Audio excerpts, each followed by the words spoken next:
professional. I lead the Nasarawa State PPP program. It's a pleasure to be here. Thank you very much. Good morning, everybody. So something sweet. My name is Adedotun Eson, but everybody call me DT. I'm the founder of Mental Health with DT Foundation. I'm a mental health advocate, and I provide support. And I'm very particular about gender because if you are going to accept who and what you are, you have to have the right mind in the right places. So I'm happy to be here. Thank you. Good morning, everyone. I am Aisha Hussein Olabanji. I'm an international development expert with a background in law. I'm the founder of Moonstone Initiative for Development and Growth. Thank you. Thank you also very much. So we can all agree that inclusion is a basic right, and in best practice, inclusion as to everybody that should be included. It is their right to be included, it's their right to participate in their society and in their communities. And we can also imagine that the world has now quite changed. We're now in very pivotal times where diversity, equality, inclusion is now such a big topic, and people are no longer, well, some societies are no longer as shy to talk about the need to be inclusive in the environment, to be inclusive in education, in technology, health, and all of this. So we're going to have just regular conversations. I'll ask some questions, and you can go ahead to answer these questions through your sector or through experiences, and you can speak generally on terms as well. So the first question I would like to ask really is, what would it take us as Nigerians and as an African country to build an inclusive society that enables social growth? So I would like you to start, and then it could go around. And if you can't contribute to any topic, you can leave it out and just answer another question. Thank you. Thank you so much, Joy. Nigeria is a huge country that has, with varying social development needs. And on top of that, we have different dichotomies. We have the North and the South. We have the urban versus the rural. But more importantly, there is a very energetic demographic, and that is the youth. Mm-hmm. And when we talk about the youth and how important they are to the population of Nigeria, I want to bring in a bit of statistics now. Mm-hmm. An average Nigerian is 18.6, that is 18 years, right? About 70% of that entire population is under 30 years. Right. 42% of that population also are under 15 years. Right. That means that we've gotten to that time where we can no longer overlook the demographic, and we can never even overlook the social development needs of this demographic. And there are 4 critical social development needs that every youth, every young person in Nigeria has, regardless of their gender. That is nutrition, quality and affordable healthcare, quality education, and decent jobs. I particularly love today's topic because it gives us the opportunity to really identify what these social development needs are, and helps to strengthen our resolve in channeling investment. And when I mean investment, I'm not necessarily talking about funding. It could be an overhauling of the entire curriculum. It could be, thank you. It could be the capacity building. It could be improved access. And today I'm not just talking about the youth in general, because I also believe that social development needs are not a monolith. Social development needs vary based on our gender, based on our age, based on where we live, our social experiences. And because of that, it's very important for us to identify what the social development needs are. Today, I'm going to be speaking on behalf of young women and girls that live in rural areas. And you will ask me, why am I narrowing my lens to this demographic?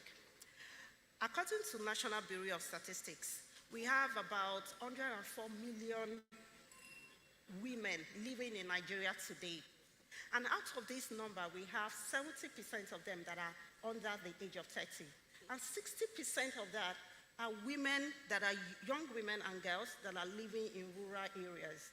But if we were to look at, and today's topic is all about inclusion, right? Gender and inclusion. And if we were to look at where these women are situated, they are situated in the rural areas. And when we talk about exclusion, what are they excluded from? They are excluded from financial services and products.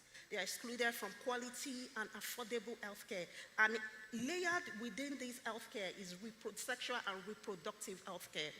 And also they are excluded from decent jobs. And this has further been exacerbated by climate change, disaster. We've seen recently flooding everywhere. And when we see the victims of flooding, who do we normally see? We see women, and we see young women that have been rendered shelterless. And also, insecurity has made young women to be more vulnerable, which is often characterized by banditry, kidnapping, terrorism, sexual violence, and forced marriages. And we also see women that are stuck in the farms doing unpaid care. So why is it important for us to look at this demographic? Because they can contribute a lot to the economic growth. And because also that is what inclusion is all about. We can't afford to leave behind a significant part of the demographic. I'm going to stop here. Thank you. Okay, thank you very much. I think for me, first things first, the concept of inclusion for social development should come from a fundamental understanding that everybody is unique in their own way, right? Take, for instance, the panel. We're all from different walks of life, different backgrounds and experiences. So I think, first off, if the subject of inclusion is approached from that perspective, that everybody is unique and has something unique to offer, then I think it sets the tone for how we approach these conversations. Goes without saying, for instance, if we're talking about economic development, correct me if I'm wrong, if half of the population are women, and we're saying that there are issues with our economic growth, and women are not being empowered, for instance, you don't need anybody to tell you that by excluding about 50% of the population, you are doing yourself a disservice already. Like you don't need any further statistics to explain that to you. So I think that's the fundamental, that's the foundation of speaking about inclusion for social development. It's not just for economic development. Particularly, I noticed, I was discussing with a friend a few days ago, and I was speaking to her. I said, I noticed there's a heightened sense of anger among Nigerians. And if you ask them, everything is still centered around this issue of, oh, Nigeria is hard, or, food inflation and all of that. There are many issues. That heightened sense of hardship or aggression is a function of certain things, right? They are fundamentals, they are basics. So I feel like, first off, understanding that everybody has something to offer, whether it's to contribute to economic growth. Moreover, people create economies. If government is saying that we want to increase revenue, the revenue can only come from productive people. So if they are not empowered, if they are not able to contribute to the economic growth, then the government cannot tax them, because you only tax productive people, right? You tax income. So I think this would just be my take on this issue. That fundamental understanding that everybody has something to offer. And then when it's approached from that perspective, we won't be having too many conversations on this issue. Thank you. All right, thank you very much. Just to pick it up from where she stopped, the starting point for me would be there needs to be a general appreciation that with inclusivity, we can expand the productive frontier of the country. Take, for instance, the number of persons living with disabilities in Nigeria. The population of that community is higher than 10 African countries put together. So imagine unlocking the productivity within that space, what contribution it will make, how it will expand our frontiers.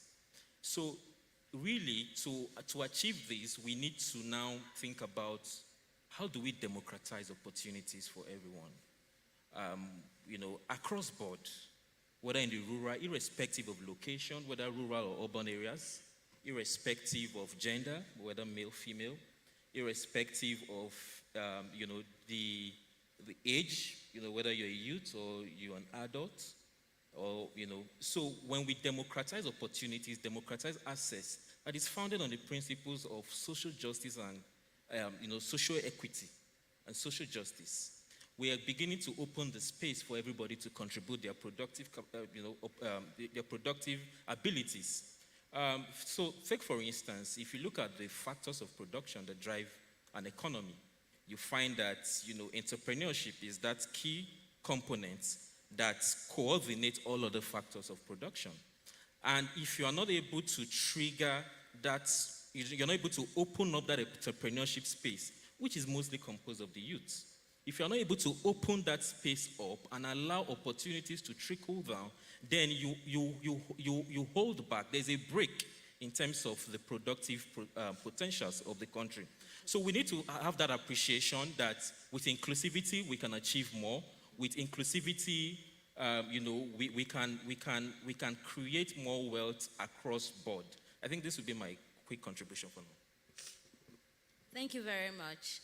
So I totally agree with what the first, third, and second and third speaker have said, but I'm going to take it from the perspective of self. So yes, we can create all of these opportunities for people to get included, but are these people even feeling that they are what's being included? So yes, we can say, oh, women, men, persons with disabilities need to be included, but do they feel that they are supposed to be included in the society? So that starts from the place of self.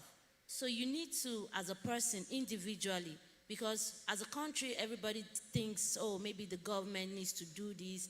What do you need to do from your own place? What are you questioning why you think that way? Are you questioning why you think if the government doesn't give me opportunity, I cannot create opportunities myself? Why I'm saying this is that, yes, there's a lot of, we have a lot of system deficit. So we need a overhaul of all of our systems, but it doesn't happen overnight.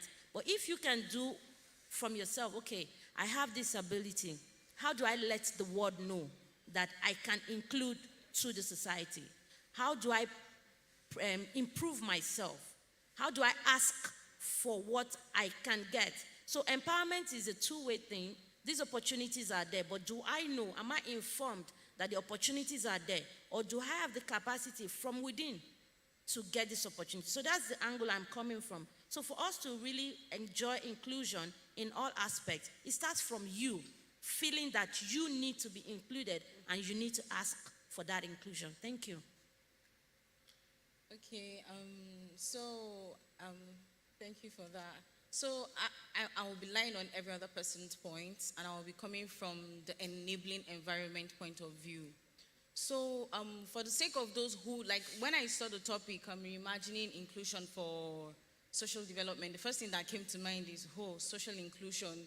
It's an area I'm very familiar with, and I mean, when you look at the environment, the first question comes, is there an enabling environment? So before there can be social inclusion, you look at it. Are there resources, opportunities, and is there the ability for an individual in a certain community to be able to, number one, learn? You ask yourself, can I learn without any kind of boundary? Do I have access to paid work or even unpaid work? Because in some situations, if you have the opportunity to act as a volunteer for a certain organization, you learn some certain skill sets that would either enable you to move to the next level or even to create your own work for yourself to earn money. The third one, engage. Can I engage others freely, regardless of my religious difference, cultural difference? And the fourth one is voice. Do I have a voice? Can I engage people who make laws that benefit me or who make laws that around areas without me feeling like I'm being looked down upon or without any form of discrimination? Now, if the answer to these 4 points is yes, then it means an individual is socially included. But if no, then it means you're socially excluded. And what is the effect? Mental breakdown, mental instability. Because someone who feels socially included in a certain community, in a certain area, or in a country, or in a space, is going to be healthy and will have access to health care, education, and would have money, which he is going to throw back to the economy and then it will keep on going around. It's going to have a ripple effect. So now, what's the impact of social exclusion on people who feel excluded? And who are the victims? Single parents. It could be a single dad or a single mom. And how do we come about being single parents? Most times, probably a teenager got pregnant, and then maybe because of shame, as we have it in our country, instead of the parents to support, that's why I said enabling environment. Whatever mistakes children make or any individual makes, they actually need people to embrace them. So when we are talking about what Nigeria needs to create an enabling environment for people, it's not all about, it doesn't start just from the country. It also starts from the roots. When we talk about social development, it starts from the roots, from the home.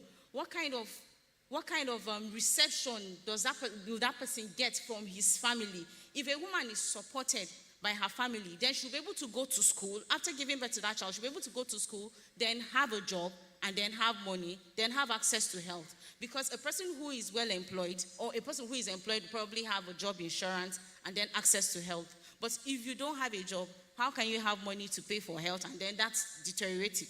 I mean, your health will deteriorate, and then you don't even have access to make any form of income. Right. Yeah, so as an M&E professional, I'll ask that, why does all this matter? It matters, number one, because this is an SDG summit. And imagine social inclusion to be a table.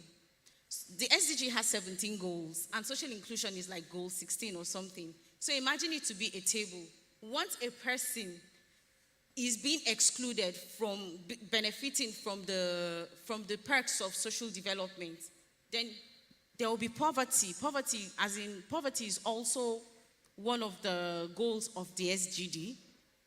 There will be inequality.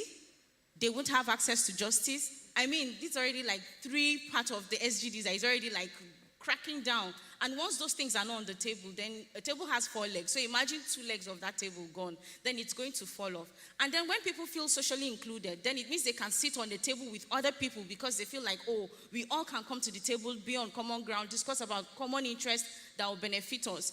So this is just my take on it. Right. When I said easy talk, they just came in with fire, but thank you very much. Excuse me. With all the conversation and all your responses, I'm thinking to myself, do we have a more integrating society than an inclusive society? And if this is the case, to what extent do we think that, the youth play in the expansion of, or to the extent in which inclusion should be, a forefront conversation in Nigeria? Thank you for the question. When we think about young people and the power that young people bring to the table, they are energetic, they are innovative, they are exploratory, and these 3 key things are very important to the economy of any country, especially when in the world where we live now, where we have technology, we have digital economy, and it should be seen as an opportunity that the government should leverage on. We have a lot of our young people that are doing awesomely well across the various sectors. But how intentional are we in including the young people and not just looking at young people from a particular area? I would say that everything that has been mentioned, I agree, but also when we talk about inclusion, the reason why we are even talking about inclusion is because exclusion exists in the first place. The reason why we are talking about inclusion is because some certain people that have voices, their voices are not being heard on the table. They are not there when they are designing social development interventions. They are not there when interventions are being implemented. And no matter what anyone says to me, if I'm not there, if my needs are not really considered, if you tell me that Tolulope needs this particular thing, Tolulope needs a house, maybe that is not my need. But have you spoken to me? Have you engaged with me? And as a development expert that has worked primarily in a lot of rural areas, and I'm going to speak in primarily on the rural areas and young women and girls that are being stuck in rural areas without nobody speaking up for them. I'm going to speak in for them today. Is How intentional are we in designing and implementing and ensuring that they are part of the system? They're not here yet right now. No one is speaking for them. But they are also very empowered. When you go to the farms, they are on the farms. They are breaking their backs, literally, ensuring that food is being put on our table. We've also seen in situations where young women and girls are, because they've been excluded from affordable quality healthcare, they are not even able to meet up and have a voice like you've mentioned. They can't even rise up, they can't even get to the point where they are able to speak up for themselves. And that is why there's the urgency that we have right now to take a bolder approach when we come to formulating policies that concerns young women and girls in rural areas. Especially, it's also important for us to ensure that they are present, and this is what we call the human-centered design, community-driven interventions. And also, how are we leveraging financing? How are we leveraging finance for these demographics that are excluded? Because until we are able to look at, when we talk about all of this, there are numbers to us, but behind the numbers, these are human faces that need to urgently be heard. We have lots of people in the north right now that are stuck in conflict-zone areas. Are we thinking about them when we are designing interventions? Are we thinking about them when we are formulating policies? Are we thinking about how what a young woman that wakes up today is going to do that is in a flooded town? What is she going to do? What is she going to eat? What resilient product is in her hands? Does she even have access to insurance policies that will enable her to be resilient against the shocks that climate change has brought to her? So for me, it's important that when we are looking at the power that young people bring to the table, we are not just targeting the young people in urban areas, but we are looking at the people in the rural areas and how we can put productive tools in their hands so that we can level the playing field. The field right now is very upskill, and it is important for us to really work on that. Thank you. Okay, thank you very much. Thank you for sharing that. I think I would approach it more from for lack of a better word, a transgenerational point of view. So yes, majority of the population in Nigeria are young people, right? Like she rightly said. But I think that as much as young people have the energy, they have the creativity, they have the mindset and all, it's important for them to also leverage let me call it the institutional memory of the older generation, right? And that's one of the things that the NESG is doing with the Bridge Fellowship. I graduated yesterday, so I should just mention that. Thank you. So I think it's important because as much as we have the energy as young people and we're so keen on wanting to contribute to inclusion, to social development, we don't have that institutional memory. And you can't take that away from the older generation. So I think this is where platforms like I said earlier, the Bridge Fellowship, then other opportunities for internships and opportunities for the young people to learn from the older people, not to repeat the mistakes that they made, but to learn from those mistakes to create a better society that works for all of us. And also to mention that it's important to have a critical mass of young people that think in that way, that have that kind of mindset. It's difficult for you to have, say, 1, 2, or 3 people that are interested or that are committed to inclusion for social development in a place like Nigeria, we're a very large country. So it's important for us to have several young people with that kind of mindset. Like I said earlier, leveraging on the institutional memory of the older generation. You can't take them out, and you don't have what they have. So we need to admit that, and then take that, coupled with our energy and creativity and innovation, and then look at better approaches to foster inclusion for social development. So those would be my points. Okay. I would say we would need to mainstream inclusivity. and I will speak from an institutional perspective. In every society, in every economy, institutions define, the behavior of actors within that space. It's like the rule of the game.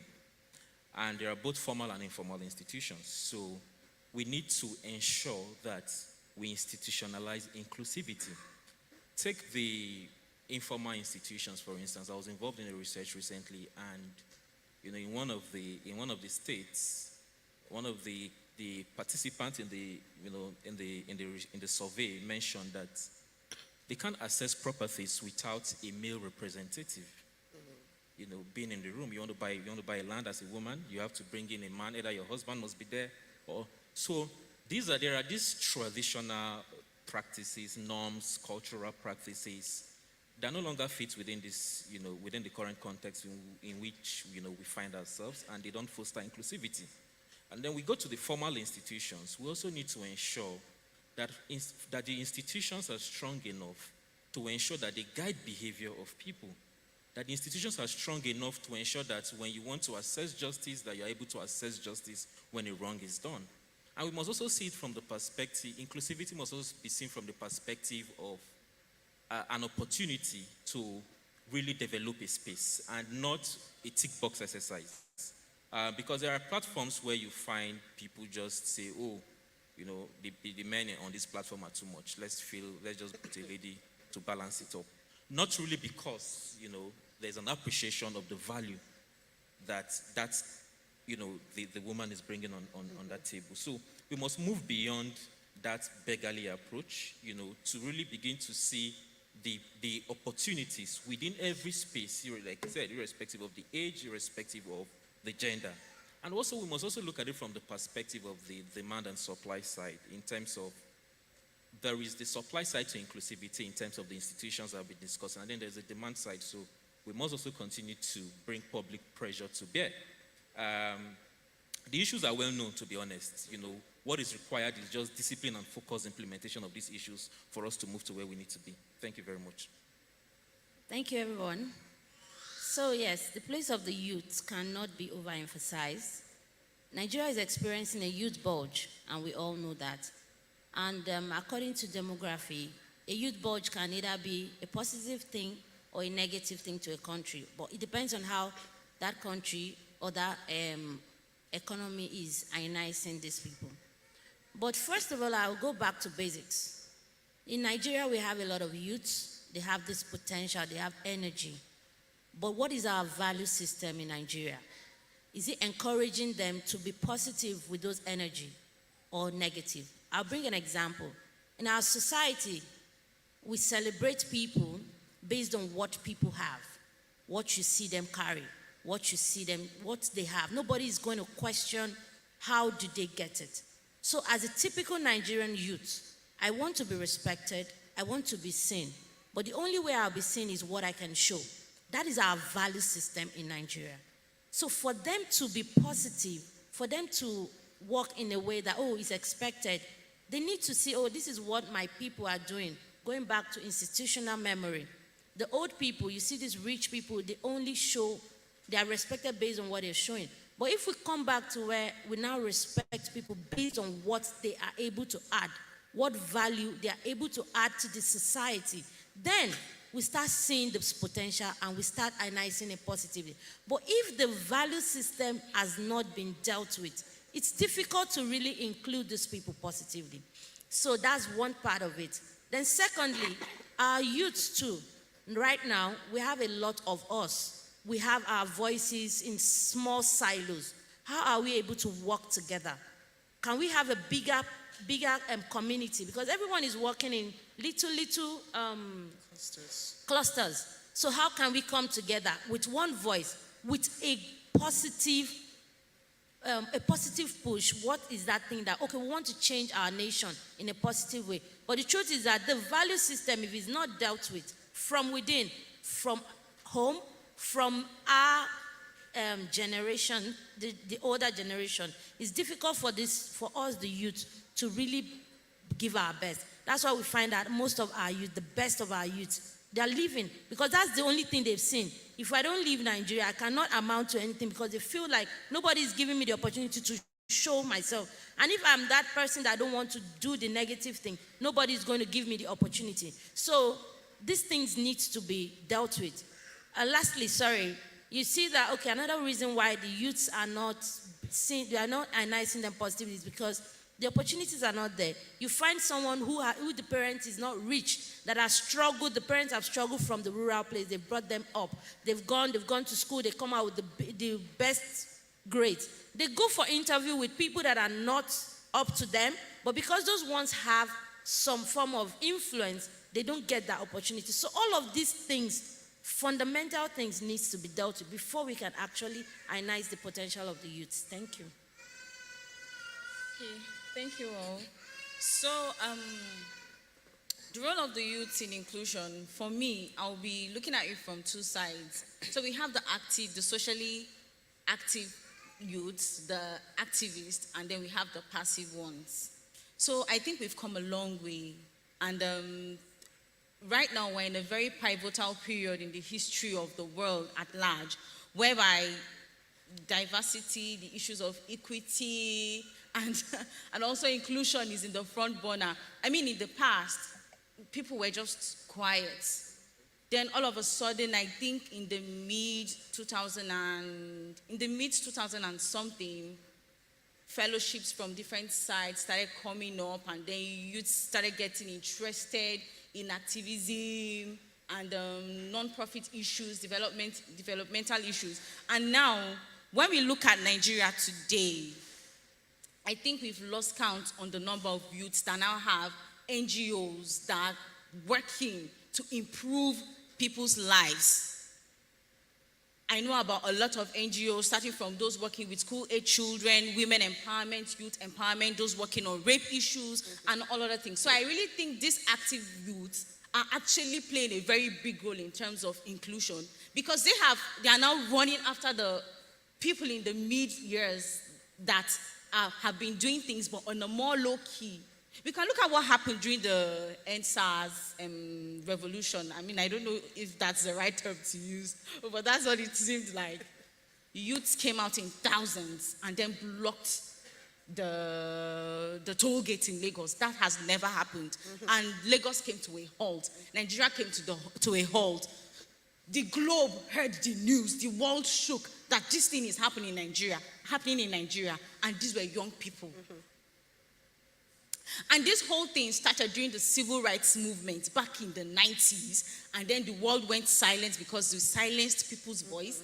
And then all of a sudden, Nigeria came to limelight. Bam, this is happening in Nigeria.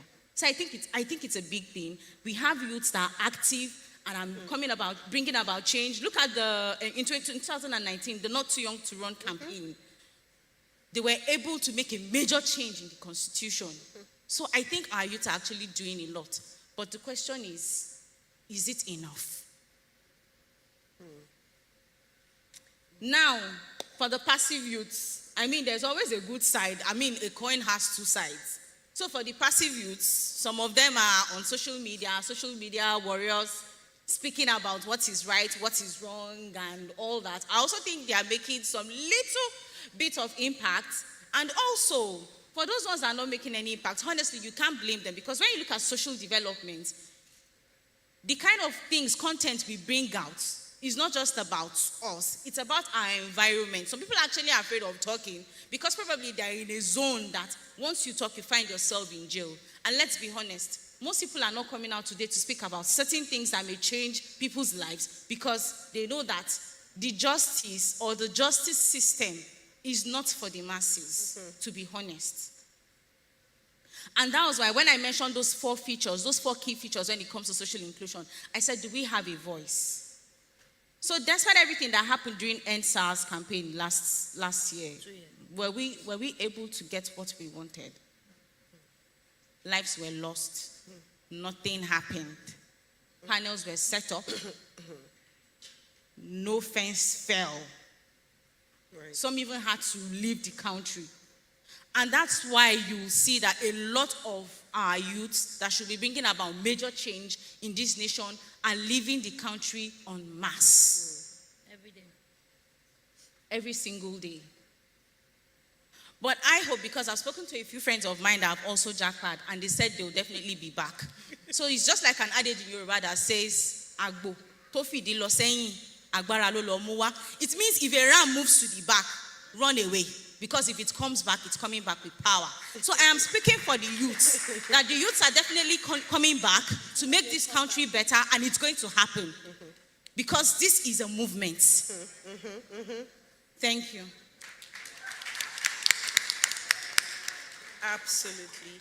I think we can all generally, including, agree that we're at this point tired of, well-written researches, conductive analysis, and all of that.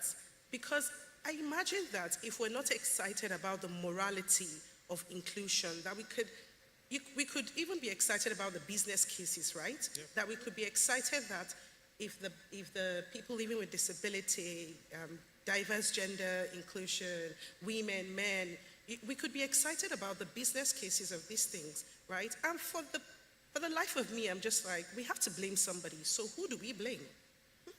We cannot, I want to use the NSAS movement as well, as you've just mentioned, to use that as a cap to say, we need to blame somebody. What exactly are we are clearly aware of the many challenges, but what exactly do we think are the limiting factors in Nigeria?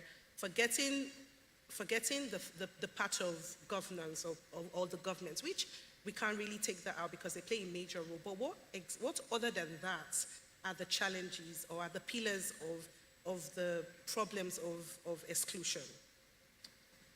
Thank you very much. In as much as they're trying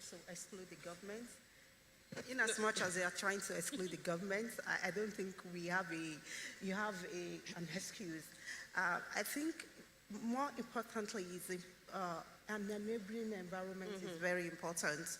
But looking away from the government now, I think also our cultural norms, and you mentioned it earlier, our norms are discriminatory and limiting, particularly when we look at what is expected of the young people, how young people should talk, or how power should be given to the young people. Oh, we will hear things like, oh, it's not your turn yet.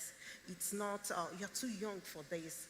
You are too young for that. Oh, probably you should not talk when elders are speaking. I remembered when I was growing up, I grew up in Elisha. I'm an Ijesha woman, and I was an extrovert, and I would go ahead and give my opinions about some certain things, which was permitted in my family, but out in the larger community, I would hear things like, oh, I think you should put your child in order.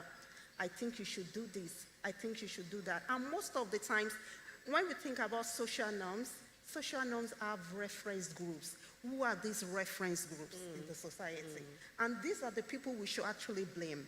But in as much as we have these discriminatory social norms, we also cannot be disruptive when it comes to social norms. Because social norms have been for centuries. Because also social norms, we have good and we have bad social norms. Not all the social norms are bad.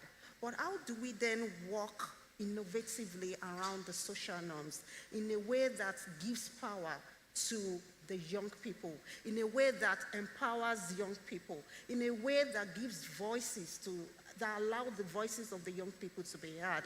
Using the answers, I would say that it was great that happened, but more, it would have been good if the power of collaboration and partnerships was brought in. So I understand that also young people, we have this adrenaline rushing through our bodies. We want to make things happen. We want to change things. But while doing that, we also run into the danger of not being wise enough, and I'm going to use that word, because in making things to happen in a particular community, it takes one hand washing another hand washing another hand, and making it happen. At that point of answers, all we needed while that protest was running, was the NSAS to have a face. But it's not about NSAS, but it's a reminder of the need for partnerships, the reminder for need for collaboration. We have to be intentional as young people to collaborate with the people, the leaders, the current leaders. Whether we like it or not, they are leaders, and yet absolutely little or nothing we can do. We've made agitations in the past, but how are we working together with them? How are we ensuring that we are, and that is why I absolutely love the Not Too Young to Run campaign. And we could see that also we have some successes from that, but also that takes me to the last part. When power comes to young people, are we going to do differently? That is very important. That's my point. Are we going to take the bold step of changing the dynamics? Right now, I come from a place in Ilesha, and in Ilesha, I'm going to use Ilesha as an example. My parents are literally scared of going back to Ilesha because the rate of kidnapping in Ilesha has gotten to an all-time high. Ritual killings at all-time high.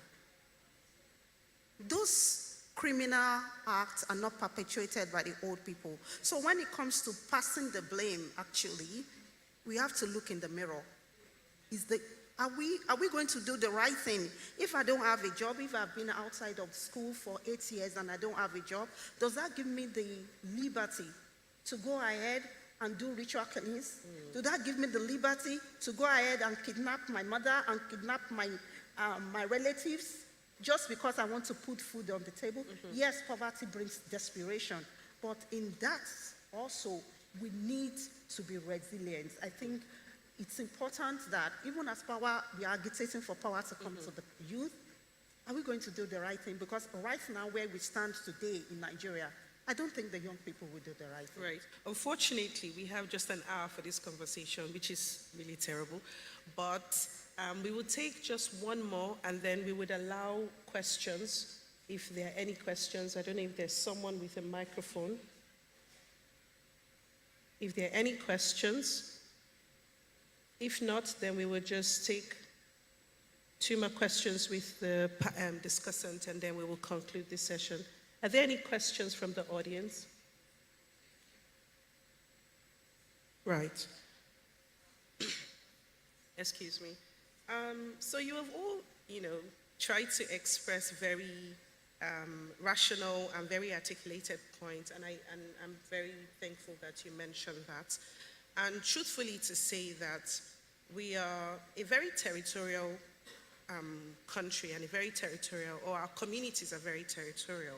And even though for the many years we have managed to break out of some social, some cultural, religious norms that has been ingrained into our society, we have to quite get to the point where we agree that we are not yet at the comfortable place of inclusion and the rights that expresses human rights. And inclusion and rights expresses human rights. In the sense that regardless of how much we put so much work, we would talk about, if we talk about all the streams of diversity, we will not be able to include everyone into the society, but that shouldn't be the case. But we are growing, excuse me. Nigeria has really changed from where it used to be until now. And so I'll just ask 2 more questions and we'll conclude this session. I'm thinking to myself that the way we have national economic blueprints and the national agendas every year, every election year, and what have you, do you reckon that if we have a diversity agenda / blueprint, the same way we have the economic blueprints every year, we could, put this through national, community, go on to even putting it into organizational levels? Do you think that we would even come close to the term of inclusion? We will come close to the intended goal for inclusion?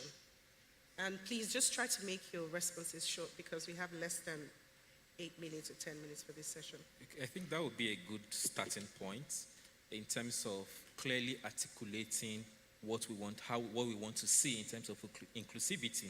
But we should go beyond that to also have clear action plans that are also very measurable, with specific timeframes also attached to it. And then it should be cascaded. But more importantly, within that agenda, we should be very clear and specific as regards to how we strengthen the institutions that would implement, that would monitor, that would ensure it cascades down.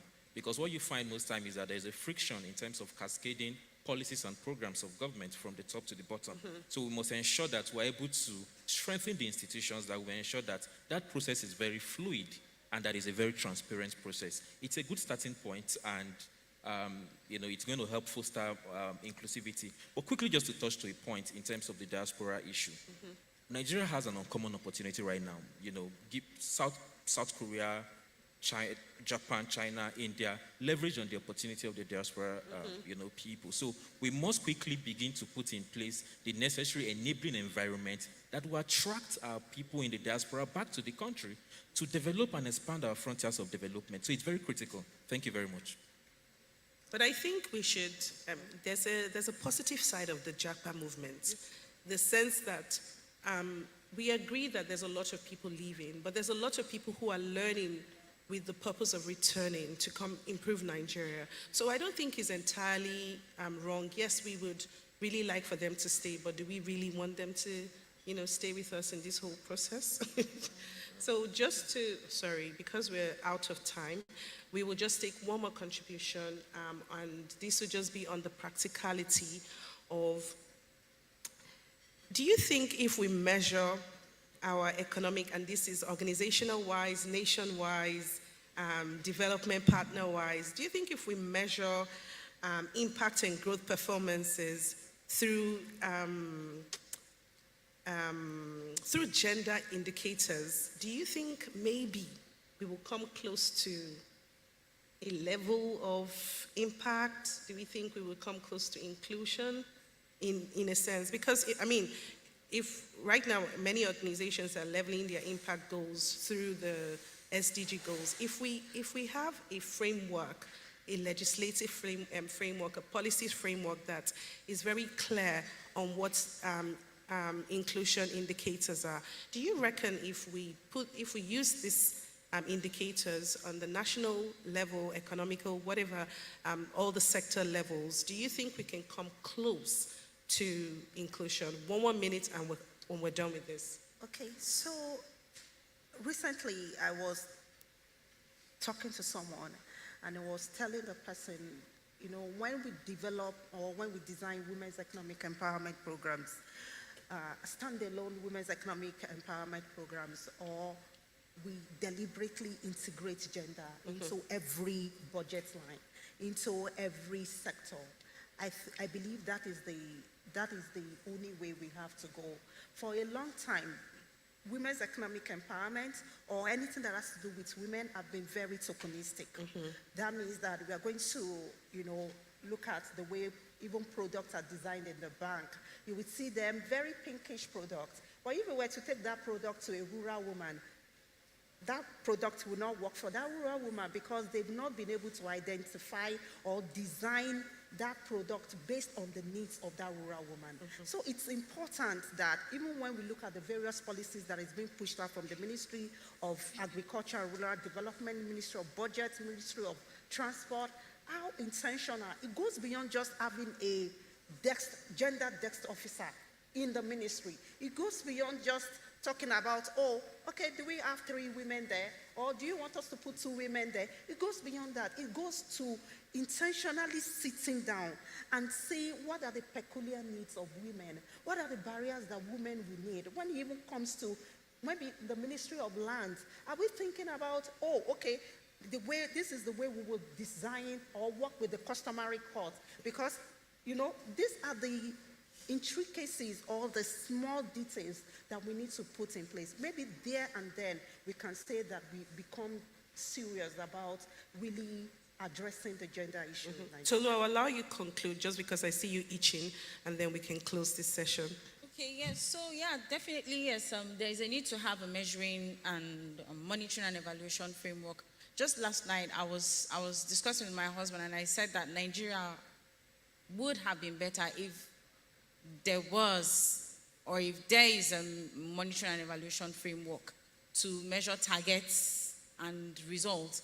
So, I mean, if we have gender indicators, definitely it's going to take us a step closer to whatever it is we want to achieve. Right.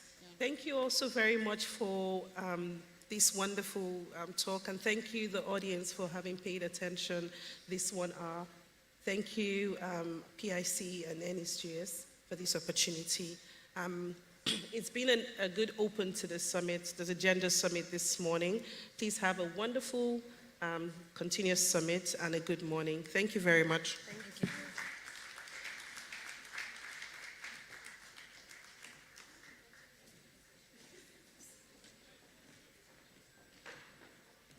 Hi, please pause for pictures. Thank you so much. That was a really insightful discussion. I love the vigor and passion that the youth spoke with on the importance of gender and inclusion. I wish I could quote that proverb that Tolu quoted, but I really don't want to bite my tongue here. So good morning, everyone, and welcome to, please put your hands together for them as they return to their seats. You know, any country or society that wants to go forward needs to listen to the youth. If you don't, then you stand a chance of becoming extinct and irrelevant to the times. So that was insightful, thank you. And I want to officially welcome everyone to the Inclusion Summit 2022, Connecting the Dots for a Gender Inclusive Society. Please tweet at us. Our hashtag is PICGS 2022. You can use that on all of your social media handles, or you can also use Leave No One Behind, which is the SDG slogan. And you can follow Policy Center, follow Policy Center at policycenter.ng, Policy Center NG on Twitter, and Policy Innovation Center on LinkedIn. My name is Kemisola Agbaoye. I am the Director of Programs at Nigeria Health Watch, and I'll be your MC for this event. So to move us quickly along, but before we do, I would actually just like for you to look around you. There will be plenty of opportunities to network at this event.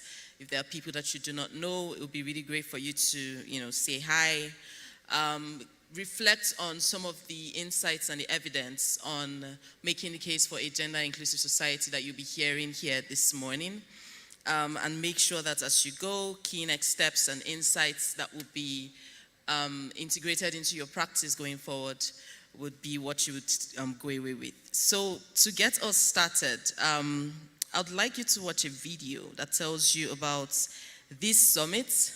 It would give, basically set the stage for what you stand to gain from being here this morning. And the video will be played shortly.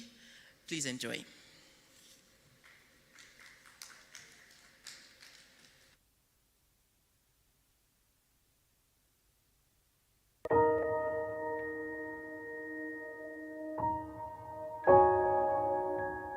Imagine Binta, a 14-year-old Nigerian girl from a poor family. Without her consent, she is married off to Joe in exchange for money. Binta is forced to drop out of school and gets pregnant at age 15. She can barely fend for herself, but has to take care of her newborn. Without income, she lacks decision-making power in her home. Joe doesn't provide for her upkeep and sees no compelling reason to send their child to school. Like Binta, several other individuals and groups in Nigeria grapple with unequal opportunities. This discrimination is caused by weak justice systems, poverty, low literacy, and patriarchal cultural ideologies. Gender equality is a fundamental human right backed by the United Nations Charter to achieve international cooperation in promoting and encouraging respect for human rights and for fundamental freedoms for all, without distinction as to race, sex, language, or religion. Nigeria ranks 139 of 149 countries on the Global Gender Index, leading to significant wealth losses globally. However, About $26 billion of these losses could be recovered if Nigeria is able to close her existing gender equality gap.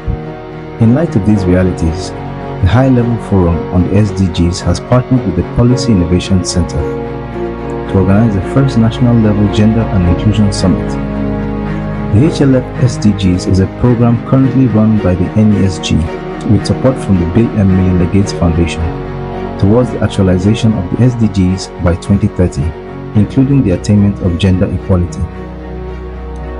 The Gender and Inclusion Summit will explore transformative ways for inclusion, gender-responsive governance, and accelerate the actualization of the SDGs. It will also provide an opportunity for all stakeholders within the private and public sectors to discuss how to achieve positive outcomes for men and women in Nigeria. Welcome to the GS22. Collectively, we can identify challenges and question assumptions surrounding gender equality and inclusion in Nigeria.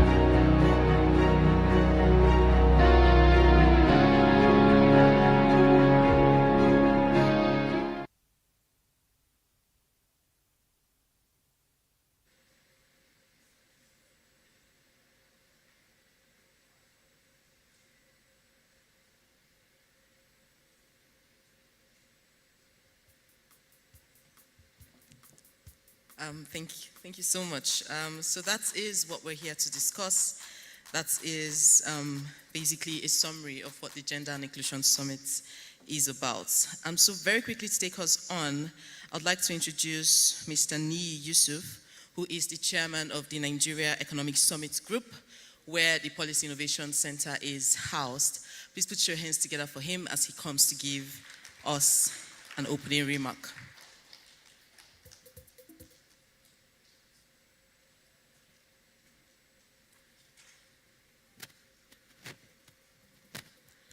Good morning, Your Excellencies,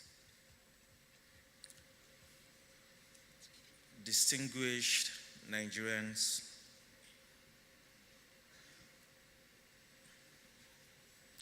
the awesome panelists that we just listened to. I like the energy.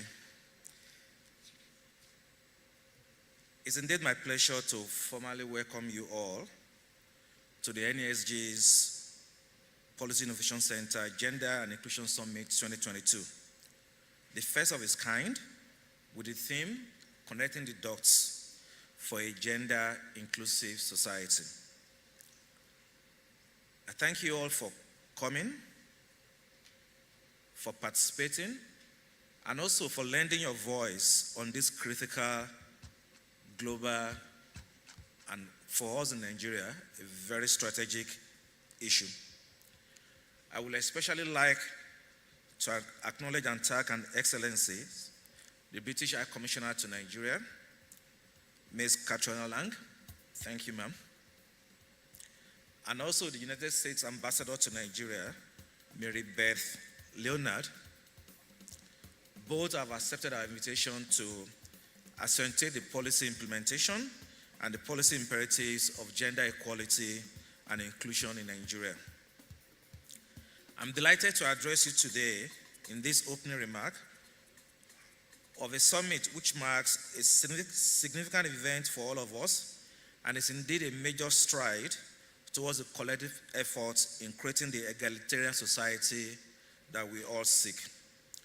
We are proud that the Policy Innovation Center at the NESG has taken this bold step in leading the way in one of history's most significant and important conversations. 27 years ago, in China, stakeholders from all over the world gathered at the 4th World Conference on Women in Beijing to produce one of the most important documents, the Beijing Declaration and Platform for Action, which was a turning point in the global agenda for gender equality and in securing the equality for all in law, but also in practice. And the Beijing Declaration has set the stage for ensuing actions that we've seen over the years.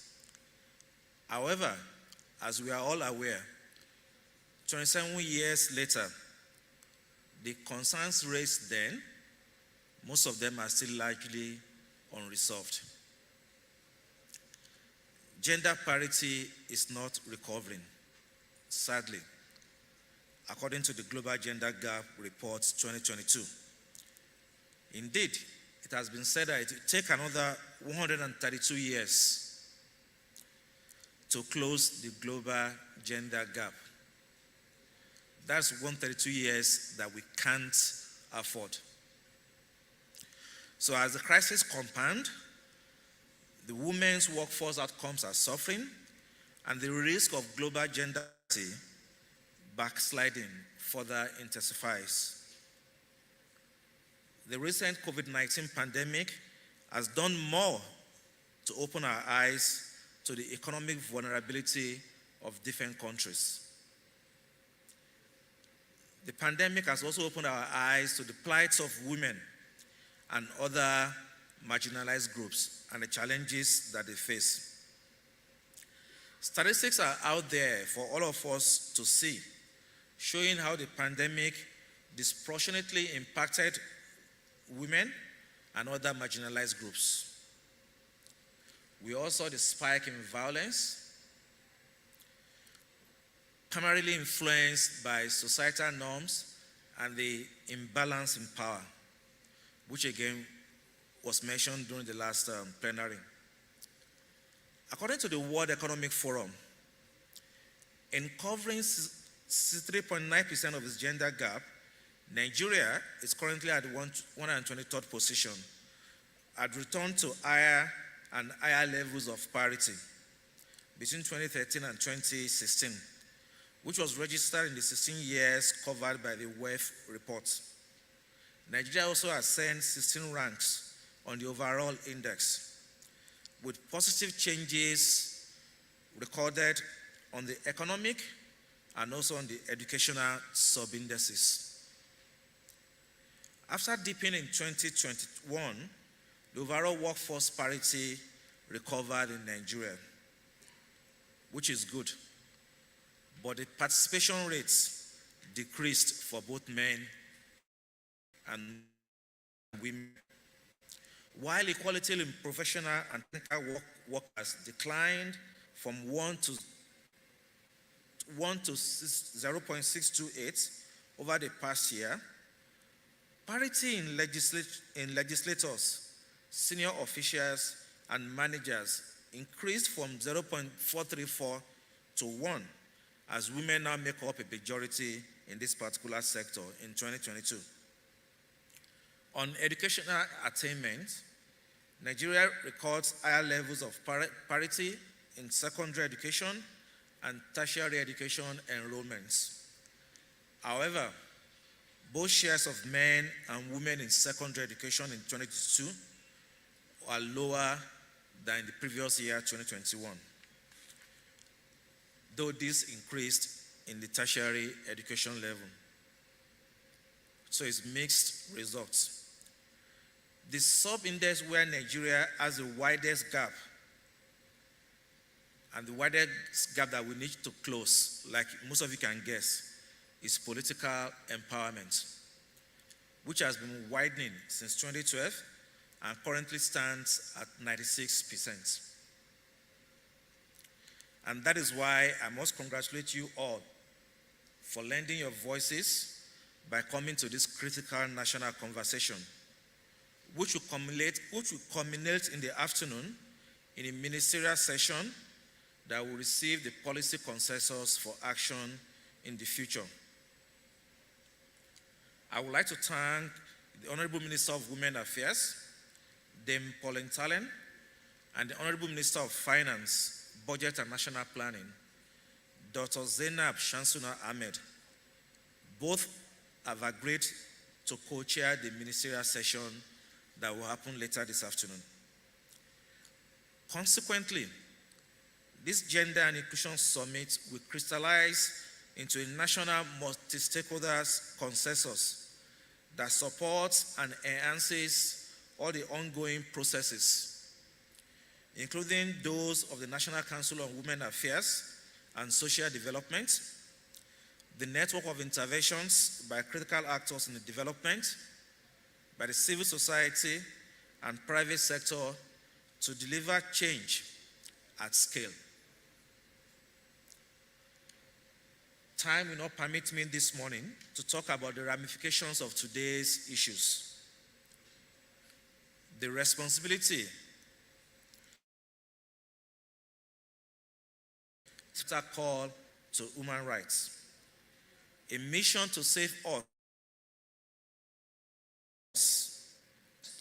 when we neglect approximately half of our population. And I think, like the earlier panelists have done, we expect that future speakers and panelists will do justice to how we can include the other half of our population. Permit me to also stress that while gender equality is captured in the SDG 5, it is integral to all other SDG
Thank you so much, Mr. Niyi Yusuf. That was the chairman of the Nigeria Economic Summit Group.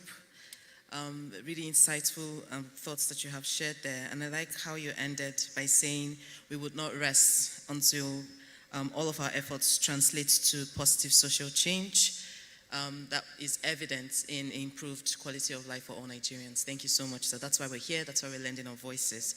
So I'd like to recognize some of the people in the room.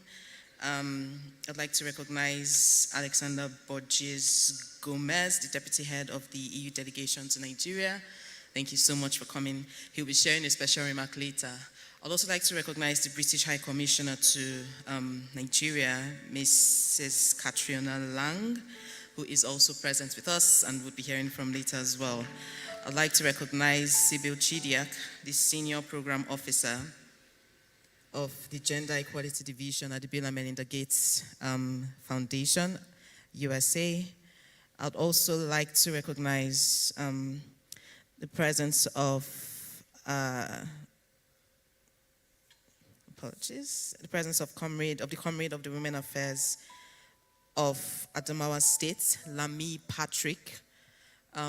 Thank you for being with us. And the ex-chairman of the Adamawa State Planning Commission, Dr. Mary Paninga as well.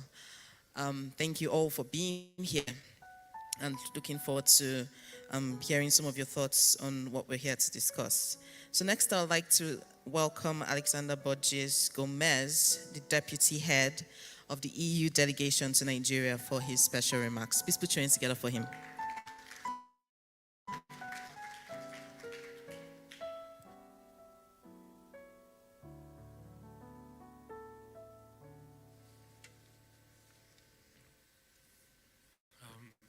Good morning.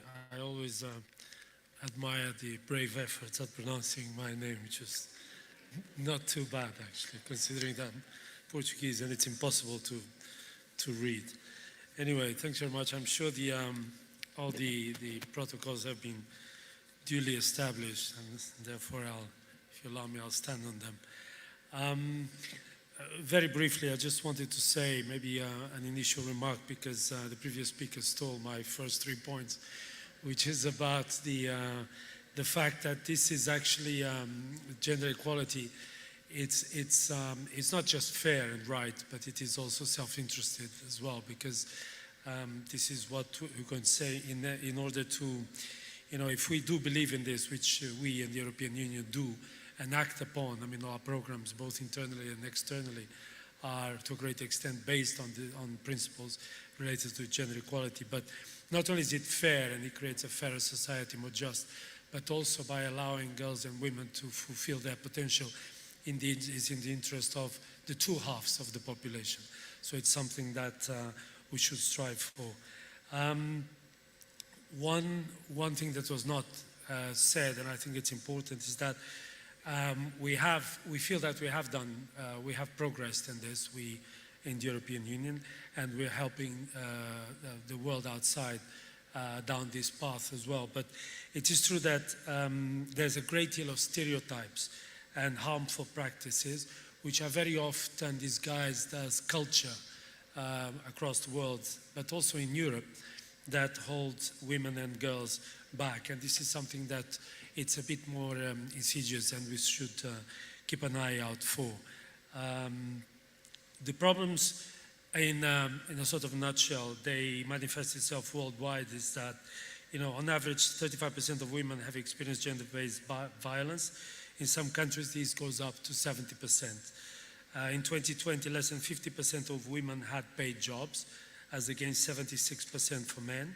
Women only represent around 25% of national parliamentarians worldwide at this stage, and women account for 80% of people displaced by the effects of climate change, which is a pretty frightening figure as well. The action plan on gender equality of the European Union includes a roadmap for external cooperation. So as I said, we act both internally within the EU, but also outside.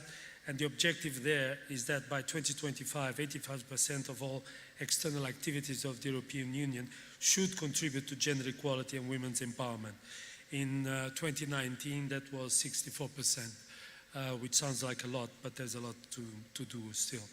The core, and I think I'll basically end there, the core of the Gender Action Plan, we have 6 thematic areas, which is ending gender-based violence, sexual and reproductive health and rights, economic and social rights and empowerment, equal participation and leadership, the women, peace and security agenda, and finally the green and digital transformation. This is what we act upon and direct our energies to and the resources. In Nigeria, we already work on many of these focus areas. As was mentioned here, the EU-UN Spotlight Initiative is our worldwide flagship program with more than 500 million euros. And if I remember correctly from previous years, I think 50 million of those are dedicated to Nigeria. It helps combine the wills of the Nigerian authorities, United Nations and ourselves, European Union, in order to move this goal forward. Obviously, we should not forget civil society, without whom we would not be able to implement these programs. Gender equality can only be achieved if we work together. And as the previous speaker said, as well as I said, he's taken most of what I had to say. This is why these type of fora are so important, and we're really happy to have been invited here. Thanks very much.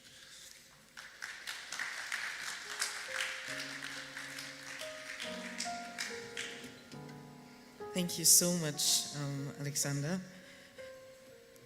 Yes, the gender gaps are really wide, which is why forums like this are really important. Next, I'd like to make welcome Ms. Katrina Lang, the British High Commissioner to Nigeria, for her special remarks. Featuring Skeleton.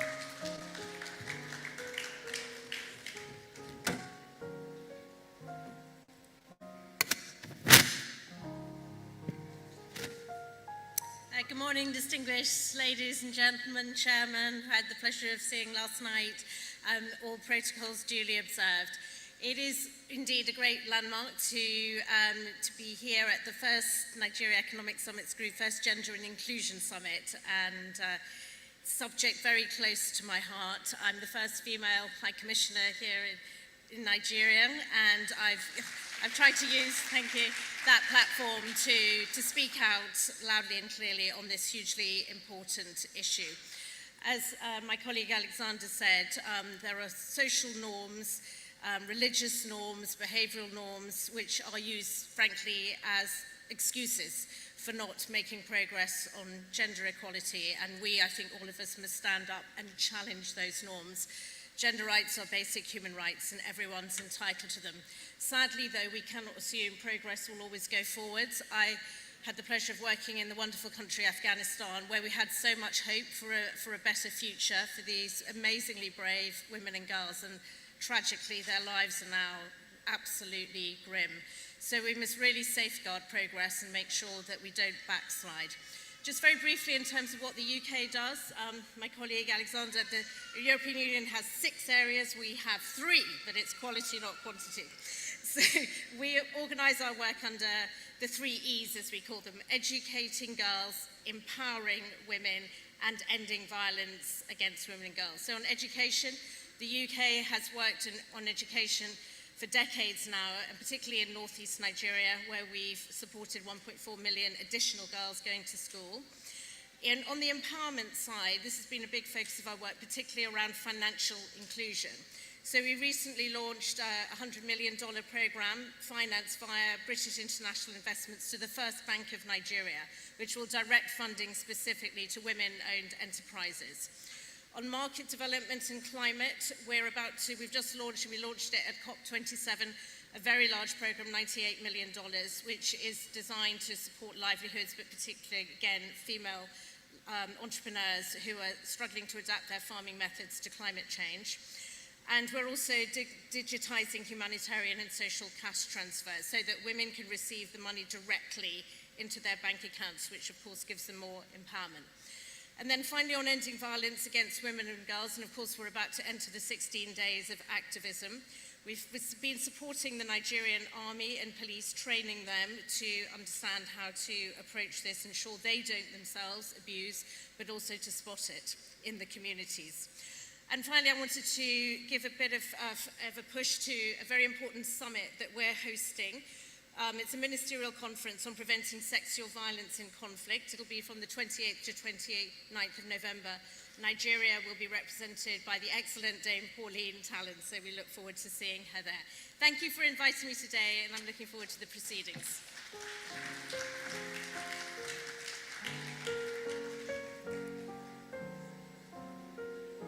Thank you so much, Ms. Katrina, the very first female British High Commissioner to Nigeria. Yeah, I didn't know that. That was really refreshing to hear. Hopefully there'll be a whole lot more after you. So I'd like to also recognize the presence of a few persons. Ivana Osagie, the Chief Executive Officer of PWR Advisory. Thank you so much for being here. Yemi Kerry, the Chief Executive Officer of Hekabella. Thank you for being here. Mrs. Miriam Weiss, the Senior Special Assistant to the President on Social Investment. Thank you for being here. Mr. Nana Ude, Board Member of the Nigeria Executive Summit Group. Thank you for being here, sir. Mr. Tijani Mohammed, the Deputy Director of Policy at the Bill and Melinda Gates Foundation. And I'd also like to recognize the presence of Mrs. Katia Sheila Nwato, the Senior Program Officer at Bill and Melinda Gates Foundation. So to take us further in the discussions, I'd like to bring to the stage Dr. Osasui Dirisu, who is Deputy Director at the Policy Innovation Center, who will be telling us about the Policy Innovation Center. Please put your hands together for her as she comes up.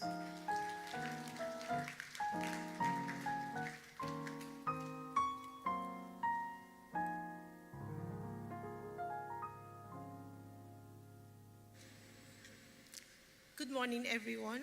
Thank you for being here to share this special day with us. I'll stand on the existing protocols to just give you a brief introduction to the Policy Innovation Center.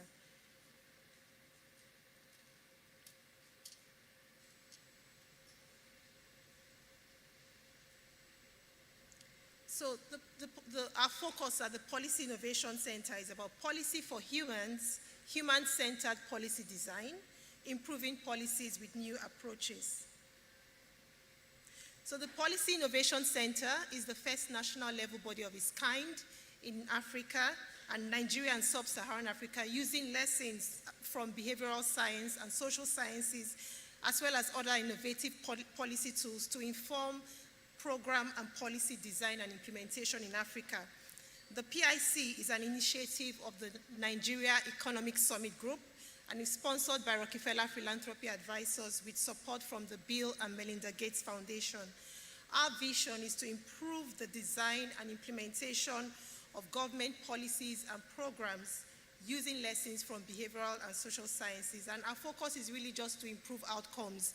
A lot of money is invested in, implementing programs. Sometimes these programs are designed without the needs and understanding of the context, situating the problem in context.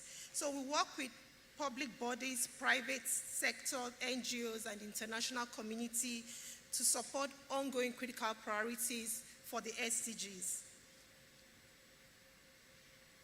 So the Policy Innovation Center was launched at the NES 27, Nigeria Economic Summit 27, on 25th of October 2021. So we're just about 1 year. You can clap for us. And we work in a number of policy areas: financial and digital inclusion, health, human capital, gender and social policy, accountability, and transparency. So how do we do our work? We do a lot of diagnostics. So we try to understand the situation, understand the context. We do a lot of work around strategy, program, regulatory, and policy design. Being here today is part of the conversation we have around ensuring that the policy process is participatory. And then we implement solutions, and then we evaluate, get lessons learned so we can scale. What are some of the projects we've done or we're ongoing in the past 1 year? One of it is harnessing behavioral insights to improve transparency in Nigeria. And this project aims to support an ecosystem of state and non-state actors with the capacity to drive behavioral informed anti-corruption reforms across sectors in Nigeria. A lot of anti-corruption reforms and programs have been done. What we're doing differently is using lessons from behavioral science to see how we can shift the dial. And we had, 2 days ago, we had a public-private dialogue, on harnessing behavioral insights to counter corruption during the NES 28. And the project also seeks to strengthen capacity of transparency, governance, and accountability organizations through learnings and hands-on interventions. And this project is sponsored by MacArthur Foundation. And this is a behavioral insights for transparency and accountability course that we developed and are already running with NGOs and government organizations. And then another project we're currently implementing is Sustainable and Inclusive Digital Transformation Program, and this is funded by the Foreign Commonwealth and Development Office.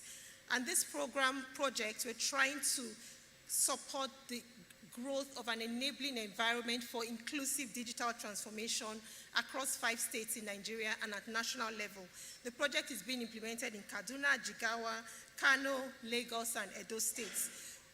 On this project, we're also strengthening the capacity of key players in the digital and tech space and developing and supporting the government to operationalize a roadmap that has already been developed to ensure that the NDEP 2020 to 2030 strategy is actualized. And then there's the assessment of the context and behavioral drivers of learning poverty and outcomes for at-risk children in Nigeria. And this is funded through the high-level Nexus Forum on SDG 4. And we're currently implementing this. We've completed the assessment across 6 states, Edo, Gombe, Ekiti, Sokoto, Anambra, and Abuja, across the 6 geopolitical zones. And we evaluated the school learning environment. We mapped programs, mapped policies. We looked at community drivers, institutional drivers, to just understand a bit better about the context of risk for out-of-school children and in-school children. And we presented some of those findings yesterday at the Eradicating Learning Poverty session within the NES Summit. And then in response to the need for capacity strengthening for gender and development, the PIC collaborated with the Center for Gender and Social Policy Studies at the University of Ife and developed a 5-day gender and development course, that we started running this course in April. I think we've had almost 100 attendees from donor organizations, from private sector, and from NGOs. And then we also conducted a gender assessment of the mining sector in Nigeria, and this was funded by the Ford Foundation. And finally, we are here at the Gender and Inclusion Summit, which is something that we hope to institutionalize and have an opportunity for stakeholders to come together once a year to have real conversations about gender and advance the cause of improving gender equality in Nigeria. Thank you.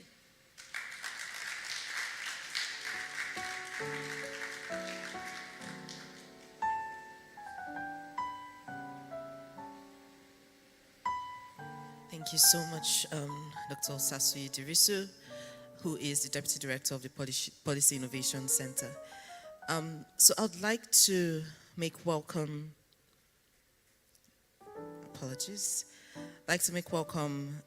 Sibyl Chidiak, who is the Senior Program Officer of the Gender Equality Division at the Bill and Melinda Gates Foundation. She'll be giving her opening speech.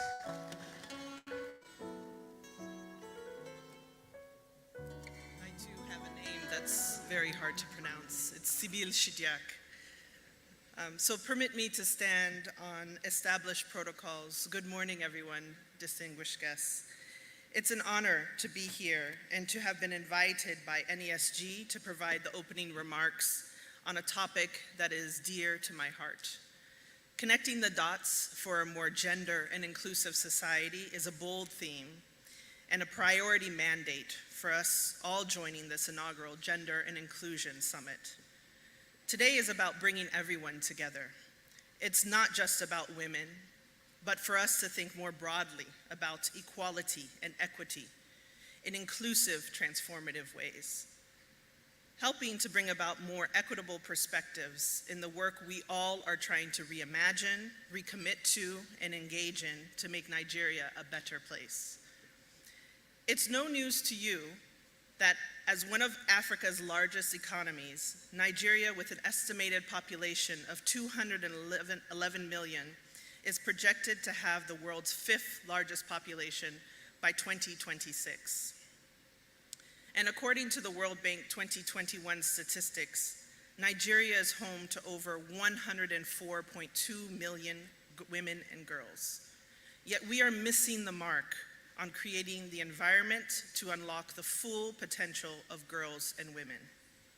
Allow me to paint the picture of some of what's being left on the table. If Nigeria reduced gender inequality in its labor market, in economic participation, and in political representation, the economy could grow on average by up to 1.25%, and GDP could grow by 229 billion by 2025. The total estimated foregone earnings based on gender gaps in agriculture, productivity, firm profits, and wage earnings amount to US 9.3 overall GDP.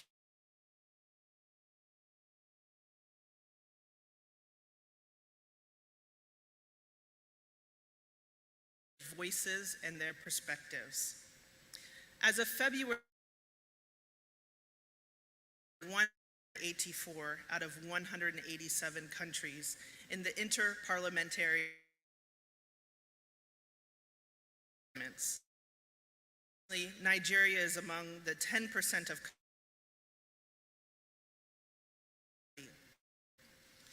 Although the costs of closing these gaps in terms of investments or reallocation of resources could be sizable, the US 9.3 billion of foregone GDP is immense, signaling that there is an important economic opportunity to be gained from closing the gender gaps.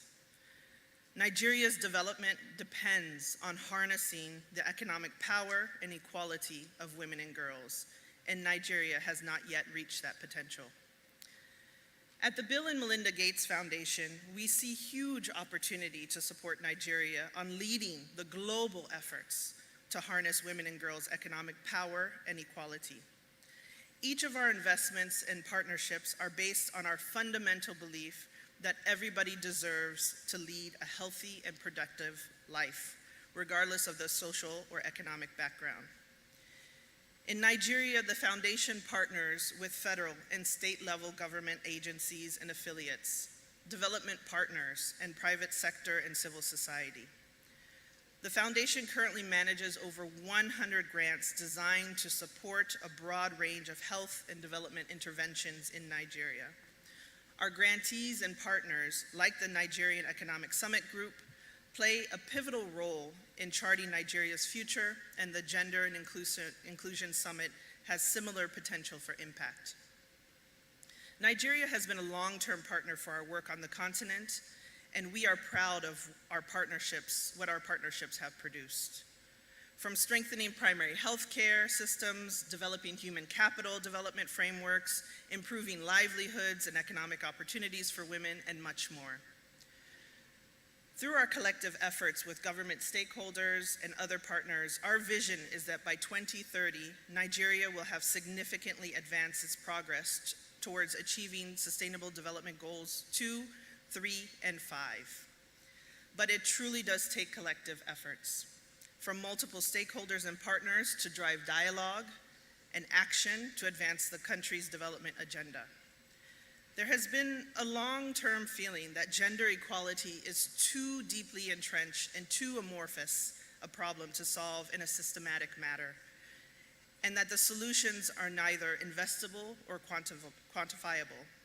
10 years worth of the Foundation's investments and tireless commitment have helped the country and the whole Africa region to become declared as wild polio-free in 2020. Over the past several years, we have begun investing in projects explicitly focused on gender equality. Through the Foundation's Gender Equality Division, we are supporting Nigeria for Women project, implemented by the Ministry of Women's Affairs as a starting point for the Foundation's larger gender equality engagements in Nigeria. Beyond improved capacity in livelihoods and financial services access, the Foundation's investment in the Nigeria for Women project is intended to support a range of key outcomes, including increasing health knowledge and health-seeking behaviors, decreasing physical violence in the project areas, increasing women's self-confidence, increasing decision-making at the household level, expanding livelihood opportunities, and increasing women's incomes. We are focused on supporting sustainable solutions, and we are investing in long-term impact through an approach that focuses on the whole system. We consider ourselves a credible and committed partner who is willing to take on hard problems and collaboratively find solutions. Furthermore, the Gender Equality Division funds some of the most impactful advocates and programs working to ensure women and girls in Africa and South Asia can enjoy good health, make their own choices, earn their own money, and be leaders in societies. Our goal is for women and their families to lead their lives with agency and to know they are fully valued by their communities. As a division, our work is informed by, done with, and depends on our partners. As a philanthropy, our role is to listen, to learn, and to learn from experts. We take risks in new areas, prove concepts, and bring these ideas to governments, partner organizations, and private sector companies to scale. We believe in data. Sexist and incomplete data is one of the biggest challenges facing the gender equality sector. With huge gaps in data, we simply don't know the scale of the problem. For our work to succeed, there needs to be significant investment in the collection, use, and feedback loop of data to help us understand women's experiences and scale up of what's working. Across the Foundation, we are integrating gender in everything we do to pursue more transformative results for women and girls. In financial inclusion, the Foundation believes that working with stakeholders across the financial services ecosystem is a way to benefit everybody. An economy that includes everyone benefits everyone. So our aim is to help poor people unlock their resources so they can get the goods and services they need when they need them, while investing in a better future through more reliable financial systems and tools. And change is needed. In 2017, 27.3% of women and 51.4% of men in Nigeria had an account. The gap in account ownership between men and women in Nigeria is 24.1. It's larger than the gap of the entire sub-Saharan Africa, which at aggregate level is at 11.5.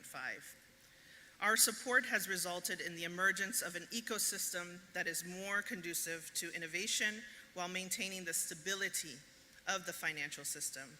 Creating a gender equal economy will require creative use of technology, new gender data, shifting gender norms. We're inspired by the increased commitment to financial inclusion from across Nigeria.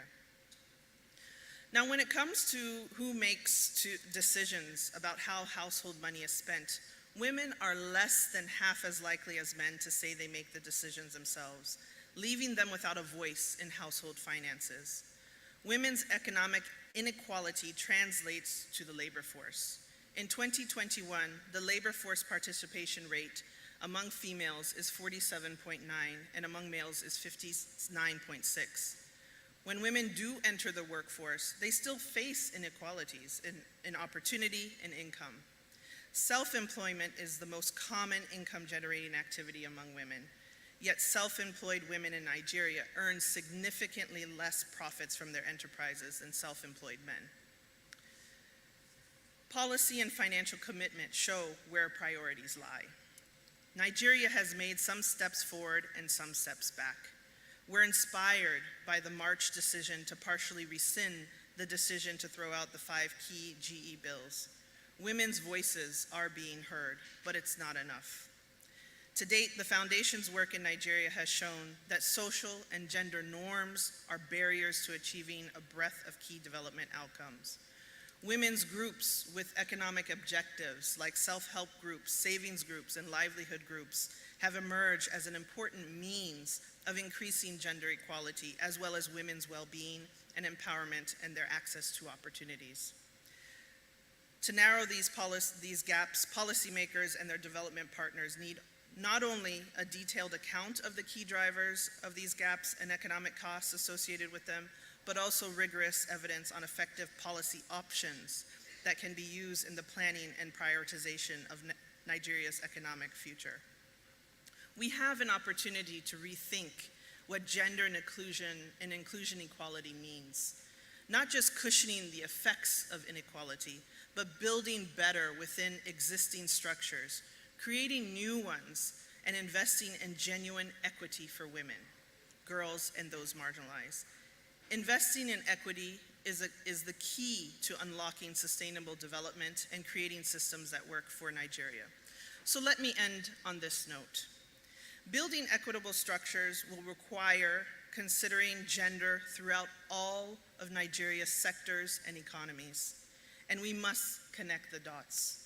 Let's keep a few dots in mind as we progress in discussions today. First, let's ensure that we work from the data, or ensure we can measure the state of women and girls in Nigeria to identify where there is the greatest opportunity to affect change. Second, let's connect the dots across the federal and state levels in terms of policy, norms, access to resources, and where to engage private sector actors. Last, let's ensure that donor partners connect the dots to the actors in Nigeria who are leading the charge. In closing, I'd like to request that you take one thing with you from this summit's conversations. I humbly ask that you use every opportunity in your role and in your work with other actors to bring women, girls, and those excluded to the beginning of every conversation you embark on from now on. Too often we are asked to bring gender into a strategy, plan, or policy after. Let's make sure gender and inclusion are at the forefront. Thank you.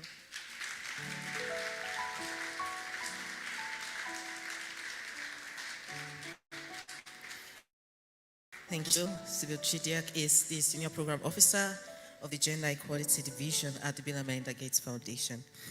So next we have our keynote speech, which will be given by the United States Ambassador to Nigeria, Mary Beth Leonard, who will be joining us online. This picture her.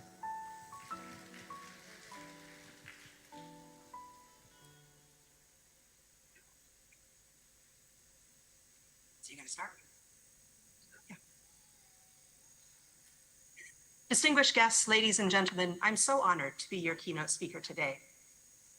Gender equality and the empowerment of women and girls are causes that I care deeply about, and they have long been a priority of the US government at home and around the world. President Biden has made gender equity and equality a cornerstone of his administration, with a first ever national strategy to advance the rights and empowerment of women and girls. The Department of State has an office dedicated to global women's issues. Globally, the United States contributes over $200 million annually towards programming on gender equity and equality. In Nigeria, the U.S. mission works to promote environments which support women's economic success, to address challenges that hold women back, and to empower Nigerian women to do the same. Fundamentally, we see it as our duty, and that of everyone who seeks a just and equitable society, to ensure women and girls have opportunities to participate and lead in all aspects of life. Strategically, it is equally as important because nations that have gender parity have greater economic and developmental growth, less conflict, and higher rates of literacy than those that do not. You all have done much to advance women's issues, including not just conferences such as this one, but the passage of the Violence Against Persons Prohibition Act and the implementation of the National Gender Policy. There are still, however, many structural inequalities that impede women's access to economic resources and opportunities, and that hinder women's full participation in society. According to the World Economic Forum's 2021 Global Gender Gap Index, Nigeria ranks 78th out of 156 countries in terms of economic opportunities for women. And according to the World Bank, in Nigeria, women earn 22% less in wages than men. Today, I'd like to share with you how the United States mission in Nigeria connects the dots toward gender inclusivity. As Chimamanda Ngozi Adichie said earlier this year at our International Women's Day Gala, women for so long have been excluded, and now we are slowly righting the wrongs of history. The U.S. Agency for International Development, USAID's 5-year plan that began in 2020 highlights gender inclusion as a cross-cutting issue required to achieve Nigeria's development objectives. The strategy prioritizes narrowing gender gaps and equalizing access to healthcare, agriculture, education, economic empowerment, political participation, and peace building. This strategy has resulted in several successes, which I'd like to share with you, starting with an example in healthcare. In Benue State, a retired nurse midwife and primary healthcare clinic director named Grace Apegi traded her stethoscope for a studio microphone and began working as an anchor for a health radio program called Community Doctor. She is one of 69 radio station producers working with a USAID-led project called Breakthrough Action Nigeria, which promotes positive behaviors to protect families from malaria. As a health worker, Grace could only attend to 10 or so patients a day, but with her radio program, she now reaches as many as 500,000 people a day. We've also had successes in our programs in the agriculture sector. Women and girls should have full autonomy to create a successful life for themselves, however they see fit. Greater control over income, property, and land can help them do just that. This is certainly vital in the traditionally male-dominated agricultural sector, where USAID's Feed the Future program is addressing that challenge. In 4 Northeast Nigerian states, the Feed the Future Rural Resilience activity has over 46,000 female beneficiaries who received assistance in agripreneurship, demonstration plot farming, farmer field schools, and reducing the economic impacts of COVID-19. To take one example, with the support of Feed the Future, Gladys DeLong, an orphan, a single mom, and food processor, transformed her business into a unique brand called the Afriden Foods. Gladys told us her production capacity has increased by 35%. And she added that her success also benefits her staff and the small-scale farmers they work with, 80% of whom are women, and all of whom now have more financial freedom. Let me turn to another vital area, education. Across Nigeria, only 58% of girls, compared to 70% of boys, are in primary school. And Nigeria's literacy rate for women is 41%, which is 20% lower than it is for men. We understand that parents often prioritize schooling for boys, and Nigerian girls leave school at a younger age than their male counterparts. USAID Nigeria's education activities involve parents, parent-teacher associations, and school or community-based management committees to increase girls' school enrollment and non-formal educational opportunities. Activities include inclusive educational materials that depict women and girls in diverse and empowering roles. And do you remember when schools were closed during the COVID-19 pandemic? USAID's efforts in response led to the enrollment of 20,000 adolescent girls in non-formal learning centers, 20,000. Add to that our efforts to boost girls' engagement in STEM subjects, science, technology, engineering, and mathematics. This includes our Tech Women program that has included 55 Nigerian participants since its launch in 2014. Tech Women empowers, connects, and supports the next generation of women leaders in STEM fields by providing them access and opportunities to advance their careers, pursue their dreams, and become role models for women and girls in their communities. And building on the success of Tech Women, we added Tech Girls in 2021 to help encourage young women to pursue careers in STEM fields. Additionally, on the International Day of the Girl, we honored a young woman named Queen Esther, who had never thought of studying science before attending a Bring Your Daughter to Work Day at our partner Echo Electricity Distribution Company. There, she found her calling and told us, "Now I want to become an engineer. It's really cool." And it warms my heart to know that in a country where as few as 22% of university science, technology, engineering, and math students are female, Queen Esther plans to pave the way for more female engineering students. The issue of educational advancement ties into the vital area of economic empowerment. You may have heard about the US Power Africa program. In 2020 and 2021, Power Africa hosted a professional skills development course for women in the energy sector. The program started with a 2-week course to provide junior and mid-level women with professional skills. Following on that program's success, we formed the Energy Sector Women's Leadership Initiative to provide women in the industry with professional skills development in more than 20 topics across the energy sector value chain. To date, over 700 women have participated in the program, building skills in professional communications, time management, conflict management, salary negotiation, leadership, and teamwork. Through another program that our public affairs team leads, the Academy for Women Entrepreneurs, we support women entrepreneurs who want to start and grow their businesses.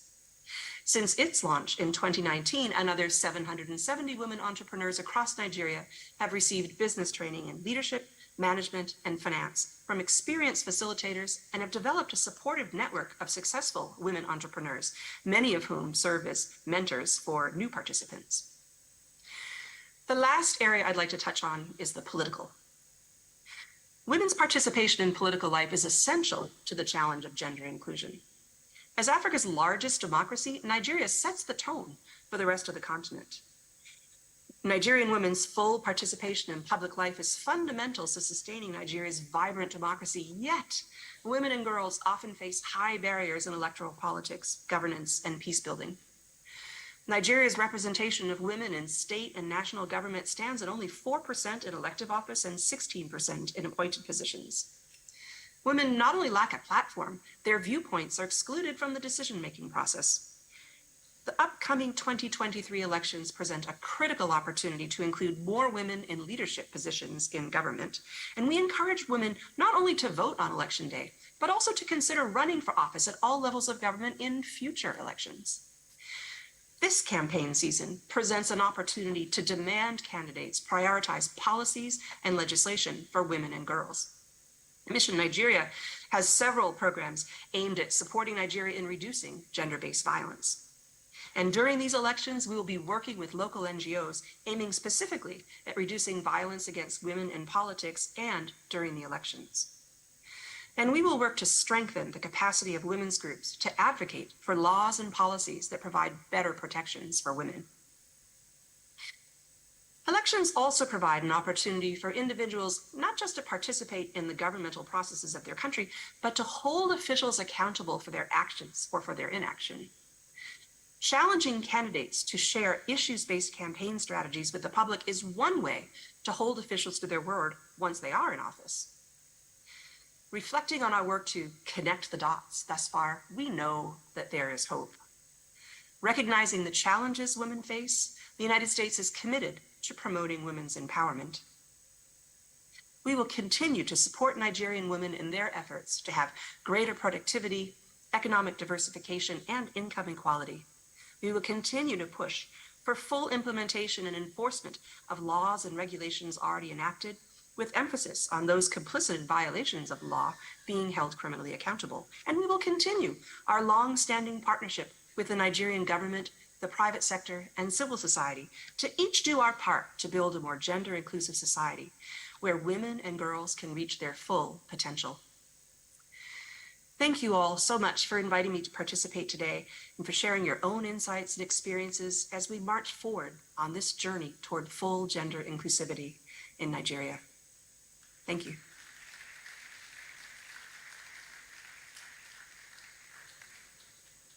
Thank you so much, Mary Beth Leonard, the United States Ambassador to Nigeria.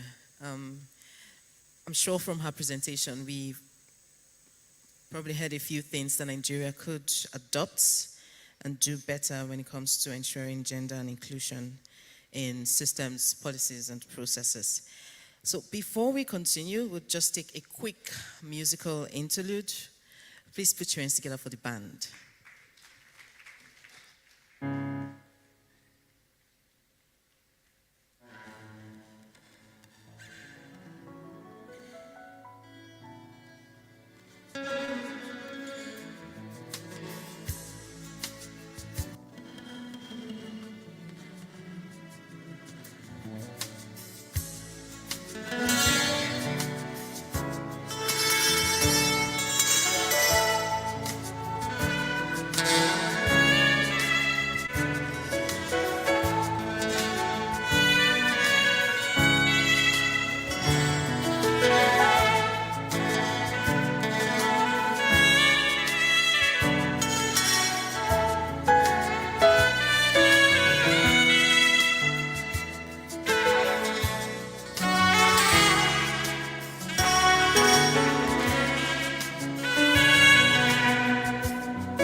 Thank you so much. Just put your hands together for the band. Indeed, we need to make the world a better place. And in order to do that, we need to have a gender and inclusive society. Okay, so to take us further in these discussions, I'd like to introduce the Shadow Country Director of Plan International Nigeria, who will be doing a presentation of Echoes of Inclusion. Please put your hands together for her.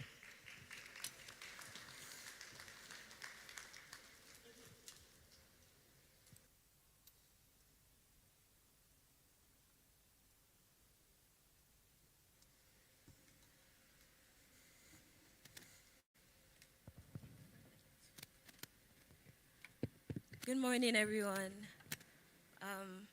My name is Pele Monyaju, kind of a tongue twister like Mr. Gomez and Ms. Sibyl said, so I guess all of us have tongue twister names, and I guess that's fine.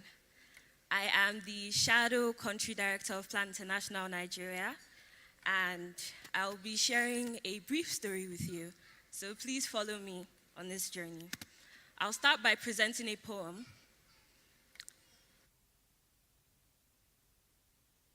Claws at me.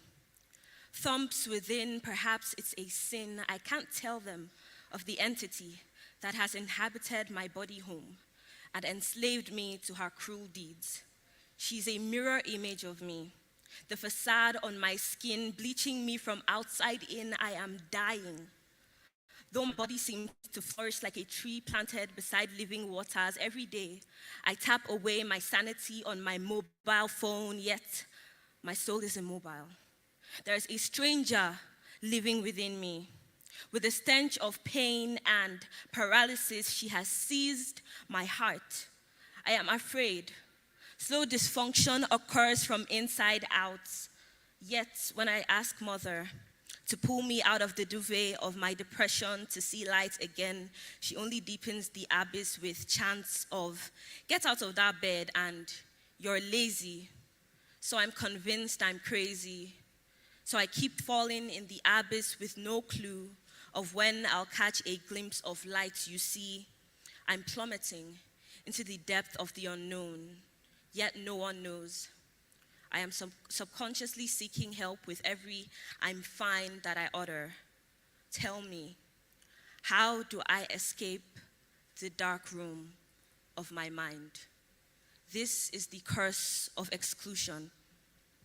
I wasn't always this powerful, strong enough to come up on stage and to speak. As a matter of fact, I lived in a box, and I was there because of who I was. My identity made me feel excluded in every space I went to, and even in my own home. And at a point, and this is because he created me with three things. He made me black, he made me a female, and he gave me a disability. And if you notice, all three of these groups are marginalized in many communities. So I wondered, why did God hate me? Why did he make me a young, black, disabled girl? I was ravaged by constant thoughts of suicide and anxiety. This only stopped when I found some organizations, CSOs, who helped me come out and started speaking up and displaying my talents as a young girl with a disability.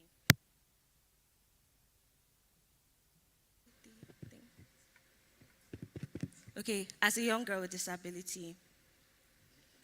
Okay.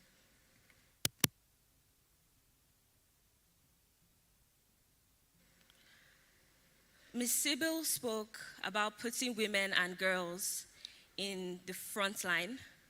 And I would say I'm a physical representation of that action. And I am a beneficiary of the Girl Takeover initiative by Plan International Nigeria. It is an initiative by the organization to commemorate the International Day of the Girl Child. The leadership of Plan International Nigeria country program, headed by the country director, Mr. Charles Usie, gave me the opportunity to play the role of the country director of the organization for a day. That was my very first task on the 18th of October, and I was given the privilege to start to play the role of the shadow country director for a year. which will start now and end next year, October.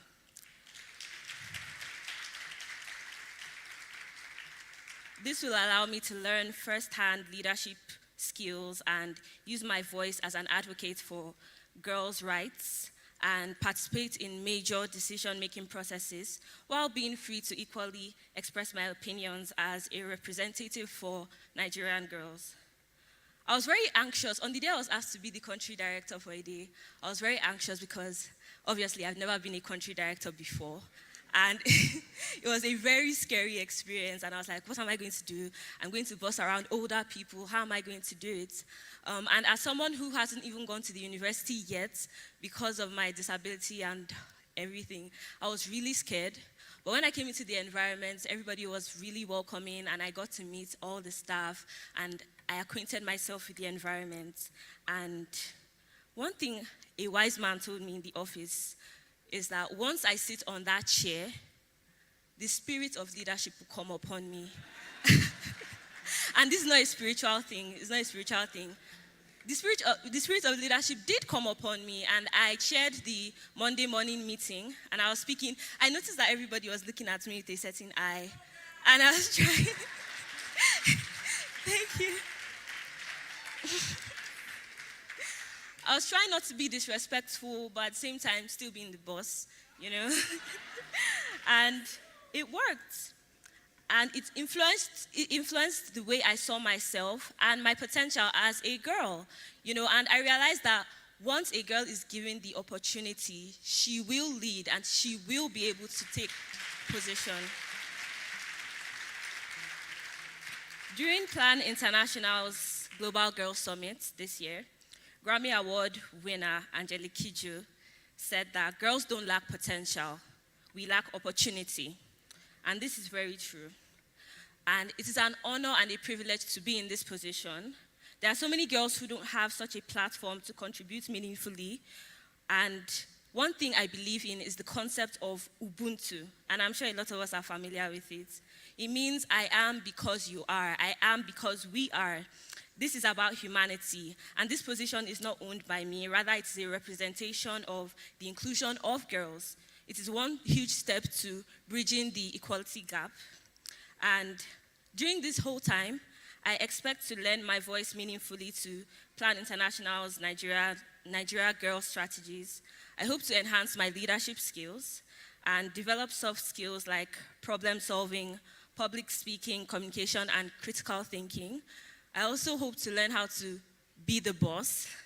And gender inclusion is very important because it helps with the decolonization of our minds from rigid patriarchal beliefs that stifle gender inclusion. Because in Nigeria, I realized that a lot of times, even though we are pushing for these movements, our mindsets are very rigid because of all the patriarchal systems that already exist. So it's really difficult to, even if you're an activist, it's still somehow to tell a man what to do. You know, it's still like, what are you saying? I know a woman. You know, but I believe that putting girls from a young age in these positions will help us break those barriers more. It also promotes a holistic growth of the economy and society. I also believe it to promote freedom of expression and individuality. Also, promotion of policies that ensure safety for marginalized genders. And I'm not only speaking about the whole male and female construct, I'm speaking of all other genders that exist because we know that we live in a world where anybody has the freedom to be who they are. I also believe that equality means we can all be. Equality creates a level ground and opportunities for all, and then equity gives us according to our needs. So equality and equity need to coexist. For optimum inclusion to be achieved, we need full participation, because inclusion and participation are not necessarily the same thing, because you can have tokenism and say, okay, we're including girls, but then there's no participation. And I've been in that position a lot of times. So being on this stage right now means a lot to me. So, to conclude, I'm just going to say a little excerpt from one of my poems. I wonder, is your ability to lead determined by what you wield between your legs? We could ask this question to Ellen Johnson Sirleaf, President of Liberia, and the first female president elected in Africa. To learn about breaking chains, we can ask Harriet Tubman. We can draw inspiration from Miss Catriona, the first British High Commissioner to Nigeria.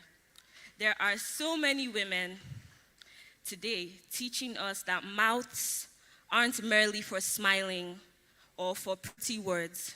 Our hands aren't for washing plates or massaging a man's ego.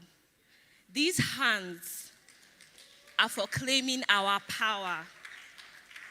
And if matter is defined as anything that has weight and occupies space, then remember that we, women and girls, matter.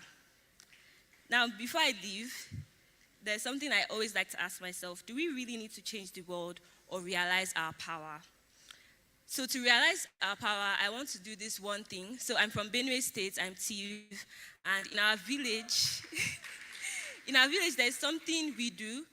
Sometimes we eat straight from the fire. And for you to be able to do that, you have to be very tough. So when I say aya tutu kao no, you say kase. So basically, aya tutu kao no is those people that can eat straight from the fire and chest anything. And kase means that is us. So who are the people that can take the fire? Yes, so aya tutu kao no. Aya tutu kao no. Thank you very much. Thank you. Thank you. Please put your hands together for her.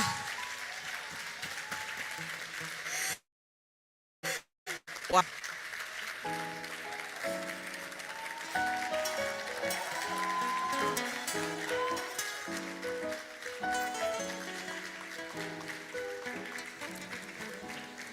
Thank you so much. Okay. Yeah, I feel like everyone needs to adjust a bit after that. Back to the regular conversations. Thank you. That was amazing. Indeed, women don't lack capacity or competency. We just lack opportunities.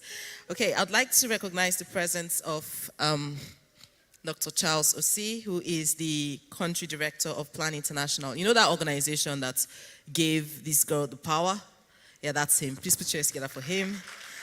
I'd also like to recognize the presence of Dr. Oluwatoyin Akinlade, the Permanent Secretary and Chief Accounting Officer of the Ministry of Mines and Steel Development in Abuja, and the co-chair of the Nigeria Economic Summit Group Mining Policy Commission.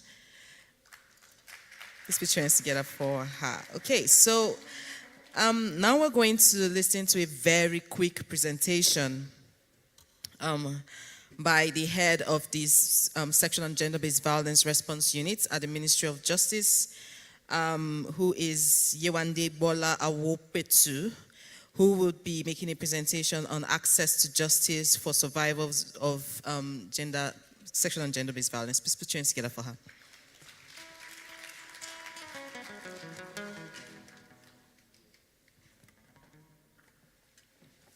Permit me to stand on an existing protocol.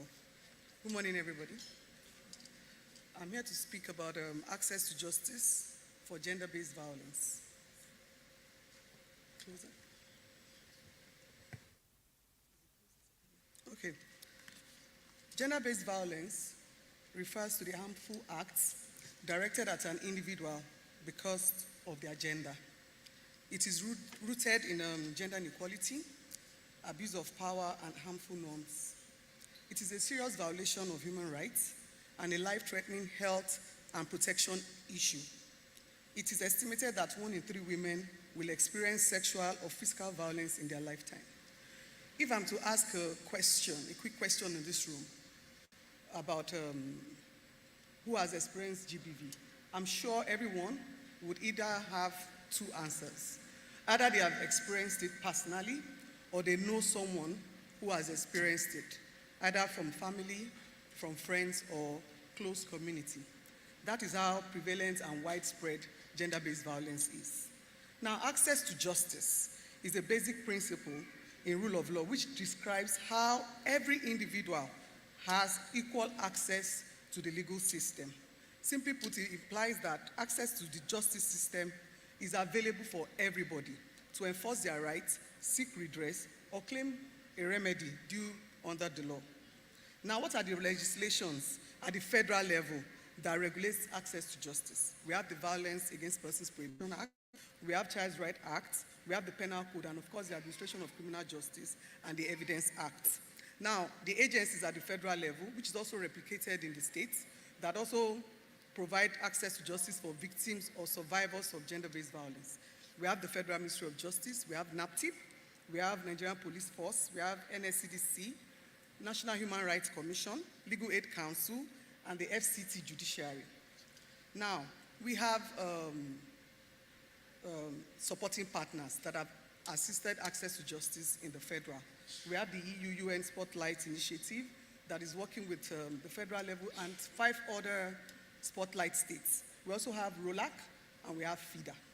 Now, what are the types of gender-based violence? I know we all have an idea of what it is, but according to the law, we have about 5 of them. We have the economic violence, we have psychological violence, sexual violence, and physical violence and harmful practices. Now, I know there's a loud outcry by victims, by survivors of gender-based violence across the country. The endemic and systemic gender discrimination over the years has placed women and children, persons with disability, in a vulnerable position where their rights are continually eroded and they are unable to get any form of remedy for these violations of crimes or to make their abusers accountable.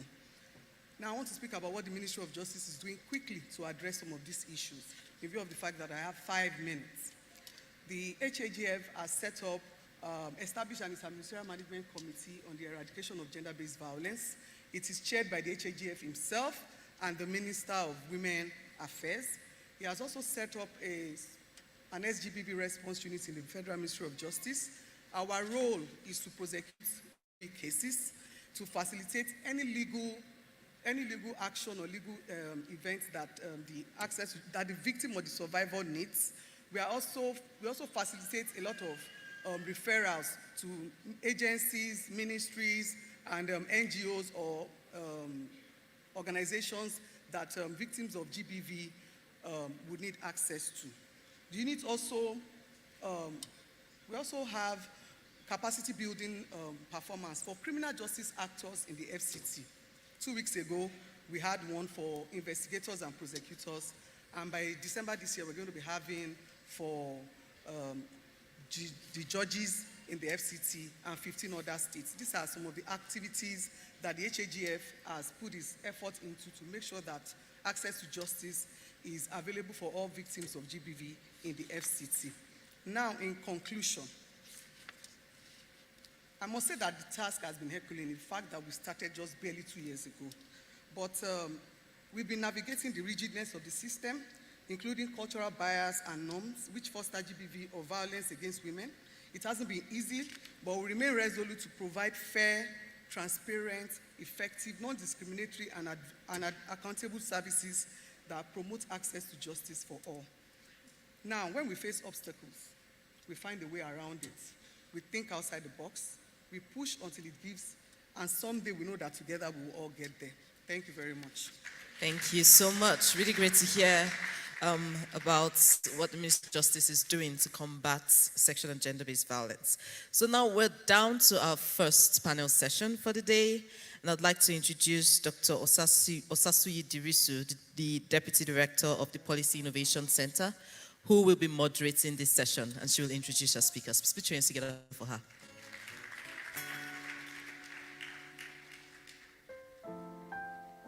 Good morning, everyone. We can't have a gender and inclusion summit without talking about gender-based violence. We know the statistics. I wouldn't bore us with that. We have an expert panel that would support having real conversations this morning about GBV. The title of our session is Battered in Silence. We chose that phrase deliberately because in reality, when you are not empowered to speak out when you're being abused, you have been silenced, and you have to continue to take the heat despite the fact that you are being crushed. And so the title is Battered in Silence, Rethinking Faith, Culture, and the legal ecosystem around gender-based violence in Nigeria. I'll go straight and introduce our esteemed panel. Our first panelist that I'm going to be introducing is Mrs. Miriam Uwais, Special Advisor, National Social Investments Office at the Presidency. Please let's make a warm welcome for her. You're welcome, ma'am. And then I want to introduce Mr. Tunde Onokoya, the founder of Chess in Slum Africa. Please let's welcome Tunde. And then I'll call on Dr. Nkiru Balomu. She's the managing partner of RDF Strategy and the chair of the African Women on Board. Nkiru, you're welcome.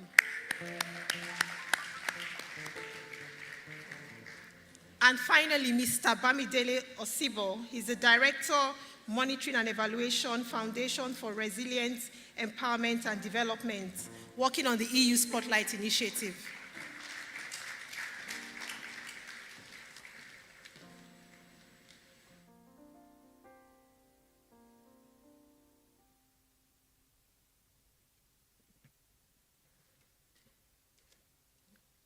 So you're welcome, everyone. I'm going to, okay.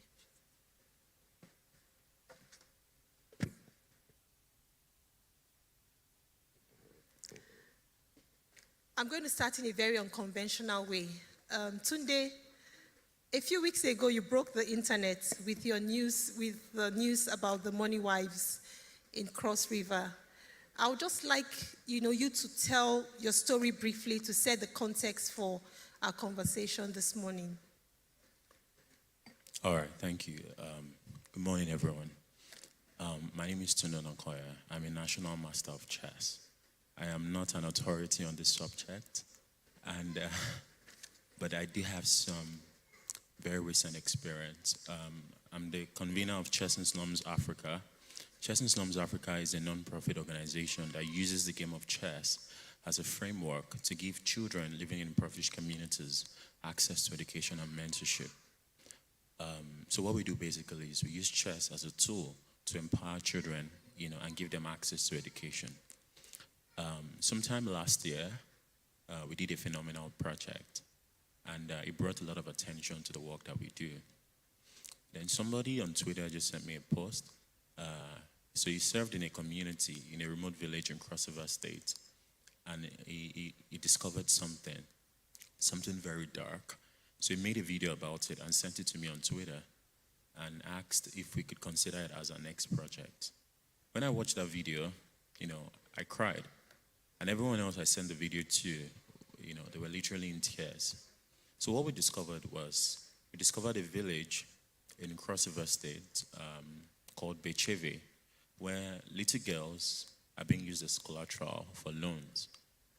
And it could be as small as 5,000 naira, food items, yams and all of that. So they exchange that girl, they sell that girl into marriage, for just very little money.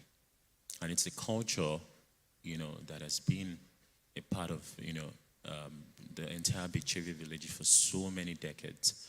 So what this meant was there were girls between the ages of 13, 14, 15 that already had kids that lived with, obstetric fistula and a lot of other terrible medical conditions. So I just started extensive research about it, and some 4 weeks ago I decided to travel down to Cross River to see what was happening.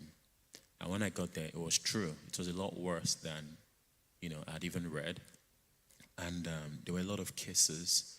And now, to be fair, a lot of organizations have been there, to create awareness about this practice and even try to abolish it. But one thing I discovered was a lot of them, getting there to try and change something that has been so deeply ingrained in their tradition for so many years, they were faced with a cultural ideology that they couldn't immediately change. And even while it was abolished on paper, there were still survivors and victims, and nothing was being done about it. So we spoke with all the community elders, and when I got back, I made a post about it, which broke the internet, like she said.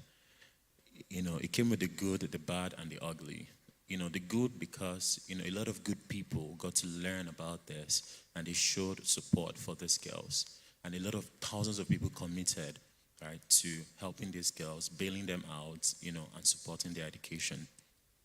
Now, the bad was the community, there was a lot of pushback. They threatened to sue us for libel, defamation. Some of them were trying to hide something. And it was just really tough. So they threatened, they sent death threats, oh, don't come back here, this. But we went back again.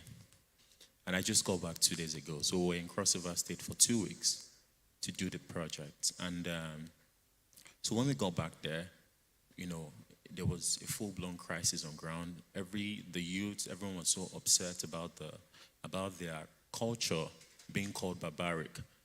And so we had to plead with them. We had to be very diplomatic. And we told them that we just wanted to talk to some of the victims and empower them. And that was why we were here. And so what we did was we selected 50 girls.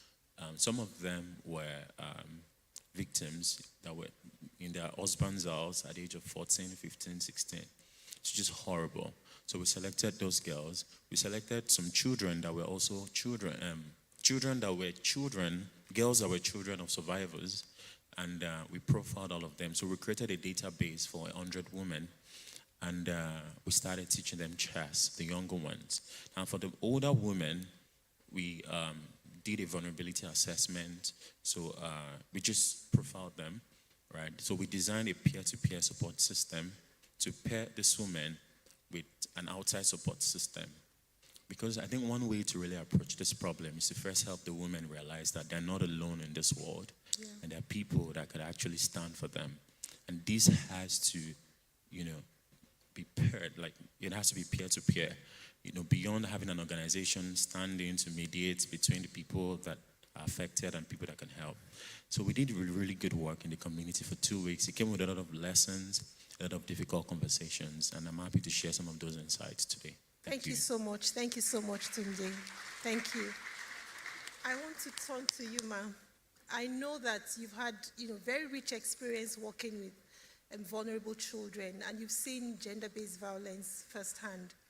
Today, we're trying to understand how faith and culture intersect to increase the burden of gender-based violence in our country. And I would like you to shed a bit more light on the cultural and faith dimensions within our society, and how can we begin to reflect differently? I know that social norms are very difficult to shift, but from your experience, what do you think would work? I mean, a lot of us here we come from development organizations. We're right in the middle of implementing or designing a program. From your experience, how do we begin to think differently about gender-based violence so that we can come into a community and have real conversations beyond, taking a different approach to trying to engage communities and cause change? Thank you very much for the opportunity, the PIC and the NESG. I think this is a very critical conversation because a lot of these social norms are deeply embedded in us. It's a social orientation, and we're born into them. And the policies and the laws come later. And it's only as exposed as we are. I mean, the level of exposure that actually enables us to see beyond our orientation. Now, I am a Muslim, and I'm a very proud Muslim, but I see a lot of sexual and gender-based violence in early marriage, and I think it is wrong. And it is basically because I think that we do not reconcile the outcomes of early marriage with early marriage. The immediate challenge, the immediate issue for the parent is to settle their child in an environment that she's going to be taken care of. And they lean back into, onto misinterpretations as far as I'm concerned, because there is no faith that actually justifies or endorses injustice. And it's really unfair on the little girl who doesn't know her left from her right. But the perception is if we hand this girl over to this man, and of course there's the poverty issues and all of those issues, but there's no way even, poverty overrides some of these sentiments or these beliefs. For instance, child labor, the belief that is very strong in Islam is no child should supplement the income of the parent. But poverty overrides it, and nobody questions that because it is poverty and it is what is immediate. So what we see is trying to engage and confront the misinterpretations that actually justify what goes on. And it is extremely important for us to show or demonstrate vividly to these people, because they don't hate their children, that malnutrition that you see that is so prevalent actually is a consequence of early marriage. But they don't see it. So we need to make it vivid, because a little girl gets married and she conceives too early, her body is not ready, and the fetus grabs without asking for permission. So at the end of the day, both the mother and the baby suffer from malnutrition. And you go around to where malnutrition is being addressed, everywhere you find the majority of malnourished babies come from malnourished children. The same thing with divorce. The child is immature, the man is impatient. The same thing with street children. The girl leaves, marries somewhere else, leaves her children behind. A lot of the children get carted out to malams. The same thing with substance abuse. There's so many maternal mortality, infant mortality, even the human agency, the confidence to speak out. I think we need to really work there. I mean, how many of us females have been in a meeting, as exposed and educated as we are, and you want to say something and you bite your tongue and say, I don't want to be thought of as stupid. And then a man says it, and everybody is clapping, and you're thinking to yourself, I should have said that. Because you don't have the confidence. I think the knowledge. And the lady that spoke, the shadow president, right? The shadow chairman of Plan International, just hit the nail on the head. You really need to build your confidence, build the knowledge that will give you the confidence to be able to engage. And this we need to do from community level. I think we really need to build our women, our colleagues. I see a lot of it happening in our circles, the elites. We have the WIMBIs, we have the WISCA, but what happens really with our women who struggle every day and who can become the councillors and the chairpersons of these local governments? There is bound to be a difference, basically because they add value to good governance. I mean, all of us have a right, we're entitled to be wherever it is that decisions are being made. So for children, it's the same thing. We just look at them as, they're not meant to be seen or heard. That is the tradition, right? But unless we can inculcate or imbibe some of these values or some of these, the confidence to be able to speak out, to interrogate what is being said, that is very important. I grew up in a community where we believed that some of these things were okay. They're endorsed by faith.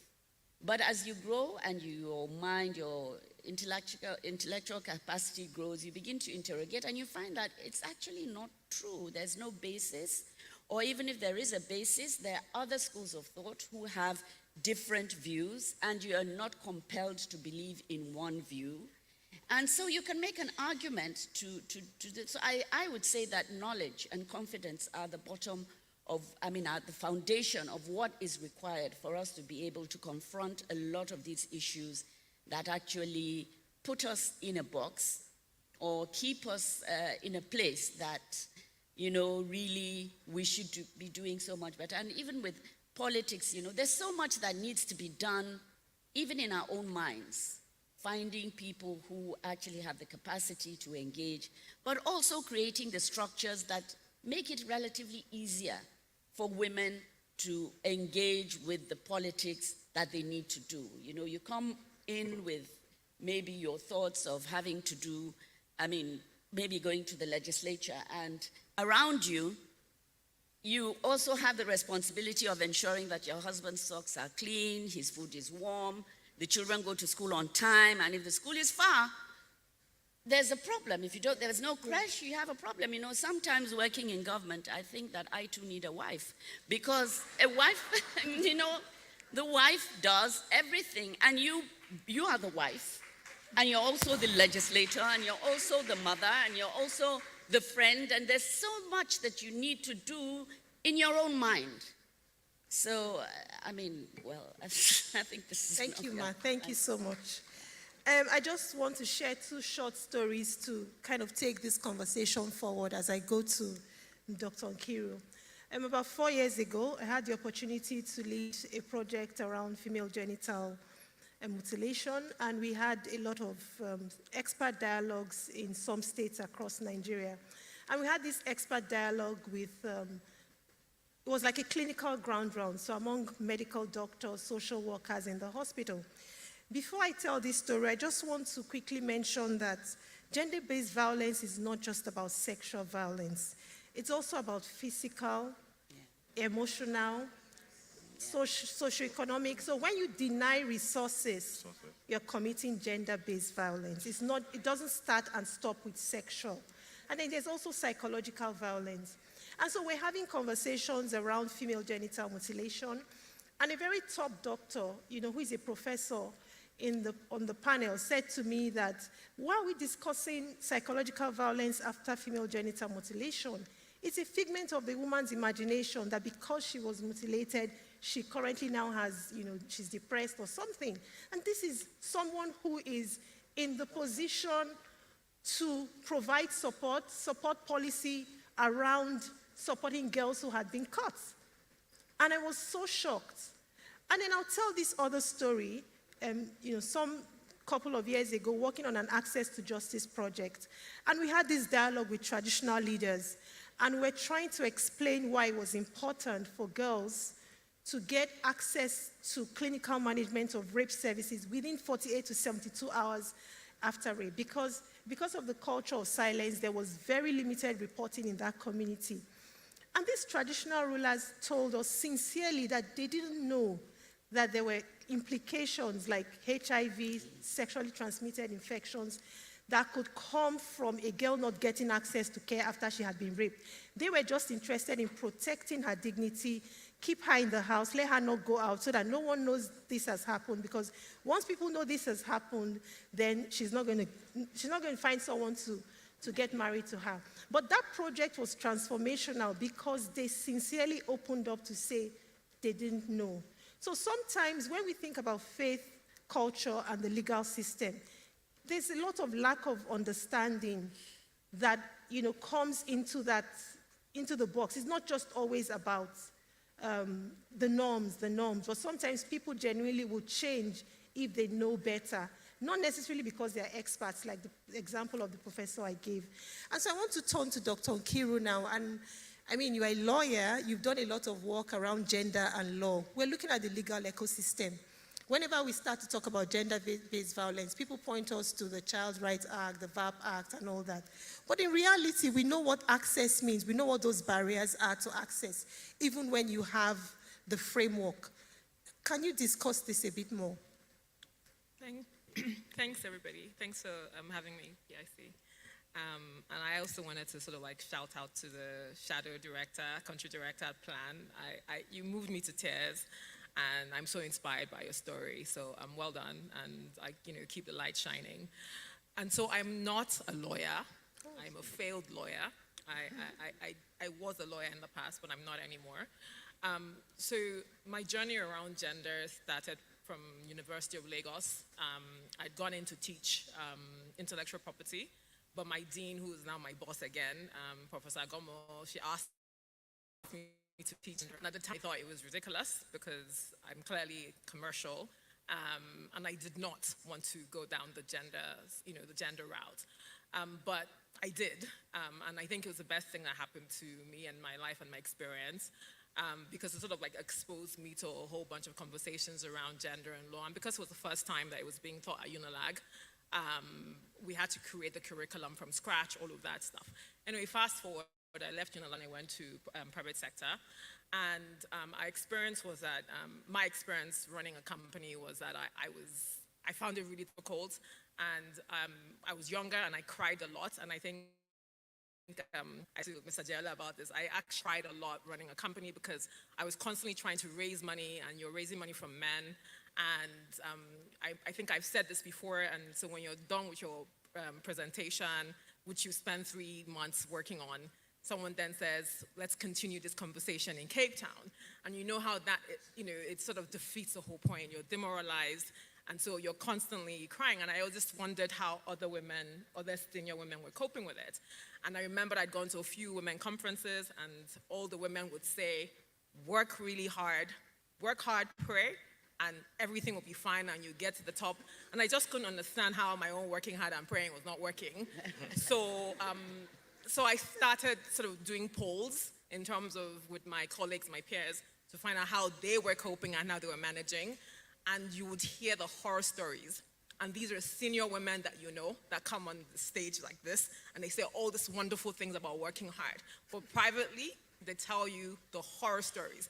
There's so many senior women that have been, as far as I know, almost raped.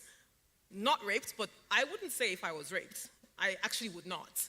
And so you wonder who's saying what and who's telling the truth about these things. And you wonder how these are people who are actually, well off, people who are supremely educated, being harassed by their male peers.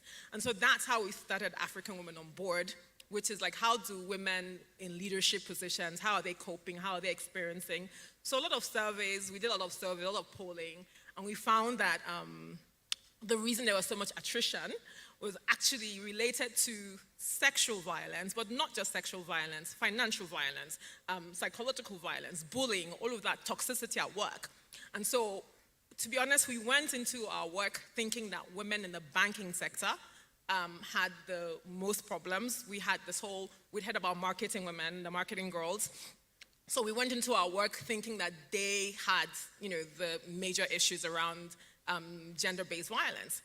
But our research pointed us to women in law, which is shocking, because you would think that women in law, law, the legal profession, but actually women in law, globally, 1 in 3 women in law is sexually harassed in their lifetime. Globally, it's not a Nigerian thing, it's not an African thing.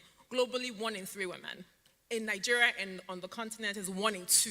So there's horrible stories about women in the legal profession.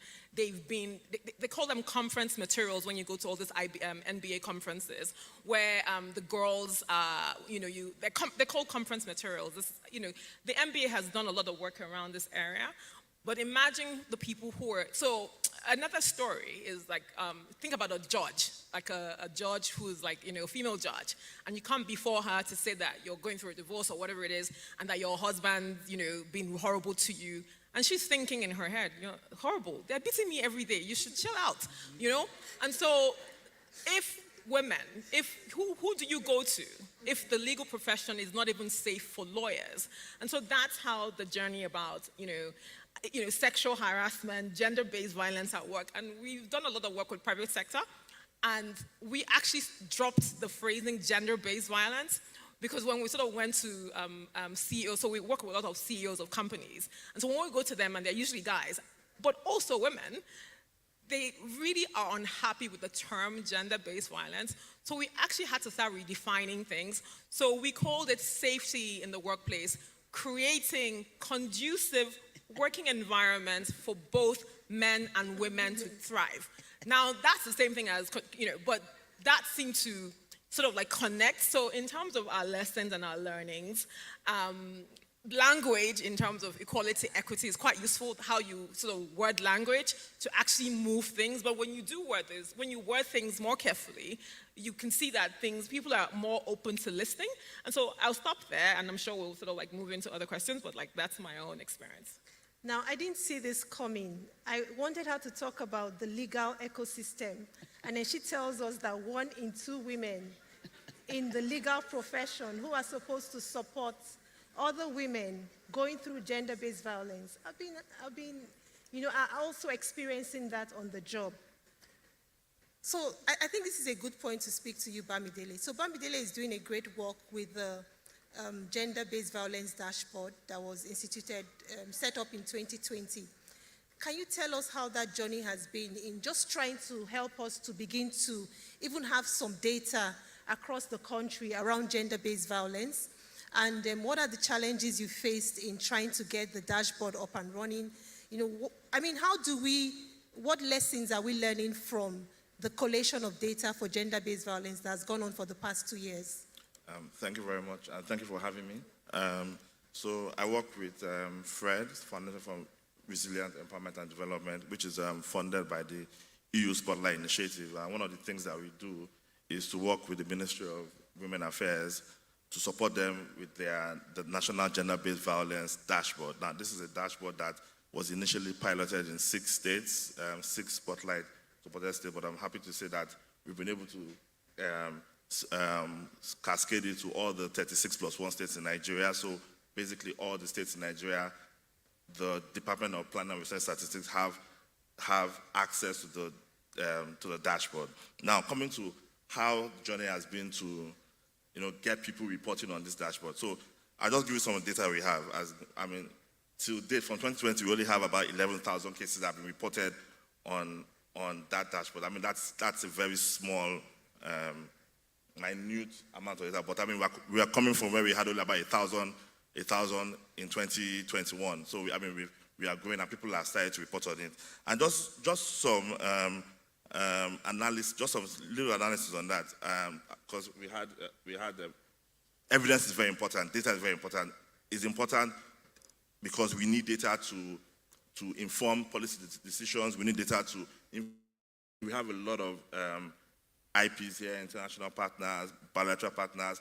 We need data to inform our strategies and our interventions. And most of the people that have been quoting data today have been quoting data from international agencies or international data, but I've not heard anybody really quote Nigerian data, and that's one of the problems that we have. Having data that is accurate and is Nigerian, domesticated. So that come on the dashboard has been very hectic, and working through government to do this has also been a little bit challenging, because when we talk about dashboard, situation room, we call it a situation room where we put data. We talk about that. People are thinking about physical structures, but what we have tried to tell people that to get data, what we need for data is just for you to have the tools. You have a computer, you can go to the field and you can report data. So the way the gender-based dashboard is organized is that we want to get data from the CSOs, from people that meet the survivors, not getting secondary data. So we get the data directly so CSOs have access to the database. So from the CSO level, a victim or survivor comes there and reports, and that is entered, and the data is transmitted from the CSO level up to the state, and it comes to the federal. Now, challenges that we've had, like I said, staff, you have people not understanding indicators. So one of the first things we did when we came into the system was to work with Ministry of Women Affairs. There were about 120 indicators being collected for GBV in Nigeria. And the government were, for want of a better word, it was harmonizing those indicators. A lot of partners here were part of that process, harmonizing and coming up with about 8 national indicators that can be reported and can be used by government to make decisions. What are those indicators? So we have cases reported. That's the main one. Incidents, trying to get incidents of GBV. How many cases were reported? We have services that have been provided, number of people services are provided for survivors. We have indicators that is working on how many states have adopted the various laws that you talked about, the VAP and all that. We have indicators that works on healthcare, because you know that if you're looking from our data, one of the highest proportions of reported cases has to do with sexual violence and physical violence. So, and that has to do with healthcare, because most people that go through that would always have to be referred to the healthcare center. So we have indicators that try to monitor how many people receive those services. We also have indicators that are trying to monitor services based, how CSOs and other institutions are implementing policies to integrate gender equality and to also make GBVs on forefront. So yeah, so we have those indicators. And finally, I just want to talk about something that my colleague from Ministry just talked about access to justice. And looking at our data from the 11,000 we have, and it's small, but one of the things we saw is that out of the 11,000 plus people that reported, incidents that were reported, only 60% of them indicated that they want access to justice. So there's a huge chunk of 40% of people that have been violated that do not want access to justice. And so we try to dig deep and find out why did this happen. I find out that, like people are talking about, there are a lot of cultural issues. We have cases where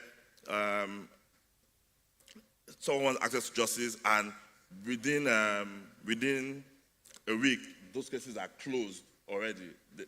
The community come together and say, we need to close this case, that it's a family matter, let us take care of that. So those are kind of things that we have seen from our data. Thank you. Just to take that point forward, about 12 years ago, I was working in an NGO in Lagos, and we had a woman who she had been stabbed in the neck by the husband. She was critical, took her to the hospital, stabilized her, and we had a safe house, and we kind of started to support her to get legal care. And, she came and said, oh, this is what I want. I really want to get, care, legal support. And then 2 days later, she comes and says, I'm going back home. And then we're like, what happened? What changed overnight? Of course, her husband had been calling her, apologized to her, and told her to come back home and not listen to the carers, the people who saved her life. And the next time we heard about her, she was dead. So those are some of the conversations that go on. And it leads on to the point that Bamidele just made, because you have a dashboard. At the last time I checked, if you look at the dashboard, you would see that, like he just described, you would see maybe 10,000 survivors, but the proportion who want access to justice is always very minute. And then for those who want access to justice, those who eventually get access to justice, the numbers are also critically low. And I want us to discuss this a bit further before I open the floor. And I'll go back to you, Ma. As an overview, we know that women hold on a lot to that, maybe the shame that would come out from going through a process, and then people say you're the one who exposed the family secrets, or you're the one who took.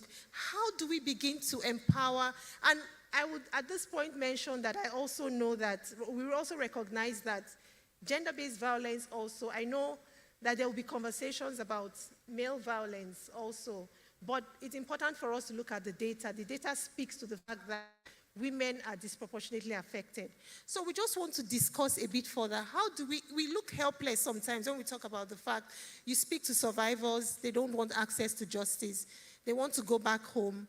2-3 days later, or 2 years or 2 weeks or 2 months later, you check on them and you find out that they've been killed.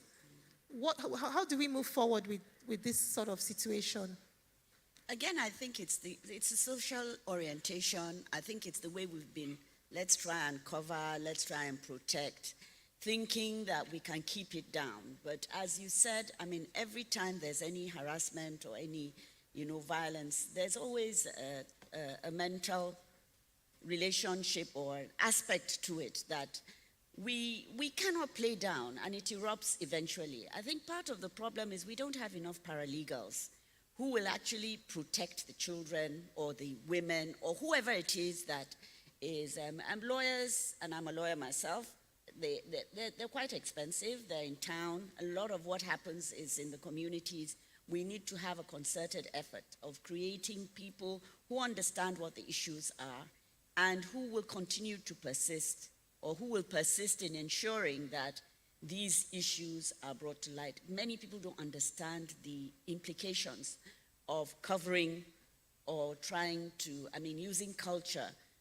I've seen where girls are asked to, you know, even marry the man that raped them.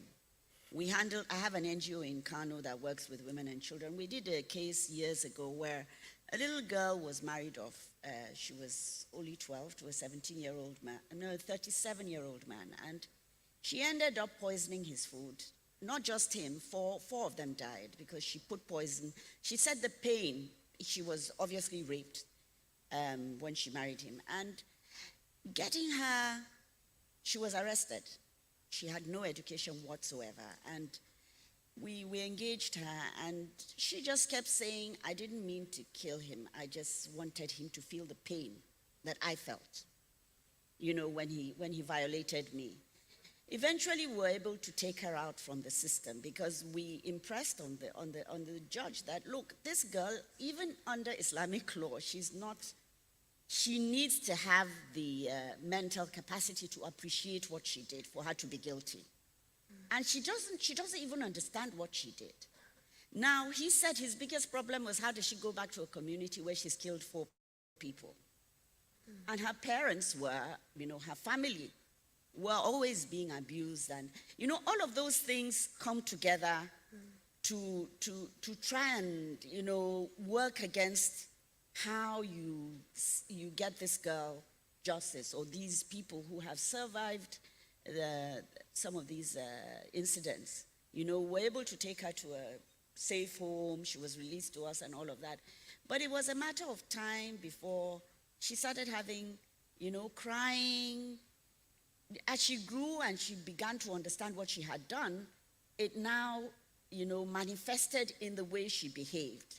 You know, but this is just digressing. I'm saying we have all the laws. We have many laws. We have the policies. We have and by the way, not all, in fact, few of the states that have passed the laws have created the structures that will actually protect or ensure that these safeguard measures are observed. You know, and then how do we get the information to the right quarters? When this happens, how do we intercede in families who say, I don't want a stigma? We need to do a lot of work at that level, at community level. And I think this is where we've missed it, and this is where we can actually improve on. And I think the Legal Aid Council has a lot of work to do there. Thankfully, they're working, at least with the At-Risk Children's Program, to see how they can create this army of capacity at community level. Thank you, ma'am. Thank you so much. And Tunde, I'll come back to you. In the last couple of weeks, you've started to walk girls through, you know, using chess as a way to get them to feel good about themselves, see that they can contribute meaningfully to society, and then hopefully begin to heal from their pain. But can you discuss a bit more about what's going to happen on the long term? What are you looking at on the long term? What's the long-term plan for these girls? All right, thank you. So, when I tell people that we're using chess to help children like this, you know, it seems laughable because, you know, I think chess is just a board game, but no, it's not. And this project, you know, was an important learning phase for me, you know, to be able to really understand the problem in depth, you know, by being a part of the solution. So what we did, you know, as soon as we got to Cross River, after the several hours of meetings with all the community leaders who were lying, by the way, you know, we were able to make headway and select some of the victims that we needed to engage in the 2 weeks of training. I remember the first class that we had, you know, so I set up a chessboard and I told the girls that after the first 4 moves in the game of chess, the number of ways this game can end, the number of variations that can stem, they're more than the number of atoms in the universe. So you have, you know, a plethora of options at your disposal. And in all of those options that you have to make just one move. And with every move that you make, you know, it has its own consequence. It's either good or bad. If you make a good move, you know, you'll be rewarded by winning. If you make a bad move, you'd lose. Right. And for the first time, I saw curiosity in their eyes, and I saw that they knew that they were about to learn something that would show people that they could also be intellectually inclined. And some of these girls had never been to school before. They've been given out from the ages of like 2, 3, and they've worked all their lives doing hard jobs on farms. A lot of them had to walk 8 hours from a village called Belegete to the training center, 8 hours. And, for the first time, they saw an opportunity to engage their minds. And that did 3 things. That helped us achieve 3 things. It helped the girls understand that they also had the capacity for thought, right? And most times when we think about education, it's always just, within the 4 walls, right? But education, is a capacity for thought, for independent thought, for critical thought, for problem solving. And for the first time, they got, an alternative kind of education to engage their minds, right? Because you get to learn with time that a lot of these victims don't even know that a crime is being committed, against their bodies. They don't know. They don't understand it, right? So by teaching them chess, they began to learn how to think for themselves, how to plan for themselves. And, the dangers of this early child marriage is that, it makes them dependent on the husbands. And this has this underlying economic implications because the girls are given to the men, very old men, by the way, in their 60s, 70s, right? So the men die after like 10 years. So the girls are left with children. You see, I saw a 16-year-old girl with 3 children, and she has no skill, no education. She just goes to the farm in the morning and she gets back at night for 500 naira, And, the stories are horrible, but for the first time, they got to engage their minds. We taught them affirmations, I am brave, I am strong. They were learning all these things for the first time. We taught them how to fly drones. We brought our drones, we brought our laptops, They got to do that for the first time. They got to see a world beyond the confines of their environment. And this mindset shift was very important, to help them understand the power that they have, to understand that they have the power to say no, right? They have the power to choose the future they want for themselves and for their children now, right? So after doing that, we had a tournament, and we made sure, we clothed them properly in their cultural attire with beads, the crossover attire. It was very beautiful. They competed. There was this girl that brought a 9-month-old baby to the tournament, and she came second. She won a trophy. I couldn't share a lot of these things in real time, but I'll share them subsequently. But, it was the most beautiful moment for me. I saw a lot of the girls cry, because they discovered the power that they had.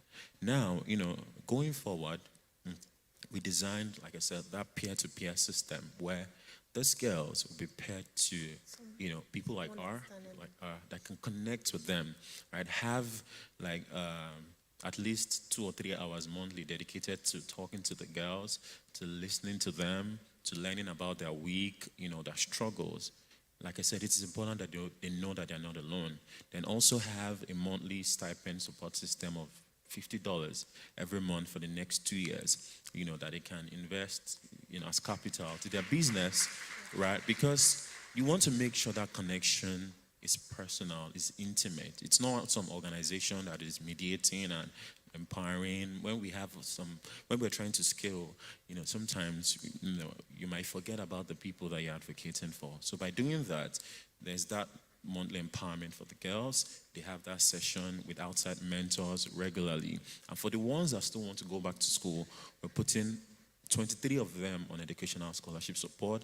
We had the ruler of the community, the paramount leader, to make a declaration on that day, to make girl child education compulsory. Because the husbands don't let the girls go to school because they know that when they go to school, they will rebel against the culture, against the system.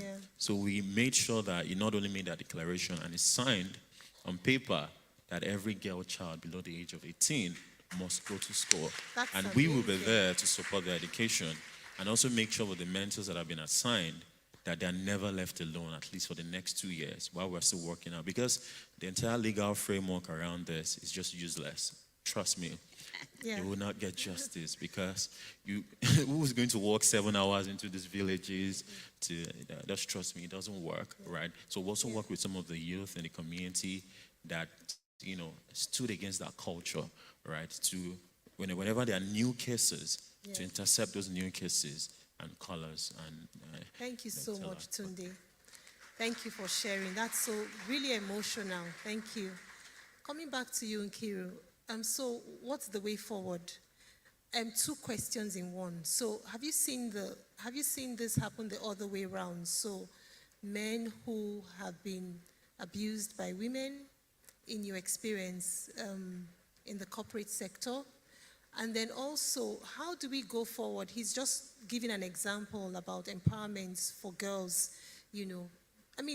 Little by little, trying to change norms, get them more productive, give them agency. How does this play out in the boardroom?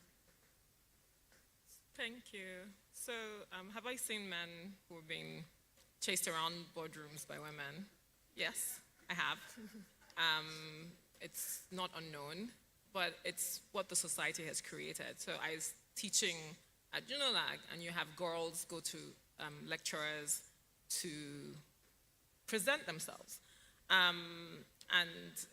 There's this whole conversation around sextortion and all of that stuff. And it's because the community has allowed this. So you aren't going to get grades if you know that your professor is going to give you the right grades if you go to him. And so where is the onus? So the men normally say to me that, but she came, she sort of was trying to seduce me. But you're the person who has responsibility, you're the professor. So yes, there's always, this is the world we live in. There's going to be women who are going to sort of like harass men, but there's also a responsibility factor. It's also economic. There's so many reasons why these things happen, and I do not want to belittle that conversation at all. But when I hear that, this whole, the women are running after us, I find it irresponsible. I'm like, well, the issue is that, there is a higher proportion of women who are being, destroyed by this problem. So yes, there's men who are suffering difficulties. There will always be. We are living in a world where, sex is real. And so I don't want to dismiss that, but I'm focused on women, contributing to society and us being given opportunities to do so. What's the way forward? I have to be honest, I'm frustrated by the conversation. I'm frustrated by the lack of movement. I do think that there's conversations around how to bring all the conversations together. So there's, in development space, I'm not from the development space classically, I've just come into it. I'm basically private sector focused. And I do feel like private sector has to do more. When you think about COVID and what happened during COVID, the only reason we're able to move forward very quickly was actually because private sector and public sector moved together at the same time. We would not have had the responses we had to COVID if you didn't have full private sector involved. And that's because private sector understood that, their livelihood, the economy was at stake, and they moved in. So we must have to have fully involved private sector in any real conversations. Then look at the big picture around this climate change, climate equity. Look at the conversation we're having around climate equity. The reason we moved so quickly in the past 5 years, 8 years now, and most recently in the past 3 years, is because all the huge companies are now saying, climate change. So you have all the, Google is saying climate change, Goldman Sachs is saying climate change. If we do not have private sector moving, nothing's gonna happen. I wanna very quickly talk about Kadaria. There's a woman who's Kadaria Ahmed, I think that's her name. And I saw a program that she did, and this was pure data. And at the end, the result was that if we don't move on this gender issue, if you think it's a women issue, where in 10 years, Nigeria will not exist because the terrorists will have overrun us. Why? Because you have 9-year-old girls, 10-year-old girls, 15-year-old girls having 4 or 5 kids. These kids are malnutritioned. They're going to be maybe 3 boys, 2 girls. They're going to be walking around the streets. They're going to be quickly recruited by terrorists and, malfeasance. And this is going to overrun us. So if private sector thinks that gender is a women issue, then we will obviously all be dead in 10 years. So I think it's very important that we move from all of this, oh, women are talking, and move it to, listen guys, private sector, if you don't get your act together and make this a serious issue, we're in it for the very short time, we'll all be gone. And then finally, the whole idea of grassroots women, I think is really important. But I do think we have to look at women's leadership, not women in leadership, but women's leadership, because how women lead at home, how, our agency is part of the issue. We don't have agency, we don't exercise agency. So women's leadership is a core thing. And if you think people who are very hungry, if you're looking for 3 meals and you can't find one, that you can change policy, then you're not really going to move anything. But think about women who are, the women in this room, which 3 meals is not the core problem. It's really how to move on to the next space in life. That's when you can actually start having systems change. Think about women as lawyers. You talk about, who is going to defend these girls. If the female lawyers are not themselves defended, or, they don't themselves feel, empowered, there's not going to be any progress. So think about women in law and the law society and the law profession. It's a closed space. We can actually achieve systems change in that society, and then that also has a triple, a radiating effect across society. So I think there's different ways for us to explore. There's grassroots ways, there's also women's leadership ways, but I think private sector is really, really important to get involved, and I think that would sort of help. It won't solve the problem, but it would help to move the conversation more than just 2 seconds forward. Sorry, I'm a bit... Yeah, thank you so much. So this is a call to action for the private sector. Let's do more for gender. I'll turn to Bamidele. Talking about this call to action, how are you using this data from the dashboard? Yes, it's not perfect, but do we have opportunities to engage? So, for example, private sector, are there ways this information is being disseminated? How do we learn lessons from this dashboard? What is access to justice like right now? What is it, what proportion of cases are denial of resources, or how are we learning from this data? Thank you very much. So, using the dashboard, like I said, is open. Everybody has, we have a public access, so you can see that.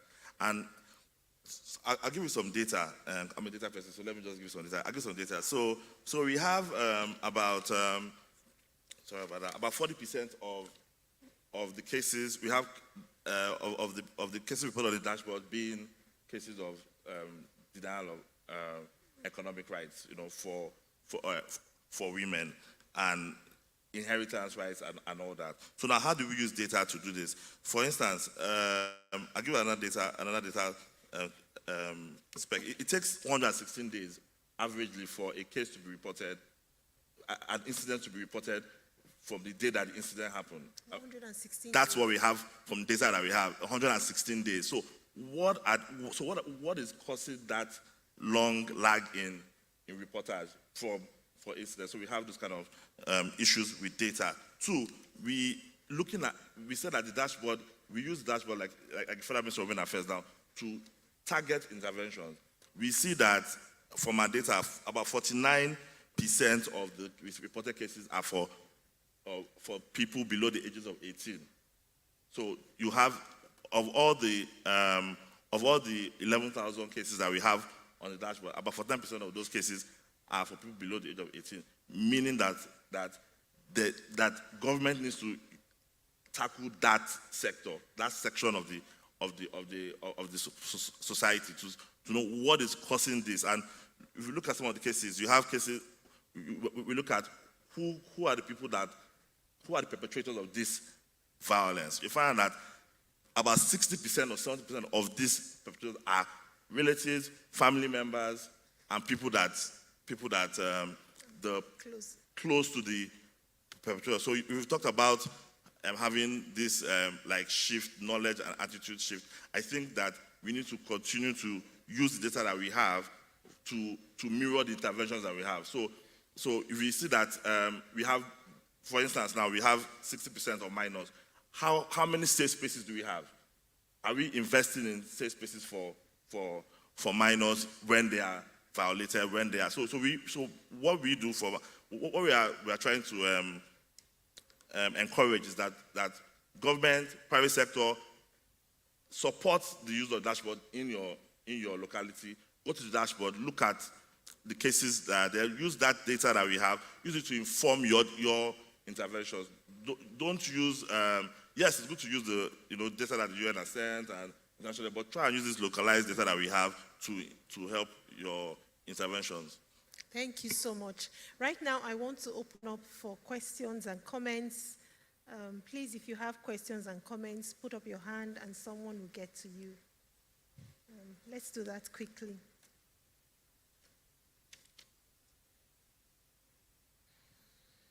Can I start? Okay, please, can we have a mic? Okay. Hello, good afternoon, everyone.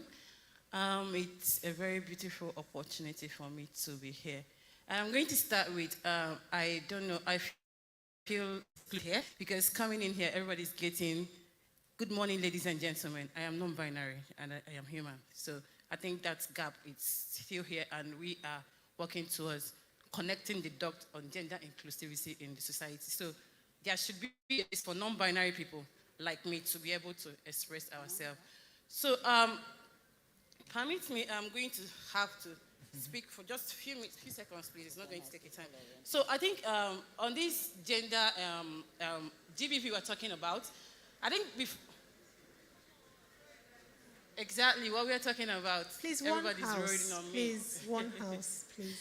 So, talking about this GBV, I think we need to identify the gaps before we can connect them. Now, for me, we talk about gender inclusion, and there is no space for non-binary people. That is a gap we need to find a way to connect. And then we talk about GBV for women. We have, most times people report cases that are women, but there are particular women who are always left out when they are about to report cases. Sexual minority women. Most times we get violated by families. And the first place you go to report, that discrimination, because you're a sexual minority, is the first thing they put to you. You get beaten by your family because of your sexuality, and you choose to report to police or maybe to the chief or anybody. The first thing you hear is, you deserve it. How do I deserve it? Because I am a sexual minority. You go to police to report a case, a rape case, nobody is listening to you because they feel like you deserve a dick because you're a sexual minority. So the person who raped you is doing you a favor. Those are the gaps. And now, we talk about young people and young women and how to empower them. I think we also need to understand that young women and young girls are not just victims or beneficiaries. We are also partners in actions. We can actually implement and develop projects that directly affect us. You don't just come and say, okay, you are speaking for young people when you don't engage them. You catch them younger, engage them, give them that power from a younger age so that they will be able to speak for themselves and take charge. If you don't give them that enabling environment, if you don't provide basic things they need to grow up as a woman, they are lacking behind. You need to give them giving back the power to the young people to be able to make decisions for themselves, to be able to talk about issues that directly affect them. When I talk about my issues, I talk from experience. But when an ally speaks for me, they speak based on what they think that is good for me. Thank you. Thank you very much.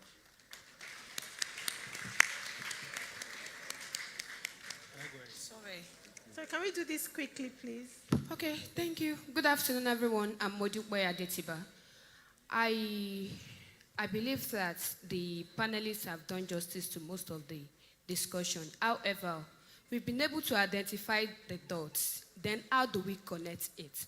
If you are saying the gender-based, non-inclusion, gender inequalities persist in our environment, then how do we ensure that women and girls who are victims, how do we ensure that at that point that they speak out, that they did not refrain their voice, Now, you cite a reference to a woman who spoke to you a few years ago about her being stabbed, then few days after, she said she's going back to the family.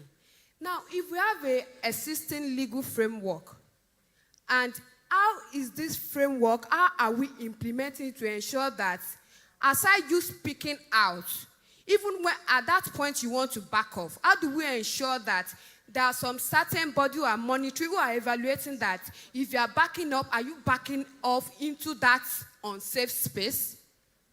Because we need to also ensure that. Now, something happened, I was being victimized. Let's assume I was being victimized, then I report the case. Then a few days after, maybe out of threat or fear of stigmatization, I reach out to you again that I'm no longer interested. That's from my own. But as a concerned body, what are you trying to do to ensure that I don't go back to that unsafe space, even when I wish to go back? Okay, thank you. All right. Good morning, ladies and gentlemen. My name is Williams Isaac, and my question is to Mr. Tunde concerning the event happening in Calabar. You know, in this part of the country, religion and culture are very sensitive things. So, how did you plan to sustain that intervention you provided? And another question I also want to ask is, now that you are not there, how do you intend to monitor and see, or do you have an agreement with the village that that kind of event should not be happening? Or what exactly did you do to stop or to find a balance to that problem happening there? Thank you very much. Good day, everybody. My name is Jeremiah Oseni. I represent the Begotten Educational Foundation. I sincerely want to thank the organizers of this event, especially this panelist, for trashing this issue. So far, I'm satisfied. Particularly, I want to congratulate Dr. Miriam Uwais, for what you're doing through the AROCP. Now, I want to say something. You know, this gathering is actually very nice. We come and we have, shared a light on these gray areas. However, I think the more focus after here should be the practicality of how we can end this issue. More so that in Nigeria today, in the north, we still have 5 states that are yet to pass and adopt the Nigerian Child Rights Act. People like, okay, I shouldn't say doctor, let me say Mrs. Miriam Uwais. I know that she has done a lot concerning that with some other organizations such as FIDA, Plan, and the Human Rights Watch. But my question is simple, and I'm asking now, and I wish actually we have delegates or representations, from those states in this hall for them to hear this question. What will it take Adamawa, Bauchi, Gombe, Kano, and Zamfara state government to please pass these laws, just so that more children, their rights will be protected in this state, and the rate of these GBVs I believe that it will drop drastically. So that is my question. Thank you. Good afternoon, ladies and gentlemen. My name is Nene Frida Gomez. By the way, I'm all the way from the Gambia, West Africa. In the Gambia, it's usually say Gambia, no problem. But when you go to Gambia from the airport, you start to see all the problems right in your face. So I don't know why they keep on saying Gambia, no problem. But anyway, I'm very, very happy to be here. And kudos to the moderator and her panelists. Submissions are spot on. Sitting here listening to everybody speak, I'm like, okay, can we just open a road that you can just go from Gambia to Nigeria? Because the issues are so similar. It's just so similar. But now looking at the team connecting the dots, I'm thinking, how can we as countries, as Africans, partner and collaborate on these policies, on these issues, to see to it that, because when we partner together, we become a force. We form a synergy, and we are a force to be reckoned with. Then we'll be able to push further on these policies, on these laws, But what I see happen, even though the issues are the same, about gender, about women, about the girl child, it's the same issues we have in the Gambia. But our policies are so made to fit the Gambian context. Yes, different countries, our realities are different, but we are talking about the gender. Everywhere you go, the unique distinctive nature that qualifies a woman is the same everywhere you go. Different languages, but I think the partnership, the collaboration needs to happen, connecting the dots from country to country to ensure we become one force and be able to conquer this issue. Thank you. Please? Good afternoon, ladies and gentlemen. My name is Lemi Ugegbe from Men Against Rape Foundation. The topic, overall topic, connecting the dots. How do we connect the dots? When the Child Rights Act and the Violence Against Persons Prohibition Act, passed at the federal level, goes to the state, and the states, in passing it hypocritically, water it down. Where the Child Rights Act at the federal level defines a child as anyone under 18, but when it goes to the states, they define it as 16, as 14, as 13. How do you connect that dot? Now we also have another dot to connect. The sub-team has to do with faith and the legal ecosystem culture. How do we connect the dot? When in a country, one nation bound in freedom, we have two laws. Okay, please go to the The question. penal code, I'm not asking a question, Okay. I'm making a comment. Okay. Just make it quick so that we can reflect back on The comments legal, you've raised. you break my train of thoughts when you do this. Now, the penal code regulates operations in the north. The criminal code regulates operation in the south. Yet, according to the law, they are supposed to be subordinate to the grand norm, the 1999 Constitution.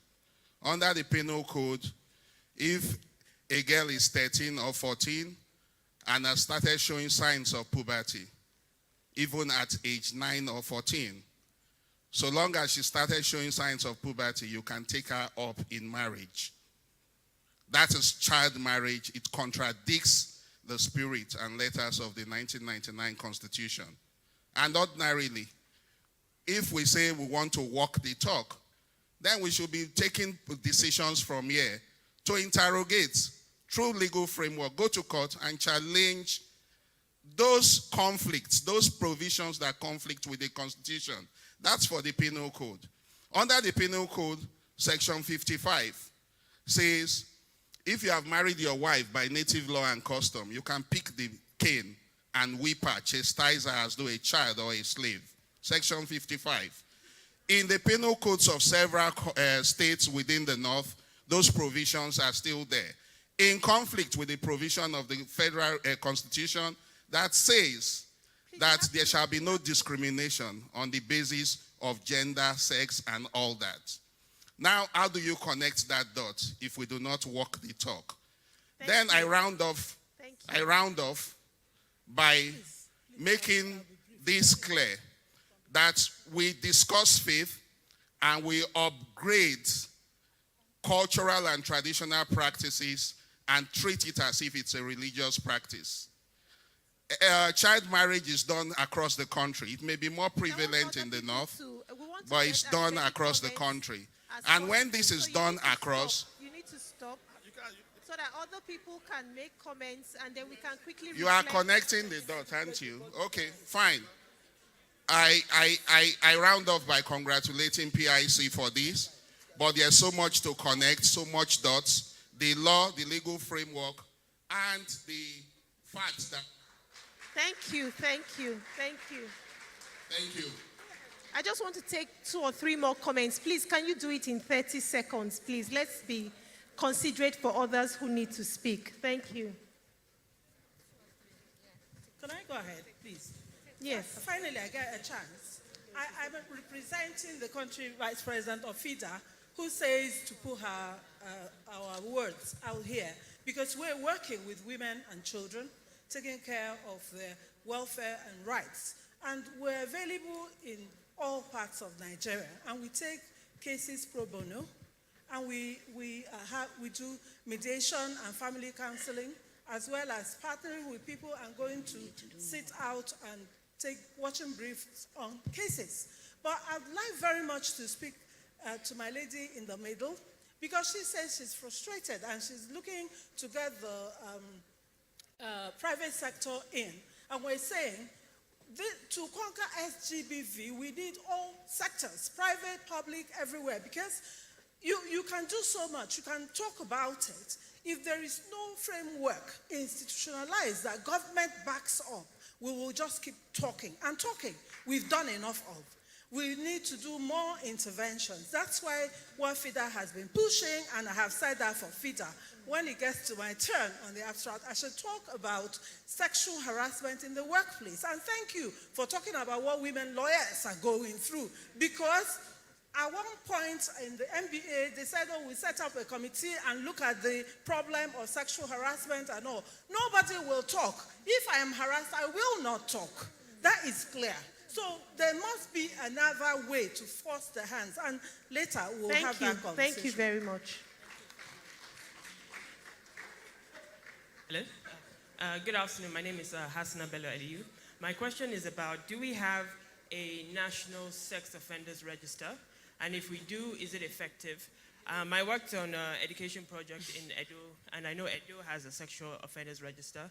And one of the things we found was when a teacher committed a sexual offense against a student, they would just run to another state and get a job as a teacher in another state.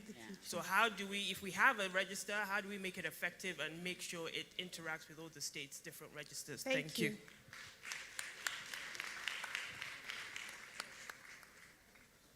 Good afternoon, everyone. My name is Jemima Jato. My question is kind of directed to Mr. Bamidele. Battered in silence, that's your topic, and the overarching theme is connecting the dots. I'm thinking about the dot of intersectionality of women who are also persons with disabilities. How is that register capturing, this unique group, maybe mental, disability and things like that? How do we ensure that they can also stand out, from the general umbrella of women or girls and things like that? And what kind of interventions would the register direct towards that kind of group that is, to a large extent, marginalized across many sectors? Thank you. I'll just take two more questions. I mean, we may just take these questions as comments and then continue the conversation afterwards, because once our time is up, we have to leave. A very good afternoon, everyone. My name is Sonye Ndubisi. Just to answer a few questions for our friend who spoke about binary personalities. I work for UNDP, and one of the key things that has happened in the last 3 years for Spotlight Initiative is inclusiveness, which brings on board key and vulnerable population.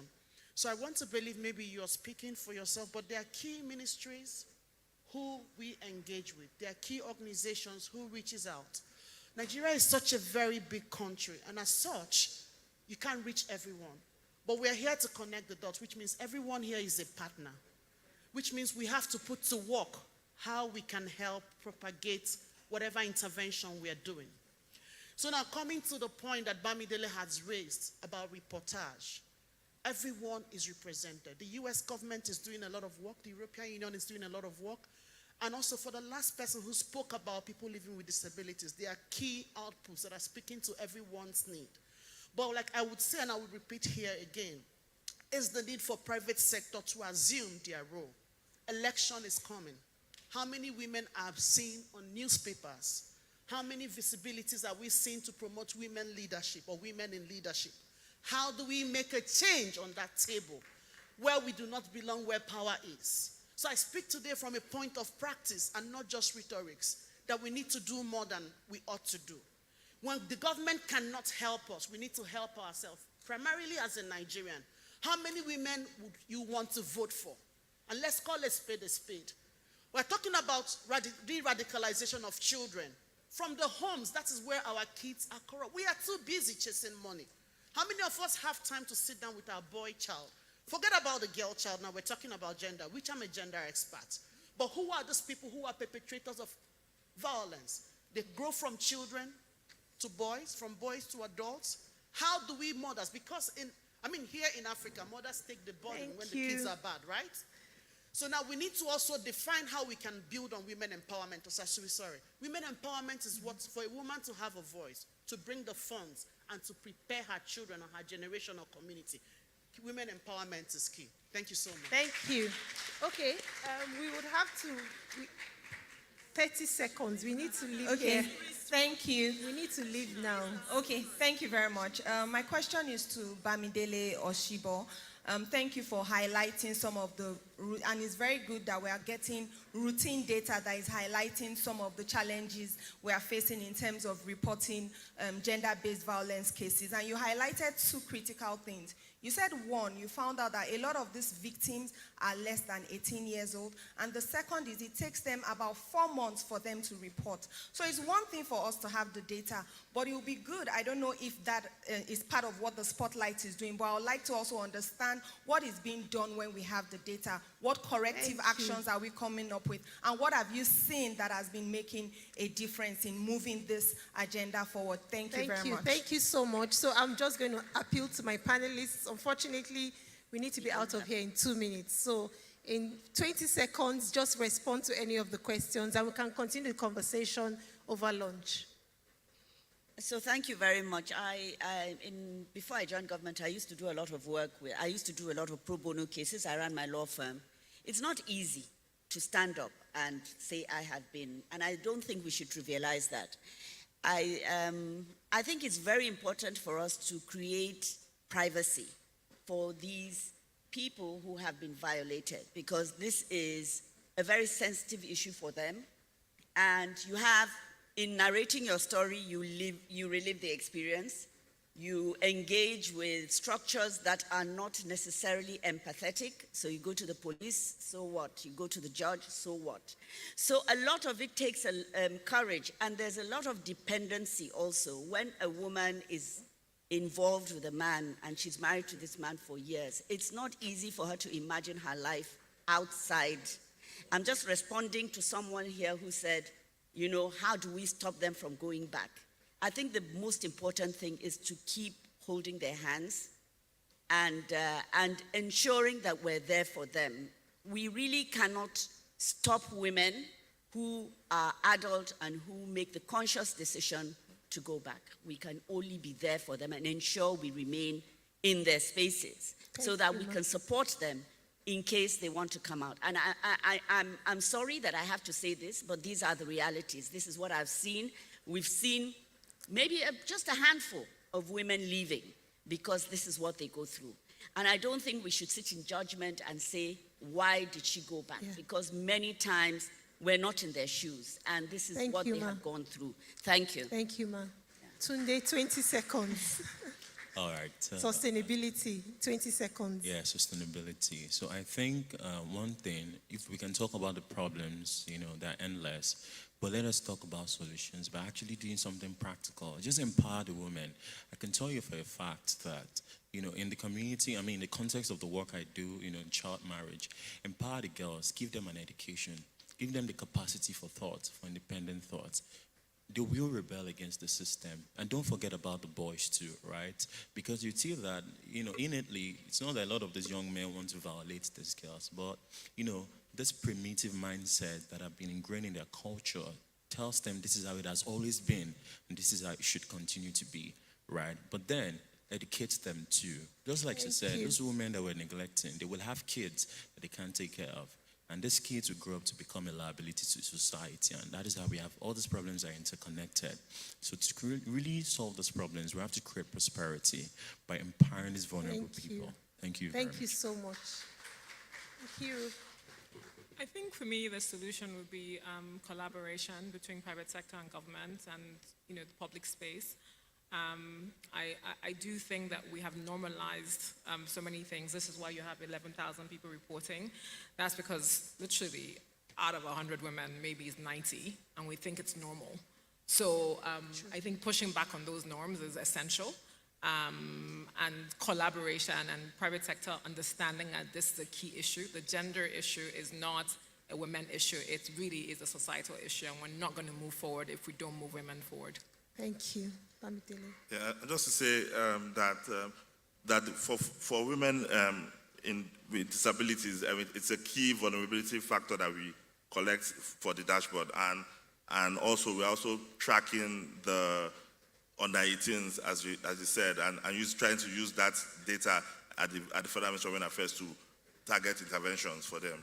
Thank you. Thank you so much, everyone, for listening. One thing we should be guaranteed about is conversations around inclusion starts here. So everyone who has come, people living with disability, anyone who feels excluded for any reason, we're here to connect those dots and start the conversation about inclusion here. And for GBV, when we bring out the purple book from this conference, all these points will be reflected, and these conversations will not stop here. They will continue as we use this as advocacy tools into 2023. I want to thank our esteemed panelists. Thank you so much, and thank you everyone for listening.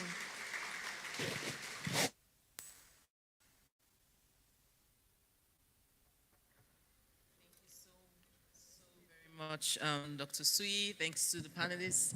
Please pause to take a picture. You're going to get a really fancy placard that you use to take the pictures, please.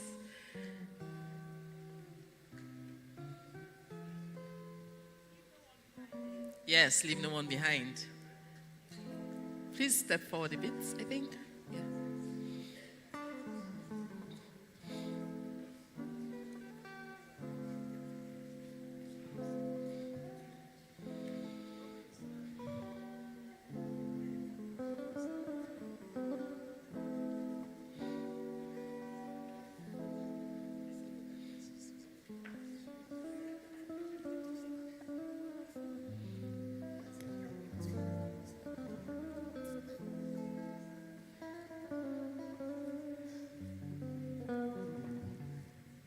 Okay, thank you so much. Please, can we have some of our esteemed guests, the special guests seated in front on the couches? Could you please step forward and take a quick picture very quickly with the Leave No One Behind placard? Please step forward. Let's take a quick group picture of the speakers and the esteemed guests.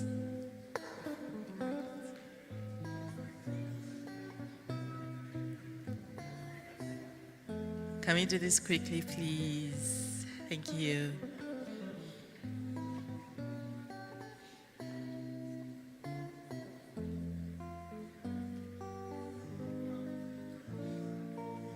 If you don't have a placard, you can just smile. Your smile will be the placard.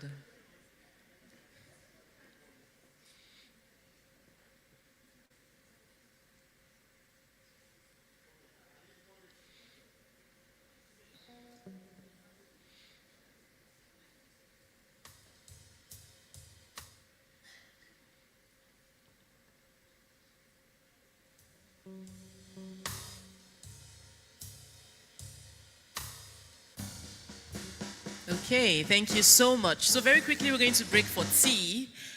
Everyone who's seated on the couches right in front, please head towards Tracy. Her hand is up right there waiting for you. She's going to take you to where you're going to have tea. Everyone seated in front on the black couches specifically, please head towards Tracy for tea. And everyone else, you can just head towards the doors at the back. The ushers will lead you to where you'll be having tea. It's just right around the building over there. But if you're seated on the right, on the black couch in front, please head towards Tracy. Tracy is on the door to my right. I'm pointing towards her right now. Please head towards Tracy and go have some tea. Thank you so much. The next session will start in exactly 20 minutes. Might start earlier than that, just so we keep things moving very quickly. If you're seated on the black couch, please head towards Tracy for tea.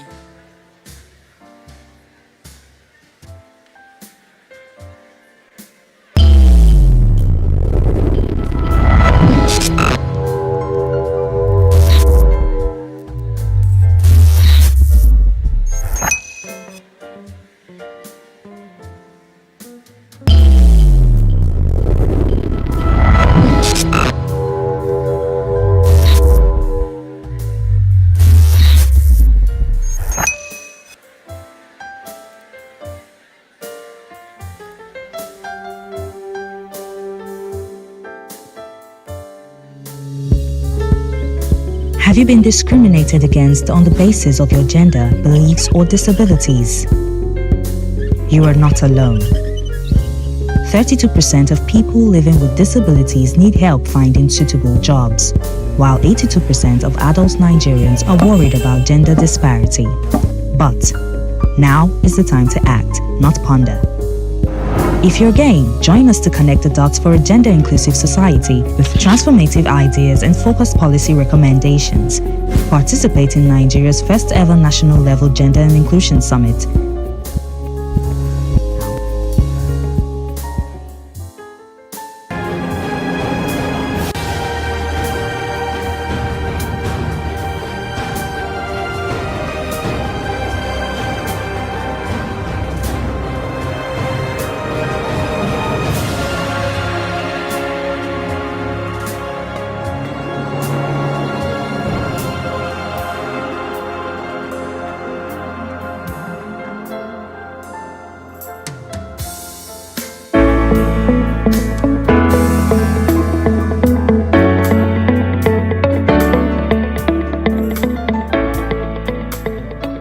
Okay, so the first thing is that no country actually begins with an idea to simply chase all 17 SDGs. Okay.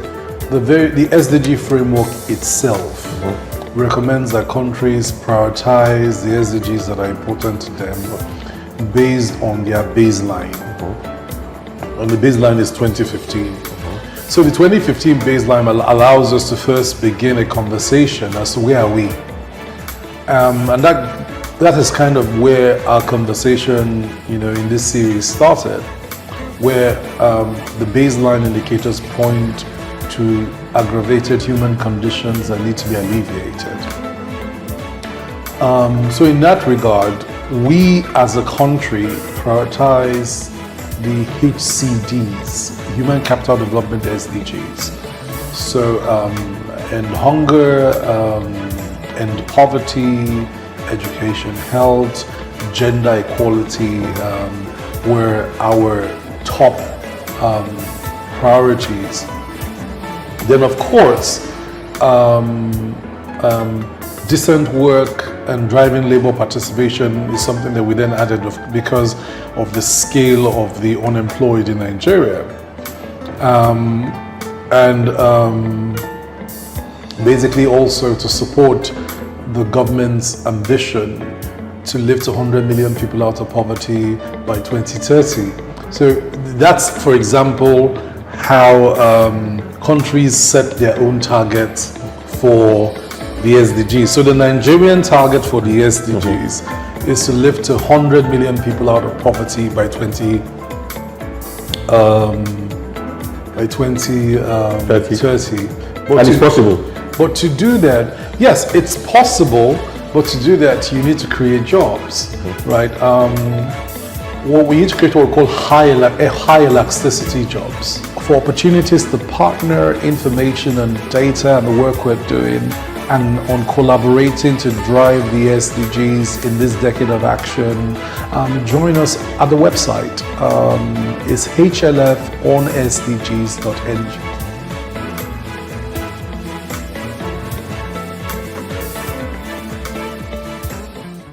First, it was a dream. Then it became a vision. Now it is a goal. What is our target for Nigeria by 2030? Our dear country should be sustainable, steered by leaders who say no to poverty, have zero tolerance for hunger, prioritize good health and well-being, with buoyant citizens who enjoy quality education and promote gender equality. Let's score this goal together and leave no one behind.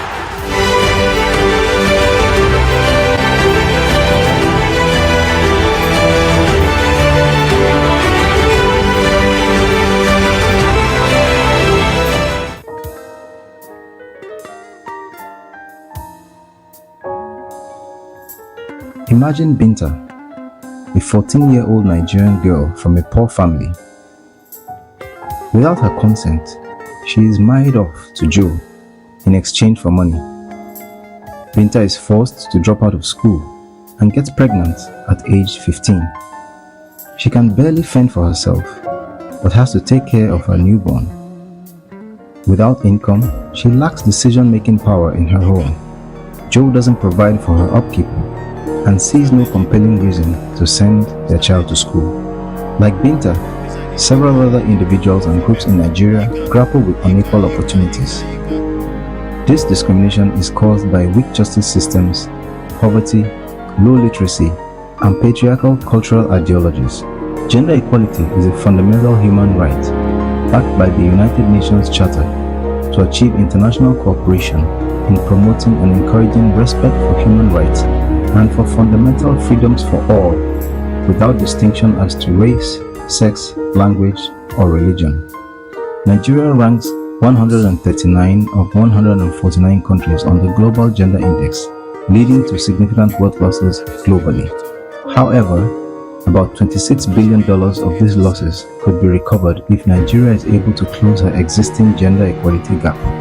In light of these realities, the High-Level Forum on the SDGs has partnered with the Policy Innovation Center to organize the first national-level Gender and Inclusion Summit. The HLF SDGs is a program currently run by the NESG with support from the Bill and Melinda Gates Foundation towards the actualization of the SDGs by 2030, including the attainment of gender equality. The Gender and Inclusion Summit will explore transformative ways for inclusion, gender-responsive governance, and accelerate the actualization of the SDGs. It will also provide an opportunity for all stakeholders within the private and public sectors to discuss how to achieve positive outcomes for men and women in Nigeria. Welcome to the GS22. Collectively, we can identify challenges and question assumptions surrounding gender equality and inclusion in Nigeria.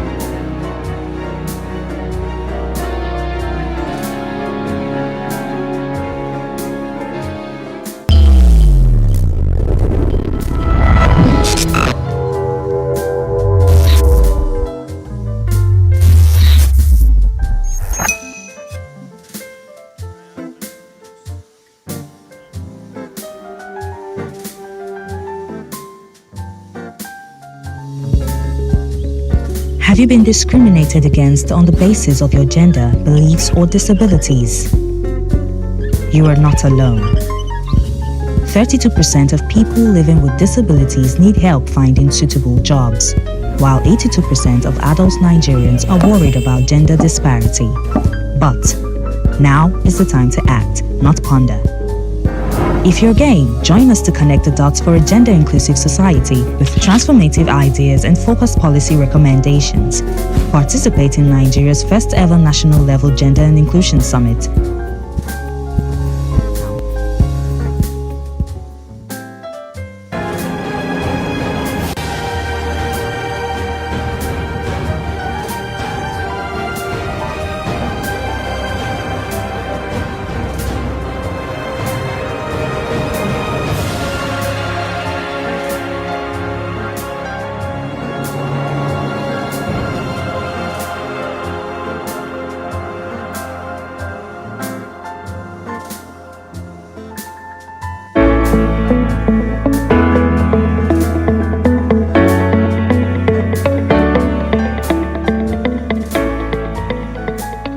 Okay, so the first thing is that no country actually begins with an idea to simply chase all 17 SDGs. Okay. The SDG framework itself recommends that countries prioritize the SDGs that are important to them based on their baseline.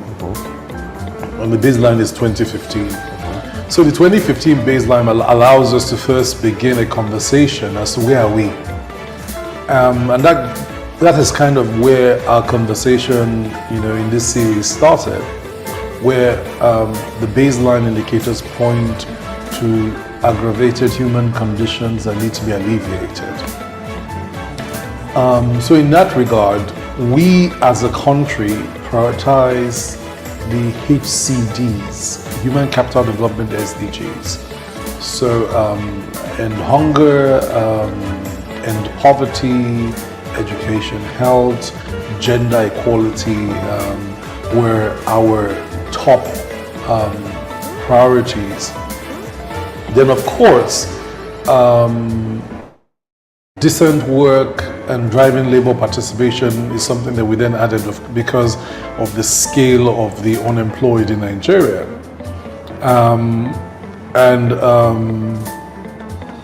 Also to support the government's ambition to lift 100 million people out of poverty by 2030. So that's, for example, how countries set their own targets for the SDGs. So the Nigerian target for the SDGs is to lift 100 million people out of poverty by 20.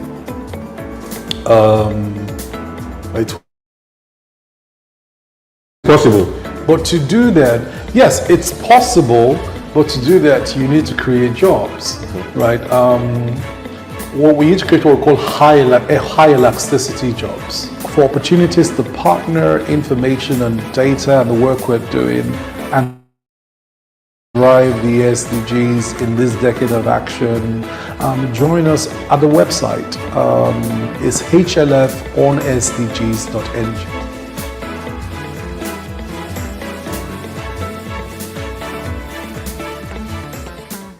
First, it was a dream. Then it became a vision. Now it is a goal. What is our target for Nigeria by 2030? Our dear country should be sustainable, steered by leaders who say no to poverty, have zero tolerance for hunger, prioritize good health and well-being, with buoyant citizens who enjoy quality education and promote gender equality. Let's score this goal together and leave no one behind.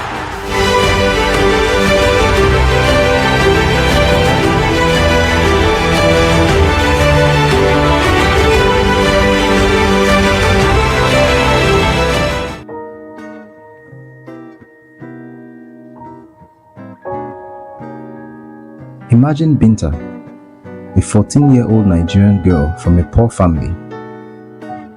Without her consent, she is married off to Joe in exchange for money. Binta is forced to drop out of school and gets pregnant at age 15. She can barely fend for herself, but has to take care of her newborn. Without income, she lacks decision-making power in her home. Joe doesn't provide for her upkeep and sees no compelling reason to send their child to school. Like Binta, several other individuals and groups in Nigeria grapple with unequal opportunities. This discrimination is caused by weak justice systems, poverty, low literacy, and patriarchal cultural ideologies. Gender equality is a fundamental human right, backed by the United Nations Charter, to achieve international cooperation in promoting and encouraging respect for human rights and for fundamental freedoms for all, without distinction as to race, sex, language, or religion. Nigeria ranks 139 of 149 countries on the Global Gender Index, leading to significant wealth losses globally. However, about $26 billion of these losses could be recovered if Nigeria is able to close her existing gender equality gap. In light of these realities, the High-Level Forum on the SDGs has partnered with the Policy Innovation Center to organize the first national-level Gender and Inclusion Summit. The HLF SDGs is a program currently run by the NESG with support from the Bill and Melinda Gates Foundation towards the actualization of the SDGs by 2030, including the attainment of gender equality. The Gender and Inclusion Summit will explore transformative ways for inclusion, gender-responsive governance, and accelerate the actualization of the SDGs. It will also provide an opportunity for all stakeholders within the private and public sectors to discuss how to achieve positive outcomes for men and women in Nigeria. Welcome to the GS22. Collectively, we can identify challenges and question assumptions surrounding gender equality and inclusion in Nigeria.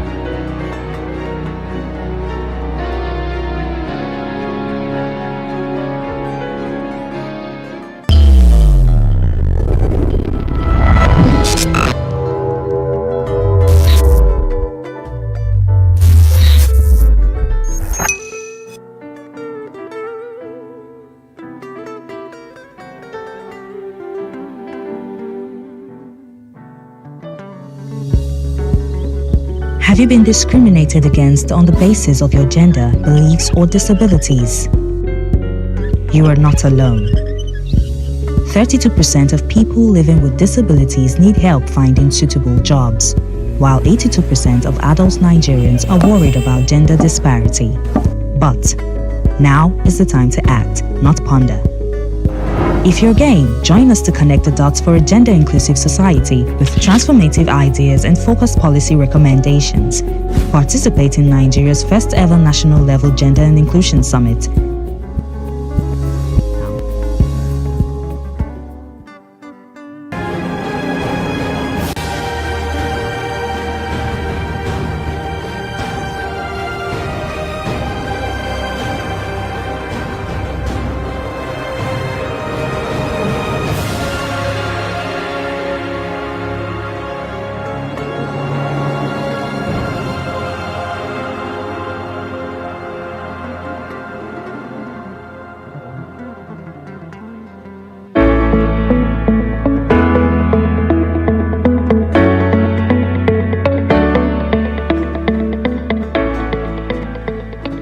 Okay, so the first thing is that no country actually begins with an idea to simply chase all 17 SDGs. Okay. The SDG framework itself recommends that countries prioritize the SDGs that are important to them based on their baseline.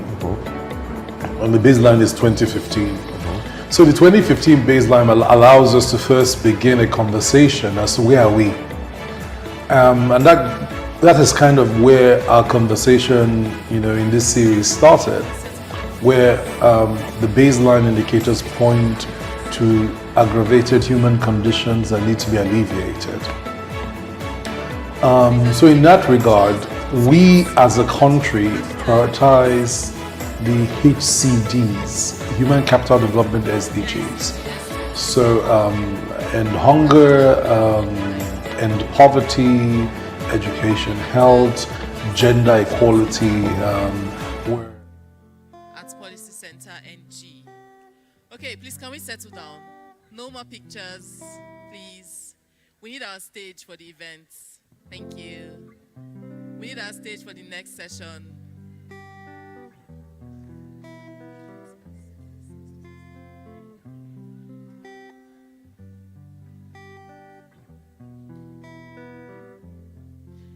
Use your voices, your social media handles to join the conversation. Use the hashtag, lend your voices.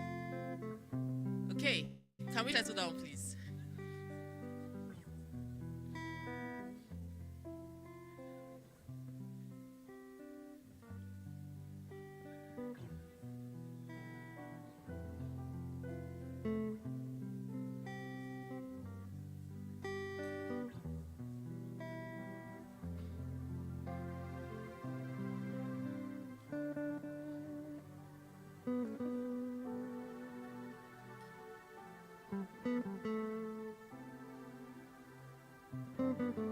Hi everyone, good afternoon.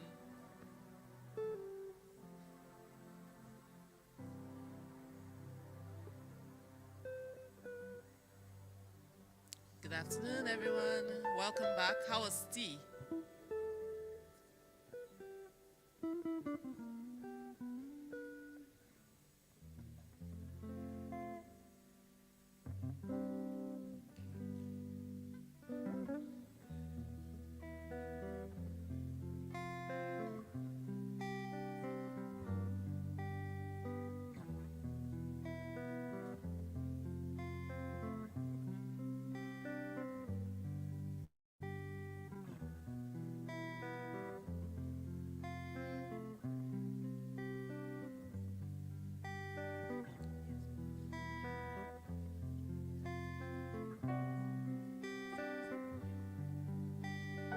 All right, so we're going to go very quickly to the next session. Hi, can we settle down, please? I hope you enjoyed tea. So I know a lot of people didn't go because they wanted to network, take pictures, do an Instagram reel. Please remember to use the hashtag as you do all of those. It's PICGS22 and hashtag leave no one behind. Okay, so welcome back. Very quickly, we're going to go into the research presentations. The 2-minute thesis that have been prepared by some of the people who submitted their abstracts to the summit. And I'll be introducing the judges or the panelists that would be judging these abstracts as they are presented.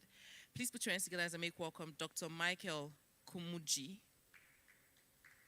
as he sits there on the high table, and Mrs. Louise Maina. Put your hands together for Mrs. Louise Maina. Mrs. Lois, apologies. Mrs. Lois Maina and Mr. Mayoko Adediran.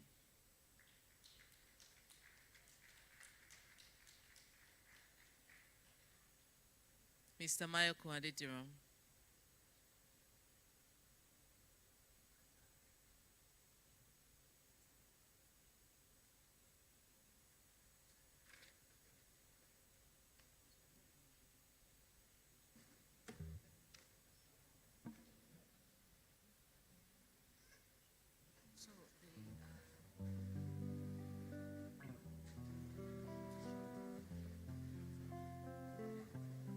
Welcome back from tea. As you come back, just settle in quickly because we're about to start the next session.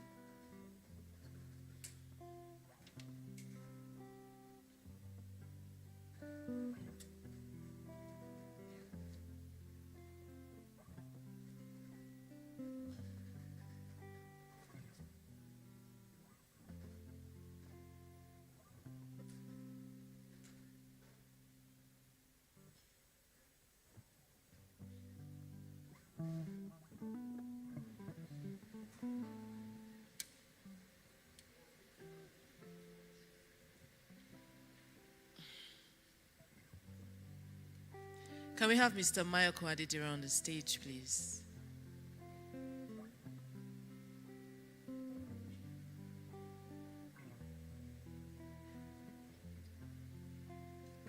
Okay, great. Mr. Mayoko, please have your seat on the stage. All right, so I'll turn this over to Doctor, who would then call the presenters and the presentations or comments. Thank you. Thank you. Good afternoon, everyone. And thank you very especially for joining this session. We have a three-person panel, but this is not a panel of people who will be talking. Rather, we will be observing. So I'll be calling to the chairs to my left, the extreme there, those who made it to this final presentation. And I should briefly let us know that there was a call for abstracts, and we had close to 50 submissions, out of which we have selected these 9 to make presentations this afternoon. So please welcome Yusuf Samaila. Do we have Yusuf Samaila in the hall? Yusuf Samaila. Dr. Yetunde Fatogun.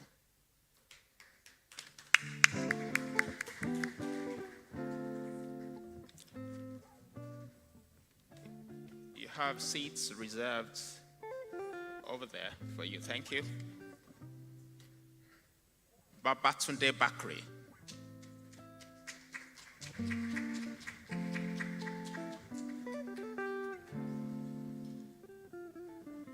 Nchelem Kokoma Ichegbo.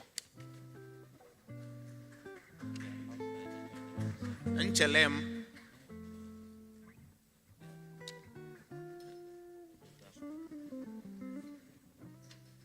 Okay, so the information I'm getting is that some of them may be outside taking lunch, and they have just reminded me of what happened to me in primary school. I was to represent my house in the inter-house sport, and while they were calling my name, I was in my house eating a bar. And I went for the inter-house sport with my vest stained. Okay, so I just hope that doesn't happen to our presenters. Nchelem, if you're here, please come over. Mercy Anthony. Is Mercy here? Toyin Umaru. Is Toyin Umaru in the hall? If you are, please wave. So, okay. You're welcome. Please let's appreciate her. That's the lady in red. Akinomi Akinola. Okay, let's appreciate him.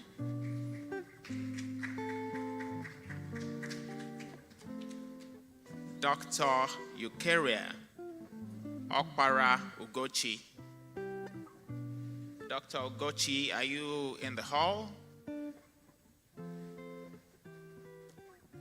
No. And finally, Patricia Obi. Is Patricia around?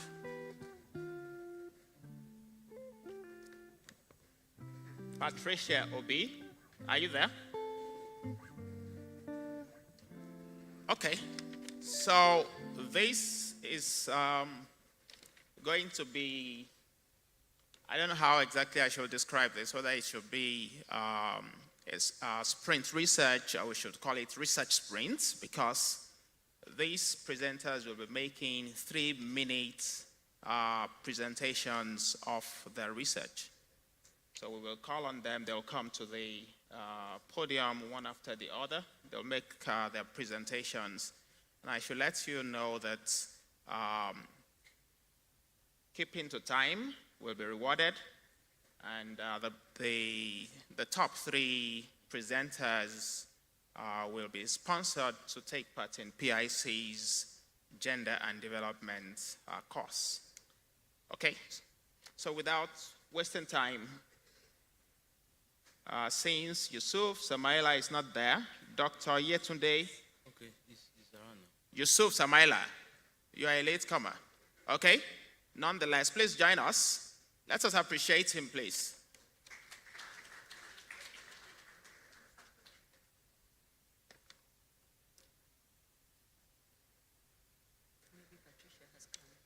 Okay, so I'll run through the names again so that we're sure of who is here and who is not.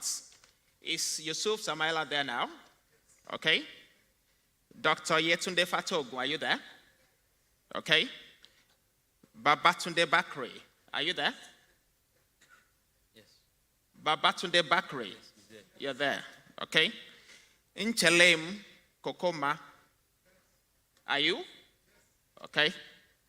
Mercy Anthony, okay. Toyin Umaru, Akinwumi Akinola, Dr. Eukaria Okpara Ugochi,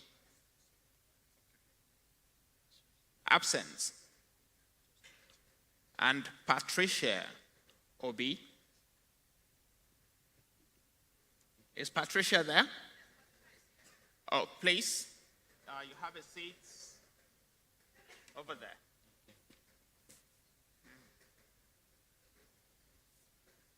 So as we said, you have just 3 minutes and nothing more than that.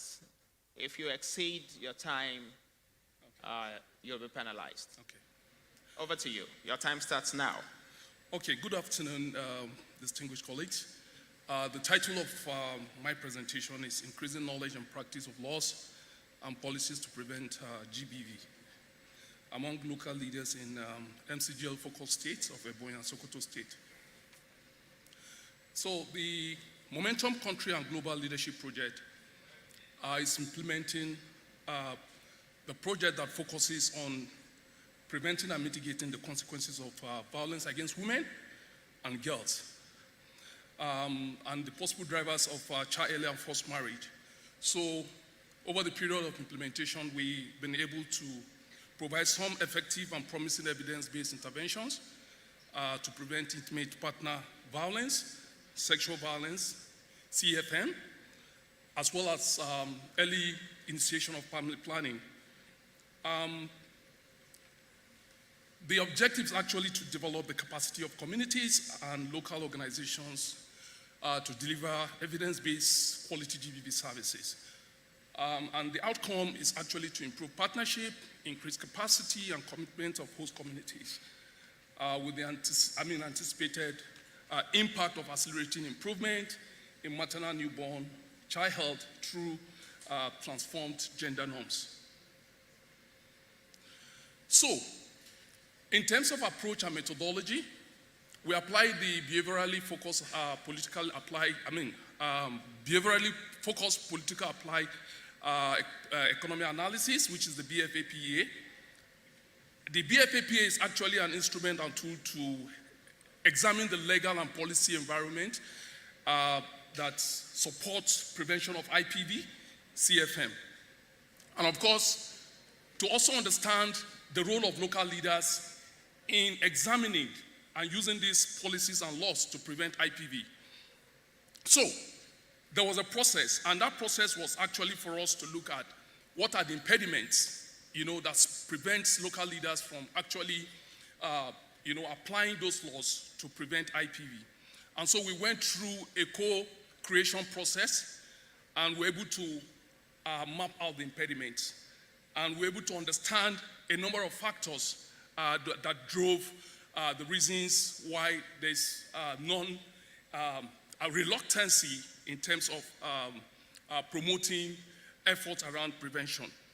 So, some of those factors include leadership deficit, including inadequate capacity, as well as some roles, some traditional factors, including pressure from cultural norms, and also, like it has been mentioned severally, we also observed low reporting rate for violations and seeking redress.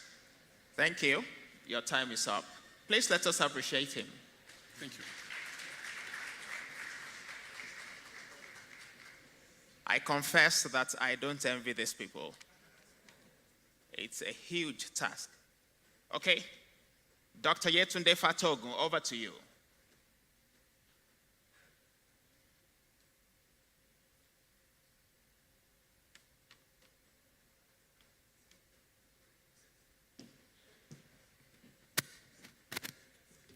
Good afternoon, everyone. My name is Yetunde Fatogun. I'm a medical doctor turned social development specialist. And today I'll just be talking about what we've experienced in getting rural women to procure social health insurance under the project, the government-led project, Nigeria for Women project. So what did we aim to do? What we're trying to do is to look at how we can improve the lives of women through community institutions of women that come together, known as women affinity groups. And one of the things that the platform is able to do is to deliver other developmental interventions ranging from health and WASH, because we know that one of the biggest challenges that women face till date is getting good quality health insurance or health care. And we know that for just one illness, most women and their families are one step away from going to extreme poverty. So what did we do? We analyzed quantitative and qualitative data across the 5 states that we're currently implementing: Abia, Kebbi, Niger, Ogun, and Taraba states. And we wanted to understand why women may or may not take up health insurance. And what did we find? We found out that out of the 100,000 women we sensitized and advocated to, and it's important to note here that apart from the women, the WAG members, the platforms I talked about, we also did sensitization to gatekeepers, community leaders, religious leaders, and different associations. And since 9 to 10 months of implementation, we've been able to register 8,393 women so far. The numbers don't look encouraging, yes, but we understand how hard it is to sell insurance, not to talk of health insurance in a country like Nigeria. And if we even compare it to the number of Nigerians that are enrolled under the National Health Insurance Scheme, if you look at the graph, it's actually doing much better. So what are the things that what were the challenges that we faced? First of all, it was in terms of affordability of the health insurance premium. At the end of the day, the states and the social health insurance agencies had to come together to drive these numbers down to ensure that the women can afford this health insurance. There was also low level of awareness, and sensitization and advocacy is something that we'll continue to do to ensure that women are onboarded and enrolled. There was a lot of mistrust, and the slides also talk about it. Insecurity, we couldn't even get to some of these LGAs because of challenges on insecurity. I talked about the payment issue in terms of high cost of the health insurance. We had to also split the cost monthly, quarterly, so that these women can afford health insurance for their family. In conclusion, there seems to be, women are increasingly seeing the importance. Everybody that we sensitize, Thank you. Yes, they wanted this health insurance. Your time is up.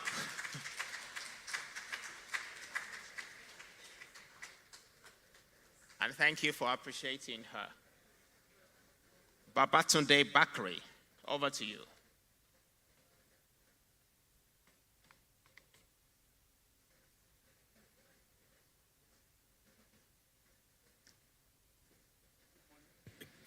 Everybody, my name is Bakri Babatunde. I'm the research monitoring and evaluation coordinator for Maristop International Organization Nigeria. I'm here to share Maristop experience on the impact of contraceptive use, voluntary contraceptive use among the adolescent girls in Nigeria. Okay.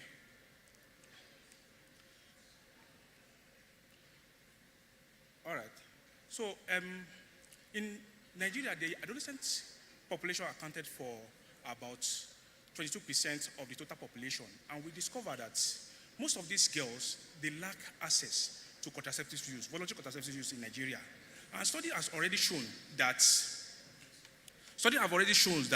most of these girls are hindered to access the contraceptive use due to, and this barrier are attributed to, I don't know why it is there.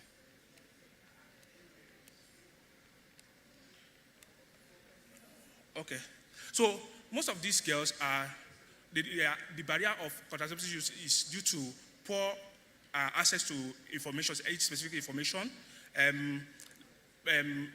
providers' attitude towards these adolescent girls, and also poor support for gender-based and sexual and gender-based violence victims.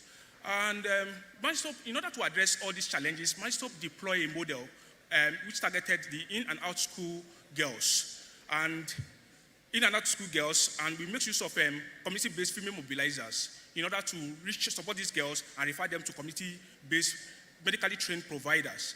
And what we do is that we ensure that this mobilizer refer these girls to the providers within the community. We have them in urban, rural area, and peri-urban, and they support these girls to ensure that they take a necessary service. In this study, what we did is that we provide intervention, we make use of retrospective studies, pre and post studies, and the data is extracted from the organizational database, and we use 2019 as the baseline. This model was deployed in 2020, and we look at the impact of this model over the year. And the result has already shown that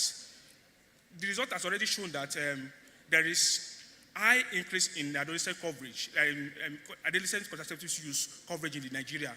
And finally, I would like to conclude that having a model that have gender-appropriate mobilization, accessible and youth-friendly providers can have positive impact on accessing contraceptives among these adolescent girls in Nigeria.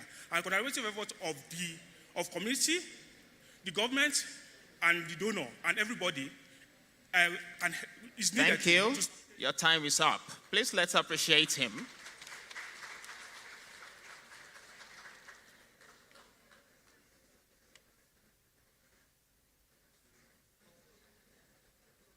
Nchelem Kokoma Ichegbo, over to you.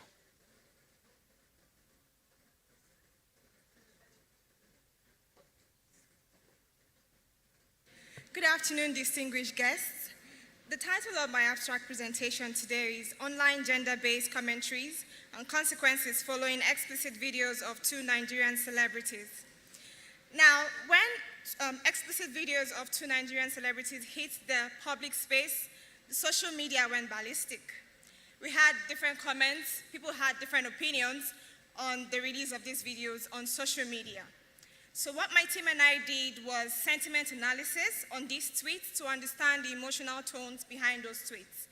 And we categorized the tweets into three.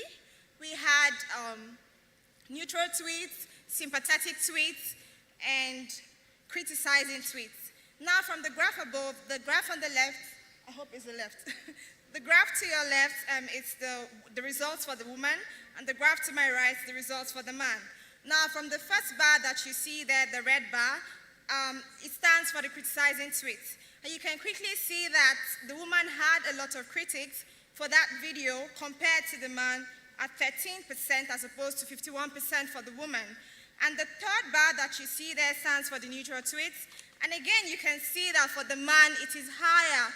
What this tells me is that the society is okay with the release of this kind of videos into the public, as long as it has to do with a man. Going forward, I also found that several tweets lauded the sexual prowess of this man.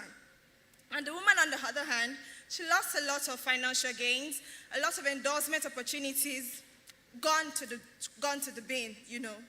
And at the end of the day, we can see that the society is yet to equate the same moral expectation to men and women. And we say our SDG 5 says gender equality. Now, this study begs that we equate the same moral expectation to men and women because moral equity is not gender specific. Thank you. Thank you. Thank you that we did not have to stop you. Okay.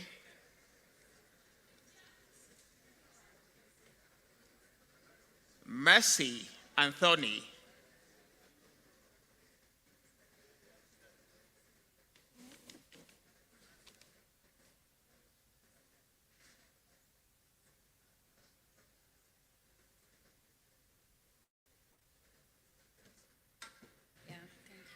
Good day, everyone.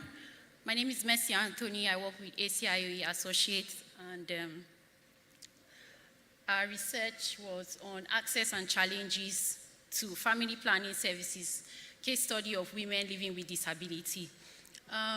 By way of background, women with disabilities need family planning services, and the United Nations estimates that women with disabilities make up a third of people living with disabilities in low and middle income countries. In addition to that, they also have unmet health needs, one of which is family planning. And you all know that family planning is a fundamental human right, as well as one of the sustainable development goals. So for our methodology, we conducted a qualitative study among 30 women living with disabilities, 10 of whom were physically disabled, another 10 who were visually disabled. The last 10 group of women were either hearing impaired or speech impaired women. We utilized a snowballing sampling technique whereby identifying one person living with disability led us to another person living with disability, and as they consented to participate in the study, we interviewed them in a key informant interview. This study was conducted here in Abuja. We excluded women living with disabilities below the age of 15 and those above the age of 49. Our results shows that there is communication barrier between health workers and women living with disability, especially the speech and hearing impaired, going to health facilities, seeking family planning and contraceptive services. Another of our findings showed that health workers are not sensitized enough on the special needs of people living with disabilities. They tend to rush to attend to other people because people living with disability need patience and special attention to register their needs and document whatever it is that whatever the services they came to receive is. Another challenge, another of our finding was that health workers tend to just administer a form of contraceptive to the women living with disability, especially those who were speech or hearing impaired, without giving them the option to select their preferred method. For our conclusion and recommendation, we recommend employment of sign language interpreters in health facilities, training of healthcare workers on disability, inclusiveness and consciousness, so that they are able to manage the needs, family planning needs of people visiting the facility needing family planning services, sign language, basic sign language training for healthcare workers, and provision of synergies to help people who visit facility who cannot hear or speak, be able to identify which sections of the facilities to go to. Thank you very much. Your time is up.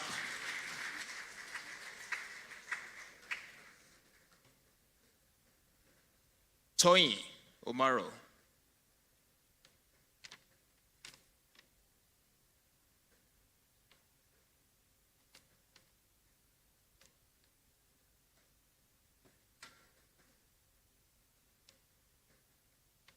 Good afternoon, everyone. My name is Toyin Omaro, and I'll be speaking on addressing gender digital divide, a pathway to inclusive digital transformation in Nigeria. So the ICT sector currently contributes about 13.8% to Nigeria's GDP. Integrating digital technology into all sectors of the economy and establishing a robust policy framework for inclusive digital transformation in Nigeria has the potential of doubling the ICT's impact on the GDP in the next 5 years and enabling Nigeria to meet its goal of becoming the top 20 digital economies of the world. However, there is a gender gap in digital skill access, which can be found mostly in vulnerable population, which include people living with disability and women. So the methods we used was we conducted a desk review of digital economy policy documents. We did a KII with the relevant stakeholders, and we utilized IBPA framework to understand the digital economy policy context, identify inclusion gaps, and provide recommendations. So these are our findings. We discovered that there is a lack of policy framework and action towards narrowing the gender digital divide, which addresses gender stereotype in the digital ecosystem, which is largely dominated by males. We also discovered that there's exclusion of people living with disability and other vulnerable population. We also discovered that there's women disempowerment.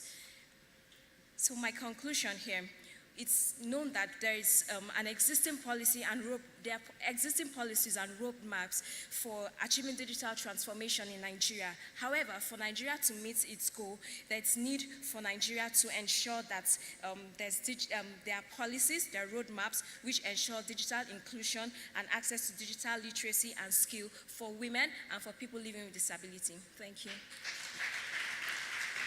Thank you. That you also did not wait for us to stop you. Akinwumi Akinola, over to you.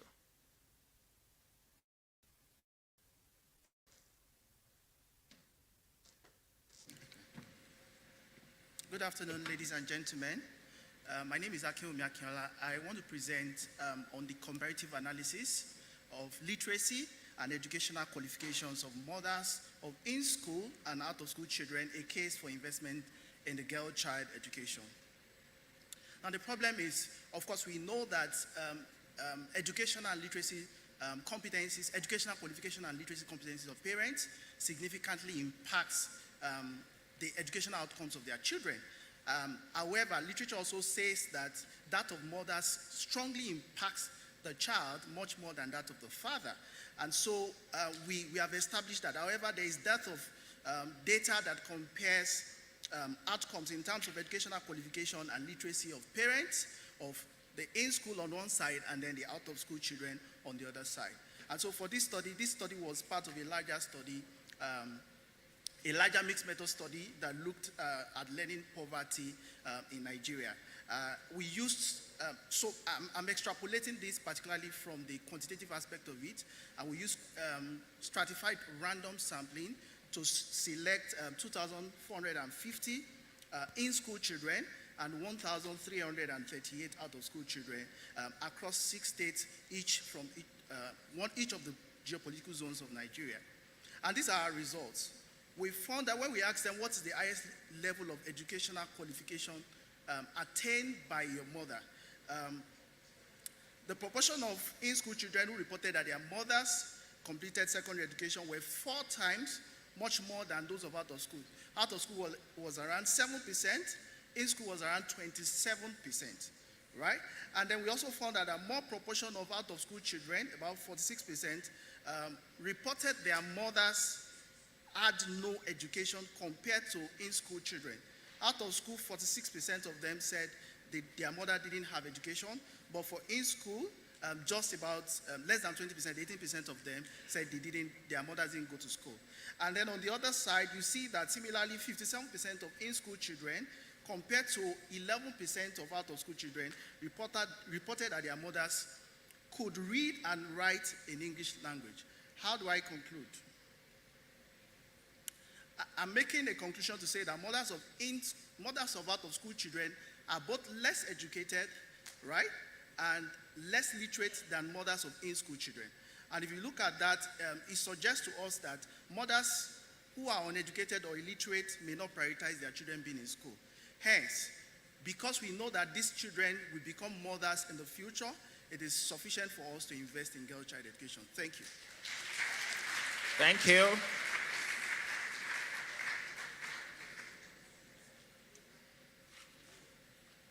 Dr. Eukarya is absent. So, is he here? Is Dr. Eukarya Okpara Ugochi here? Okay. She came late. Almost.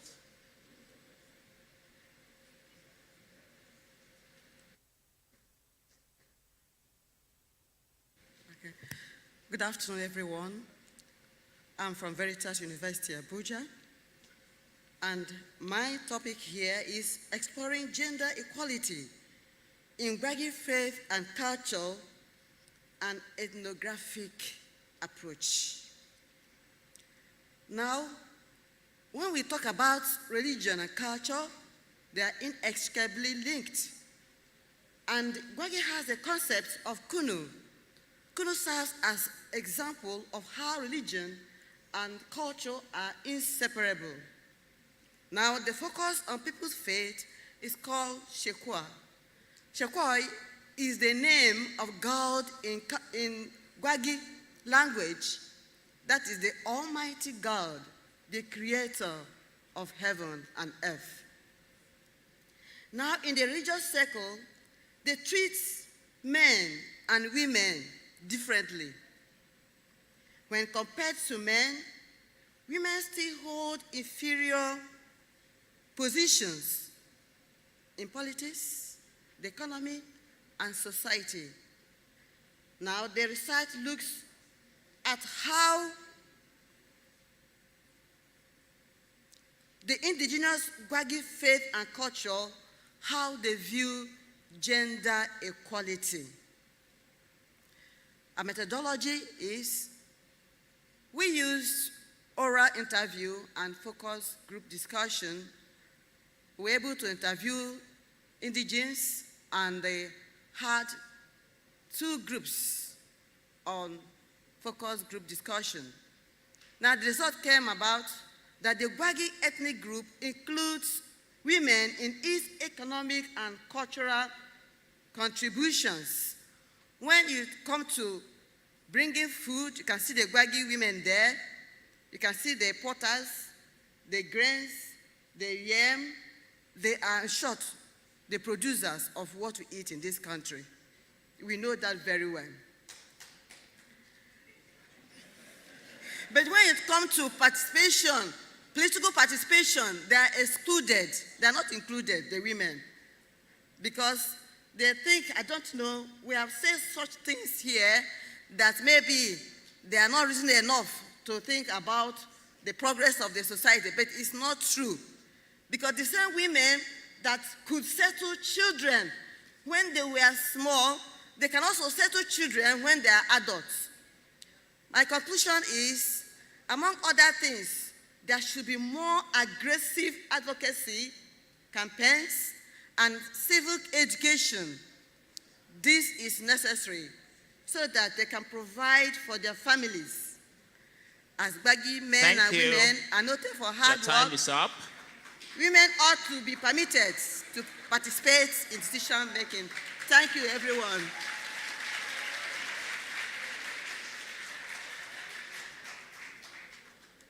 Patricia Obi, over to you.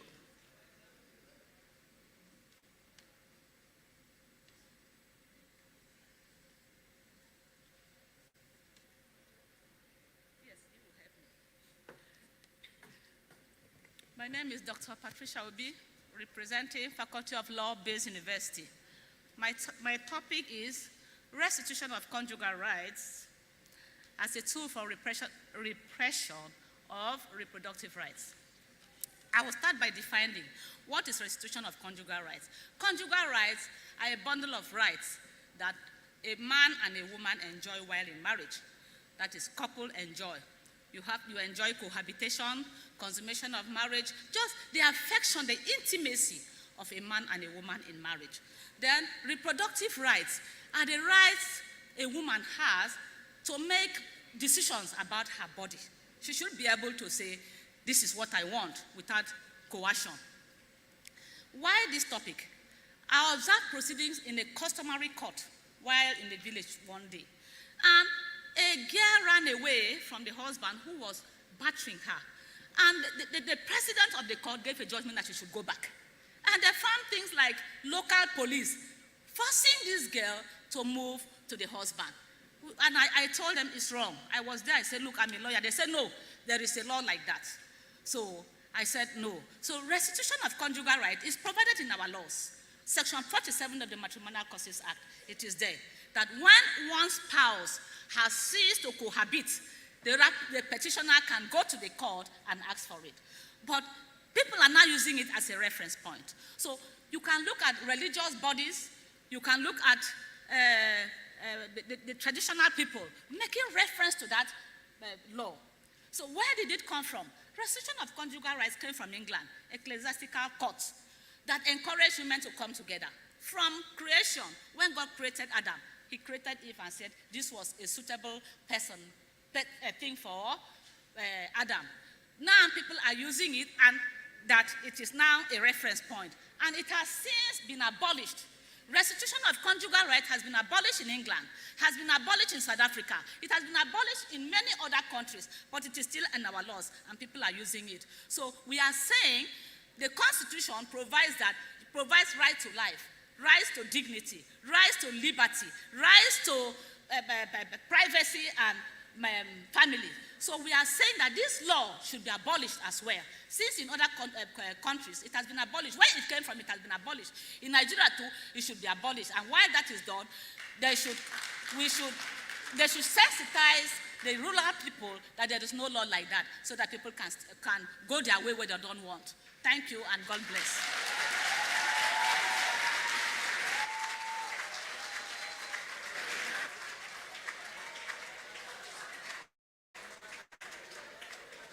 Thank you, Dr.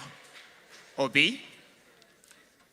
Let me quickly point out that we have posters on display outside, and we will encourage you to engage with the authors whose posters we have outside before we leave.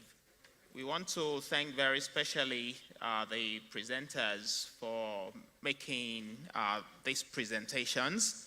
Like I said earlier, their task is actually a huge task, and you will agree with me that they have all been excellent. Before the end of today's sessions, we will announce the verdict of the panelists. Thank you for your time.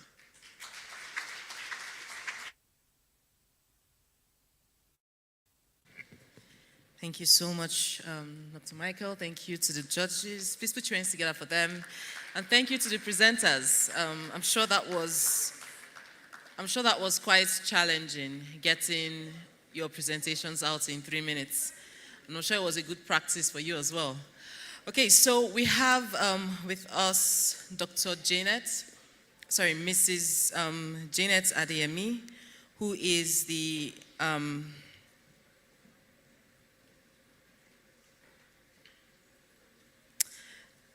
okay, let's just pause for the picture to be taken.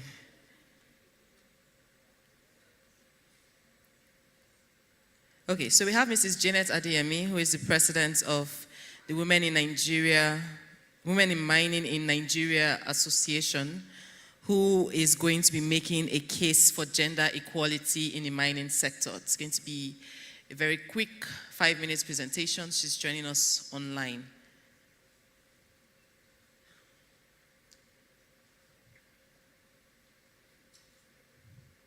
Okay, thank you. Please put your hands together for them.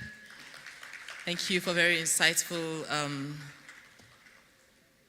conclusions from your research. So do we have Mrs. Janet now? Okay, so Mrs. Janet, over to you. Hello, good morning. Once again, I welcome everybody to the NESG PIC Gender Inclusion Meeting.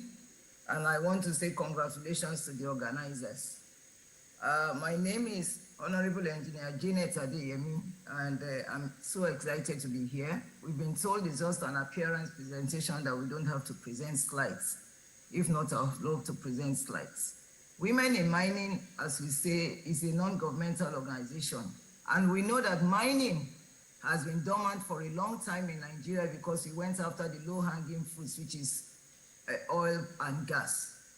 Women in mining is capital intensive and has always been in existence, even pre-colonial times and when the colonial masters came.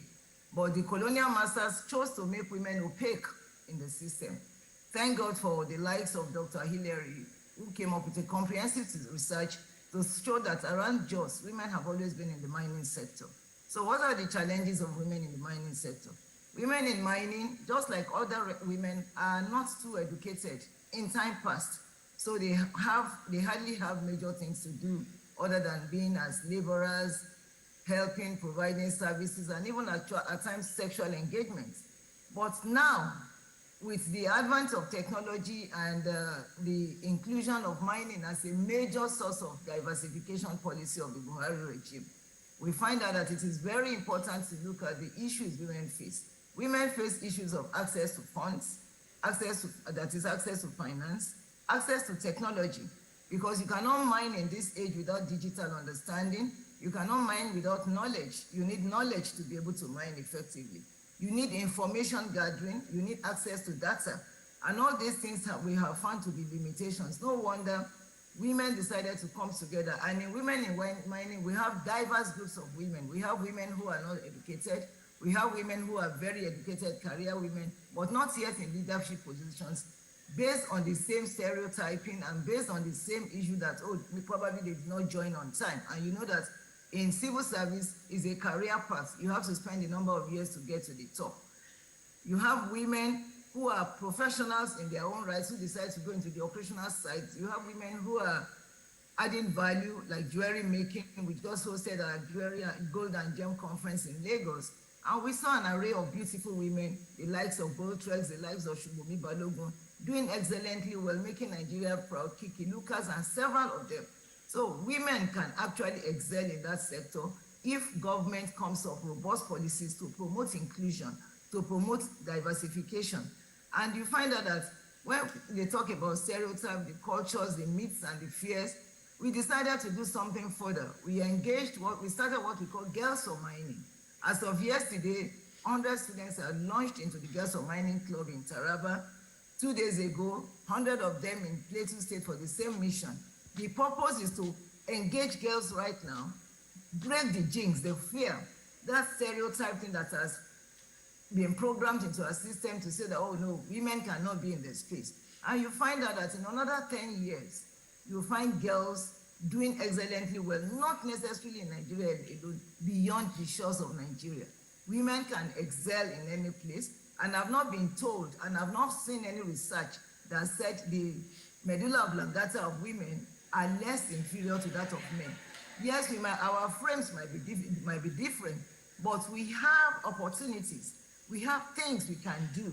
We have technology to aid us. If you go to steamer mine in Mali, you find out that the whole thing is digital. Nobody is carrying and nobody is using giga. We are not in giga age. So we should make room and encourage women. And the Federal Ministry of Mines and Steel, they are doing excellently well to come up with robust policies to attract mining into Nigeria, to change the perception index. So all we have to do is embrace it across all sectors to make sure that we come up with comprehensive policies that we break, that we destroy all these cultural myths and fears that say women cannot function. Women will always function and can always function in any space. And believe you me, Nigerian women are smart. See, when we went into the fashion industry, Nigerian women took it by storm. And the same thing we can do in the mining sector. If we address jewelry making aggressively, you will find other nations coming to our own country, to look at our jewelry and take, and the Nigerian jewelry, you understand, if well defined, we take the world by storm. Array of gemstones all over the place. We have the best sapphires, from Nigeria around Taraba State. You have citrine, you have amethyst, you have aquamarine. These are beautiful stones that when well cut, if you were in Lagos and you see what some of our cutters did with these stones, you will be amazed with what can come out of Nigeria. Yes, so I want to encourage this body to ensure that we embrace mining. Thank you. Thank you so much. That was Honorable Engineer Janet Adeyemi, who is the chairman of the president of the Women in Mining in Nigeria Association. So I'd like to acknowledge the presence of some persons who came in during the course of the discussions. Mrs. Ekaite Umo, who is the country director of Christian Blind Mission, country director of Christian Blind Mission. Please, thank you so much for being with us. Oswald Osariti Gobadia, who is the Senior Special Assistant on Digital Transformation, Senior Special Assistant to the President on Digital Transformation. Thank you so much for being with us, sir. And Michael Elesomi, the Senior Social Development Specialist at the World Bank. Thank you for being with us. Dr. Mary Paninga, the Executive Chairman of the Adamawa State Planning Commission. Thank you so much, Ma, for being with us. And I'd like to recognize our online audience. We have almost 100 persons joining this conversation online. Thank you for staying put. Thank you for engaging. We've seen your questions. They'll be addressed as the discussions go forward. So next we have the Together Yet Divided panel session, which will be moderated by Mrs. Dolapo Agbede, the founder and chief executive officer of Wheelway Paradigm. Please put your hands together for her as she makes her way to the stage. Great. And on her panel, we have Mrs. Ivana Osage, the founder and CEO of PWR Advisory. Please put your hands together for her. Dr. Charles Usie, the country director of Plan International Nigeria. Please put your hands together for him as he comes up. Thank you. Ms. Ekaite Umo, the country director of Christian Blind Mission. Please put your hands together for her as she comes up. It's a global disability initiative. Great. Professor Olu Ogunshaki, the Director General of the National Institute of Police Studies. Please put your hands together for him. Mr. Jake Epele, founder and CEO of Albino Foundation. Put your hands together for him as he comes. Mrs. Lois Meina, who is the head of the Gender Center of Excellence at Rockefeller Philanthropy Advisors. Please put your hands together for her again.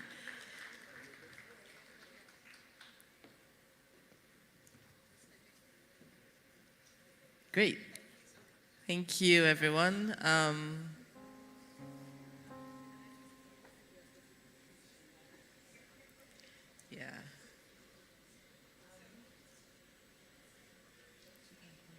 Greetings, everyone. What's happening? She can't climb up the... how can... Who's coming on? Is that Madam Ekite? What did you announce that? Oh, but she's almost here. Okay, great. Where is she sitting? To my chair. Ah.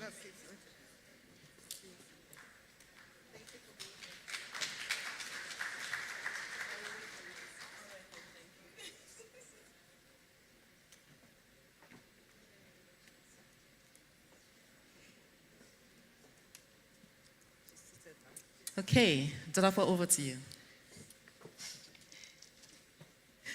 So greetings everyone, and welcome to this panel where we are going to be, actually looking at the topic together, yet divided. Seated on this panel with me is over 200 years of experience of people who have shifted the needle around diversity, equity, and inclusion. But we will not be doing this alone.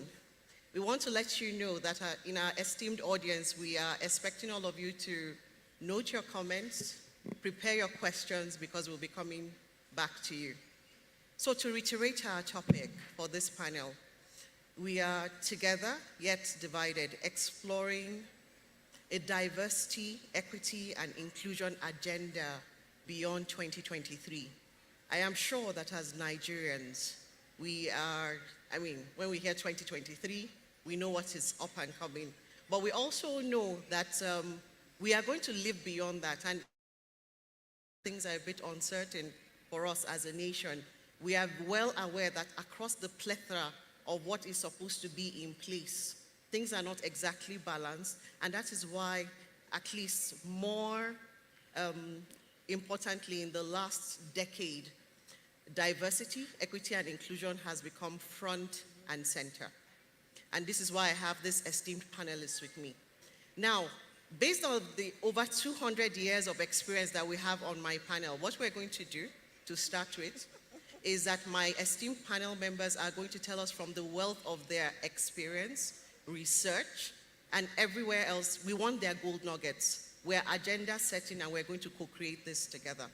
So I'm going to be starting from my left with Madam Ivana, and the question will be, based on the work you've already done around DEI, especially in the sector in which you specialize in, what are the things that we need to make sure will remain top of mind beyond the agenda of 2023, once governance and everybody else that needs to enable this environment, once they settle down, what should they not miss? What will be the quick wins also? Thank you, ma'am. Thank you. So I've been here since Monday because I attended the Economic Summit. And when I look around the room, the composition of the audience is very different from what it was Monday and Tuesday. Inclusion is not our default. It won't happen unless we actively make it happen. Somebody made a point earlier about the need to have the collaboration and build linkages between public and private sector and the developmental space as well. We must lead on inclusion with the business case. It's a moral issue, it's a social issue, but it's also a business issue. The private sector, we must translate the conversations into the language that will get the attention of the private sector, and that's numbers, P&L. There's an upside to inclusion. Somebody made the point earlier as well that if we increase gender inclusion in Nigeria, we would add another $229 billion to the economy. That is also the cost of exclusion. And these are the sort of conversations we need to have. Thank you. Companies that have an inclusive culture are 45% more likely to access new markets. They enjoy 19% higher revenues and 9% higher EBIT margins. So there's a huge business benefit to being inclusive, but we must get that message out. It's not just a social issue, it's not an HR issue, it is a business issue. The other point I want to make also is that we have to be data-driven. And we must track the data because, as we know, what we don't measure, we cannot manage. So we must collect data in organizations along the entire employee life cycle and at the different touch points, promotions, hiring processes, appraisals, exits. What is the representation along those touch points? We must check and do this analysis and also act on the insights we get from this data. So we're talking about inclusion along different dimensions: gender, generational, ethnic, religion, which is a very sensitive point. But we must have these conversations and see whether we have equitable outcomes. Are we getting the right representation when we bring people in? And when they come in, are they staying in the organizations, or the attrition rates higher for certain dimensions of the demographics? We must use that information. On this same point, when we talk about data, we quite often talk about diversity, but not enough about inclusion. And I think we really must start to focus a lot more on inclusion, because inclusion is actually what unlocks the benefits of diversity. And having that diversity without inclusion is actually very damaging to minorities.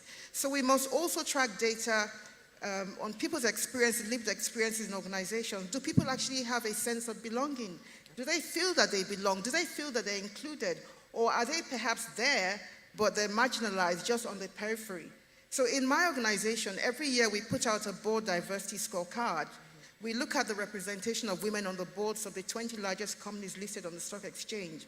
And we have seen the numbers rise from 20.9 when we started in 2020 to 27.9 this year. And that's great. But it's also important to check, the women are there, but are they actually fully included in the conversations, in the out of the boardroom conversations as well, in the planning, and the important decision-making that happens? Otherwise, it's almost like tokenism. So inclusion is a very, very important metric, and we must get these metrics out and act on the insights we get from the data. The other point also is that it must be top-driven. The top have to show that they are committed in their actions, in what they say, and the way we allocate organizational resources. It must be obvious to everybody in the organization that we mean business. I'm working with one of the largest telcos in Nigeria. I won't mention them by name. And it's obvious to everyone in the organization that the CEO means business when it comes particularly to gender diversity and inclusion. And what we're seeing is that there's a pushback from the men, which is natural. But you know, this is not about women getting an upper hand. It's about having balance so that we have men and women thriving in the organization. It's not about having more women and having less men. It's about having balance. That's what will make the difference. You know, it's important that the men must be part of this conversation. Monday and Tuesday, we had probably about a 65-35% split.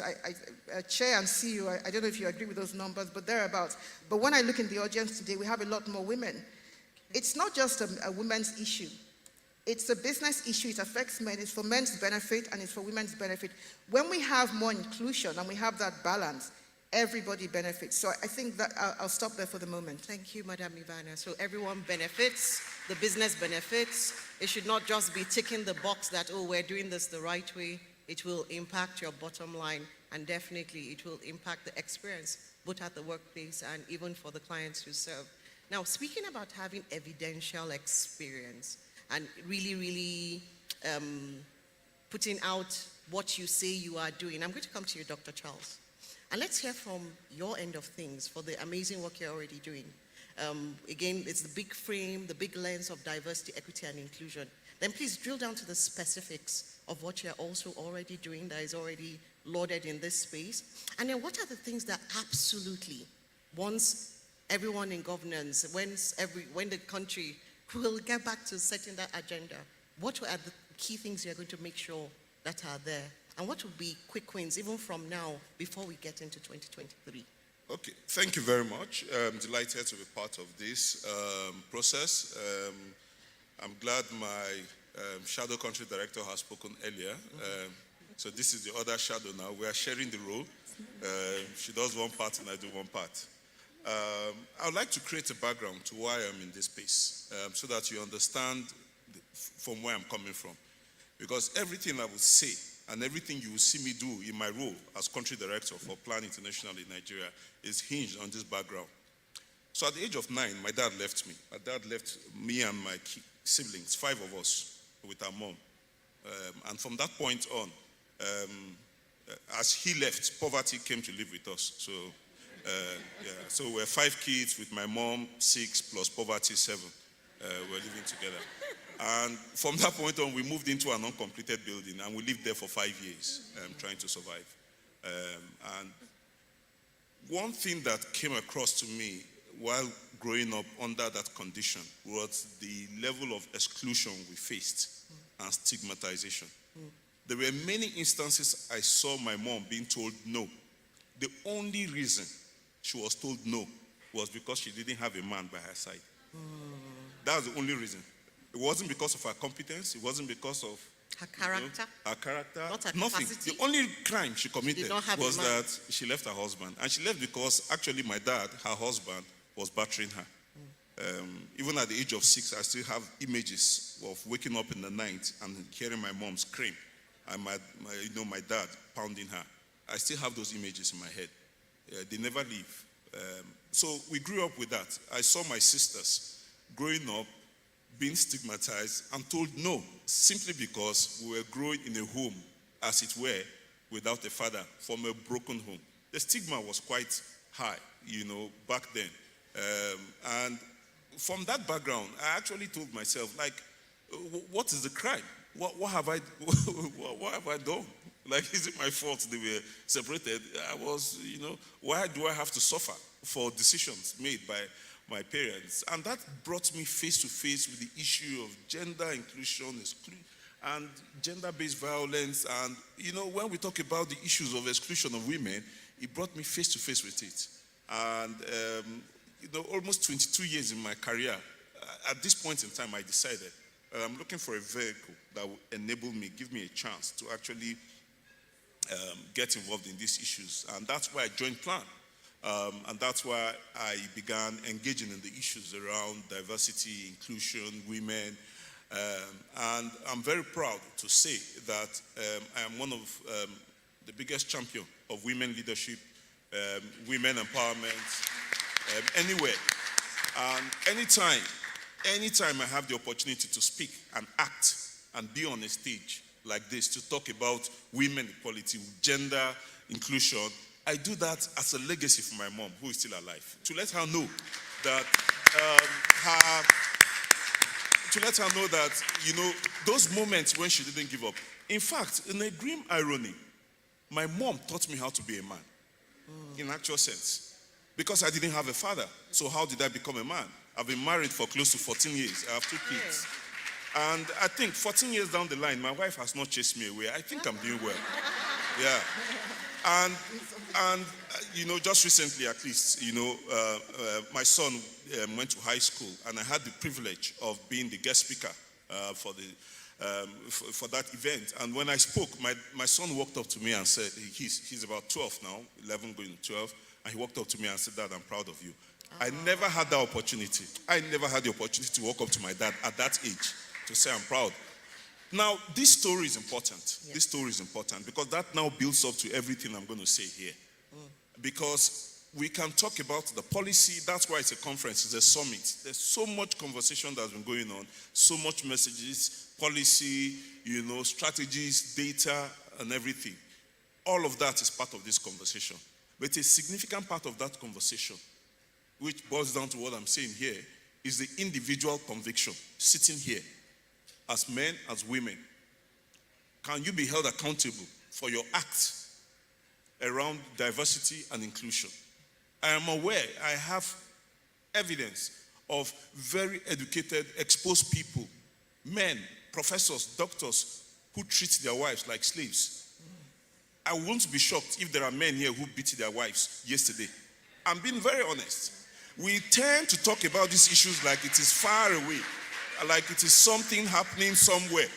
And it's very easy to talk about these issues when you project government in front. Oh, government needs to do this. Government needs to do that. But you live here, you go home by 10 p.m. as a man, and your wife must pounded yam for you because you are the man. It's a problem. There's a problem there. Absolutely. So, you see, the space I'm going into is a headspace. And I'm being very outspoken about this because I'm in a position of leadership. So my acts, the kinds of things I would do will shape everything that I've been saying and will bring it to life. So when I joined Plan, what were some of the things, I tried to do? You should understand that the experience we have around gender and diversity is built around the ideal images of what it means to be a man and a woman in Nigeria. But those ideal images have become our personal destroyers. Oh, yes. We have created an ideal image of what a man should be. But when reality hits and the man does not turn out to fit into that ideal image, we've actually created a monster, and vice versa. We've created an ideal image of what a woman should be, how she should grow up, how she should be law and abiding, how she should be calm, docile, not raise her voice, go to school, finish school, and get married, as if that is the price, that is the ticket, that is the tick of success. That's the ideal image we've created. What is the reality? The reality is that the women who we have created as ideal images to sit in the homes as trophies are the ones actually who have become breadwinners. So what do we do? What do we do about that? So that has changed the ideal image already. We should confront that. My mom trained 5 of us. My elder sister is an associate professor of medicine. My elder sister. She trained 5 of us. Out of the 5 of us, each of us have a master's degree, at least, the 5 of us. But it is a woman. But that was not the ideal image that we've created of a woman. The ideal image of a woman is one subservient woman sitting at home waiting for a man to come and rescue her. Everything. That ideal image has been shattered by everything we know in this country. Poverty, our systems, our lifestyle, displacement, insurgency, criminality. It's shattered that ideal image that we think we have of who a man and who a woman is. Now, what I'm trying to say is let's get into that headspace of who we imagine a man or a woman should be. And that will become the bedrock for this conversation around diversity. Because then we can begin to look at it differently. We can begin to ask ourselves questions around roles, around competency, around freedoms. That's what Amartya Sen described as development. Oh, yes. He says development is freedom. Freedom for people to choose. Freedom for people to decide.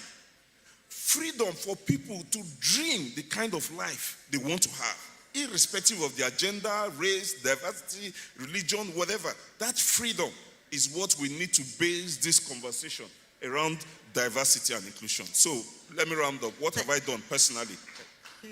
In Plan, one of the first things I've done is my counterpart here. Plan is an agency that is known for our ability to put the issues of the girl child on the front burner. And one of the big things we celebrate every year is that we actually have what we call the Girl Takeover during the celebration of the International Day of the Girl Child. Every October 11th. So October 11th is the International Day for the Girl Child. Coincidentally, that is my mom's birthday. So you see? Now, what we did was that we, of course, had a girl takeover, but then I extended mine. And I said, no, I don't want that whole show of just come take a picture, she's get takeover, she goes, and then that's it. I said, no, she's going to shadow me for a year. And what that will mean is that for every opportunity I have as a country director to speak on behalf of Plan, she will equally share that space with me, and that's why she's here today. But then she will not be speaking for me.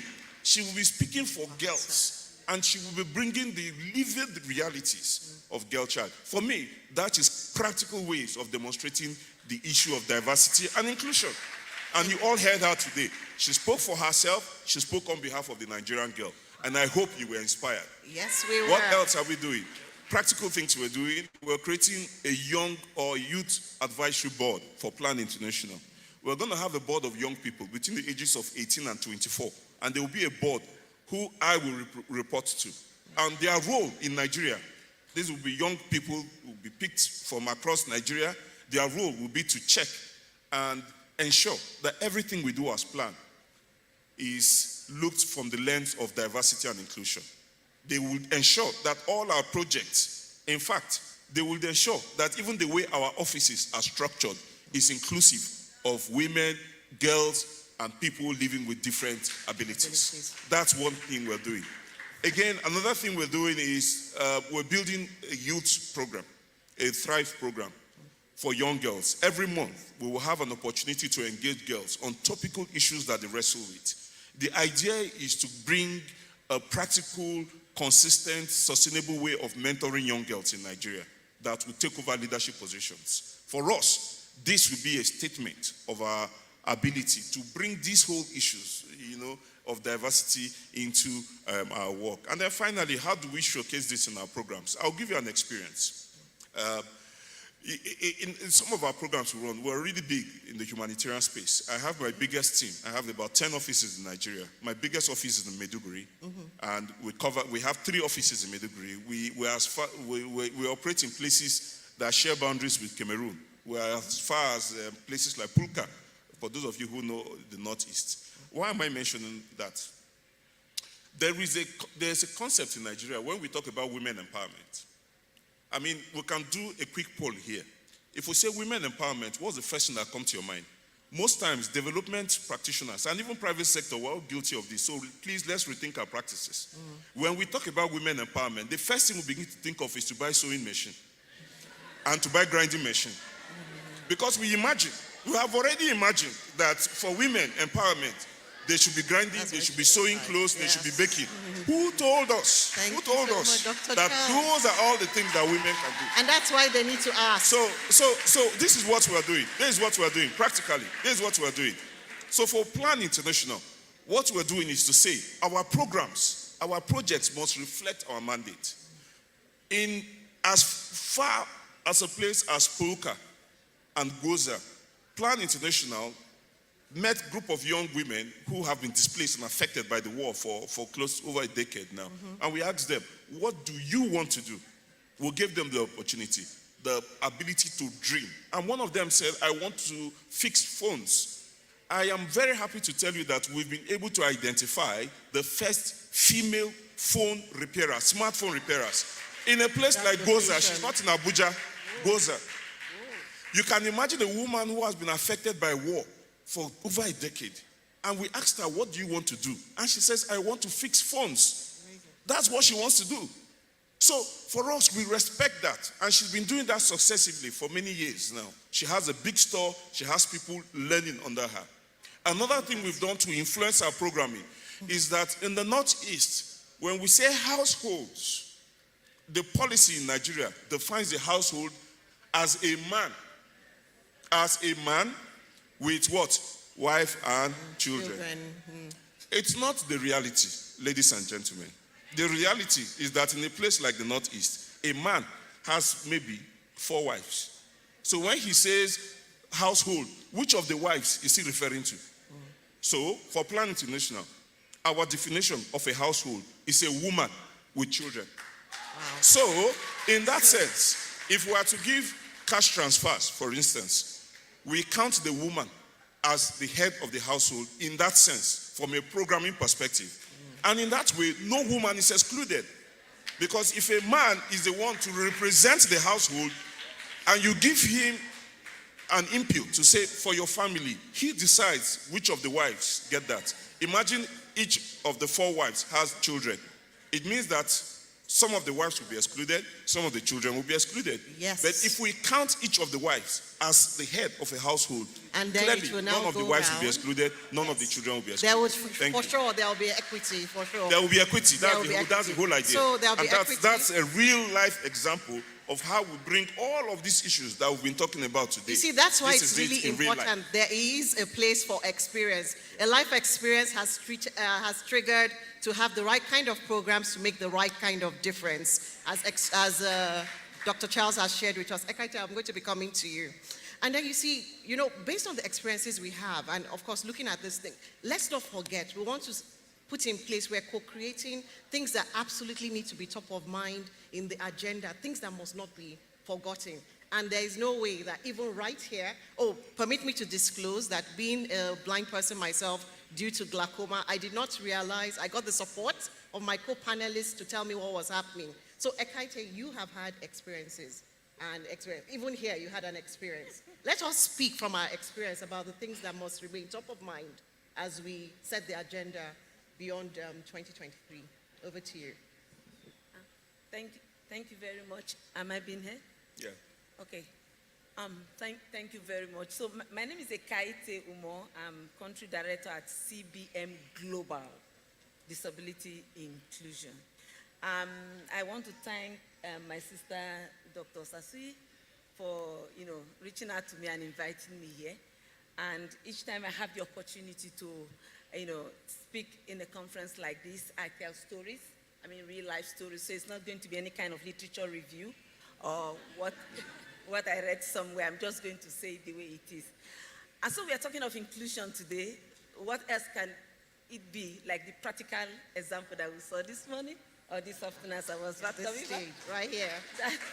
There's not so much, grammar or talk about that. When I came into this hall, I liked the place, so beautiful.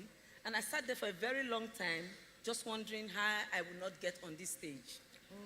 I just wanted to be on this stage. I'm sure when colleagues were reviewing their papers, I took like 10 to 15 minutes thinking how to navigate. Do I come through this place? Do I come through the other place? Which would be easier for me? And when will I call for the kind of support that I need?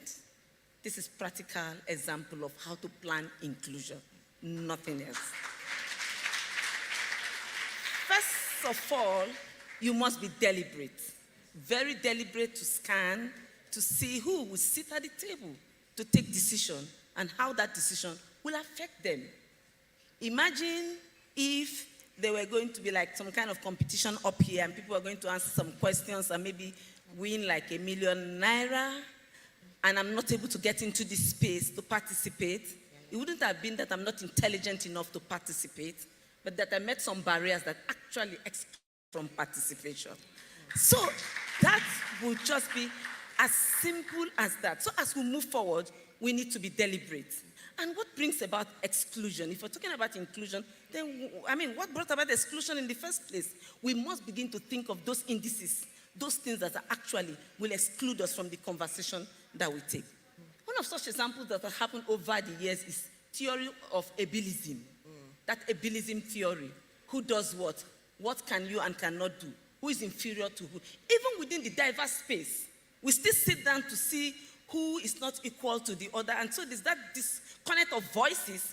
We are not able to look at the common denominator that can join us. Instead, we begin to look at that tiny, tiny things that separates us. So that theory of ableism, cannot do, woman, yes. And the theory of ableism is not just around disability, it's across. It could be around gender, it could be around your sexual orientation, diversity, it could be around disability. It could be having so many factors. And so somebody sat down to say, okay, I don't think this person can do this. And so there's already a limitation as to what you can and cannot do.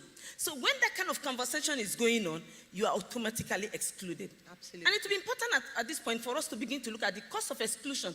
Who is benefiting from this and who is losing?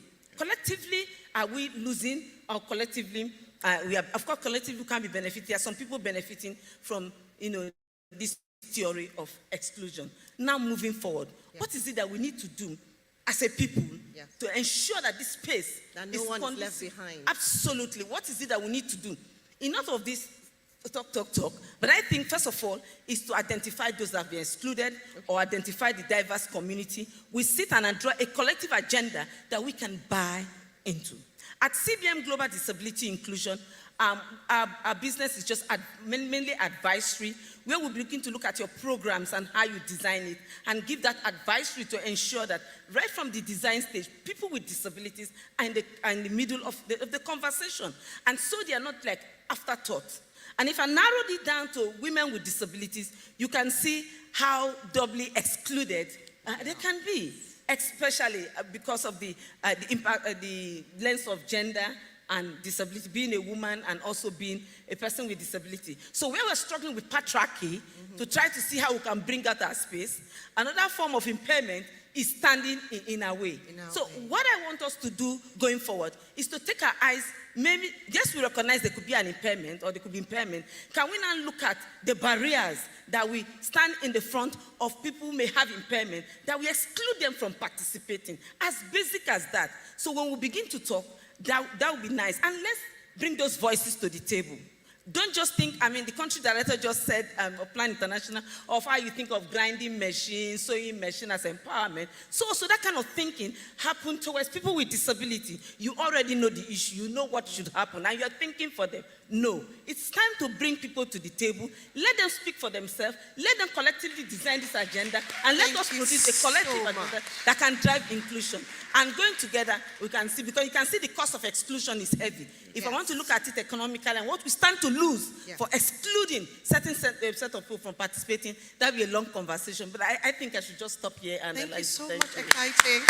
But you know, what you find, especially in the disability space, is that you have that spirit that says, I am going to get to that stage. And when I show up at that stage, all the help that I need is going to show up around me and get me to my seat. So thank you once again, Ekaite, for what you demonstrated to us, for the spirit that is there, which will make the inclusion and the equity easy for everyone else. Because the will, the drive to show up and do our own bit is for sure there. So, Mr. Jake, I am going to be coming to you.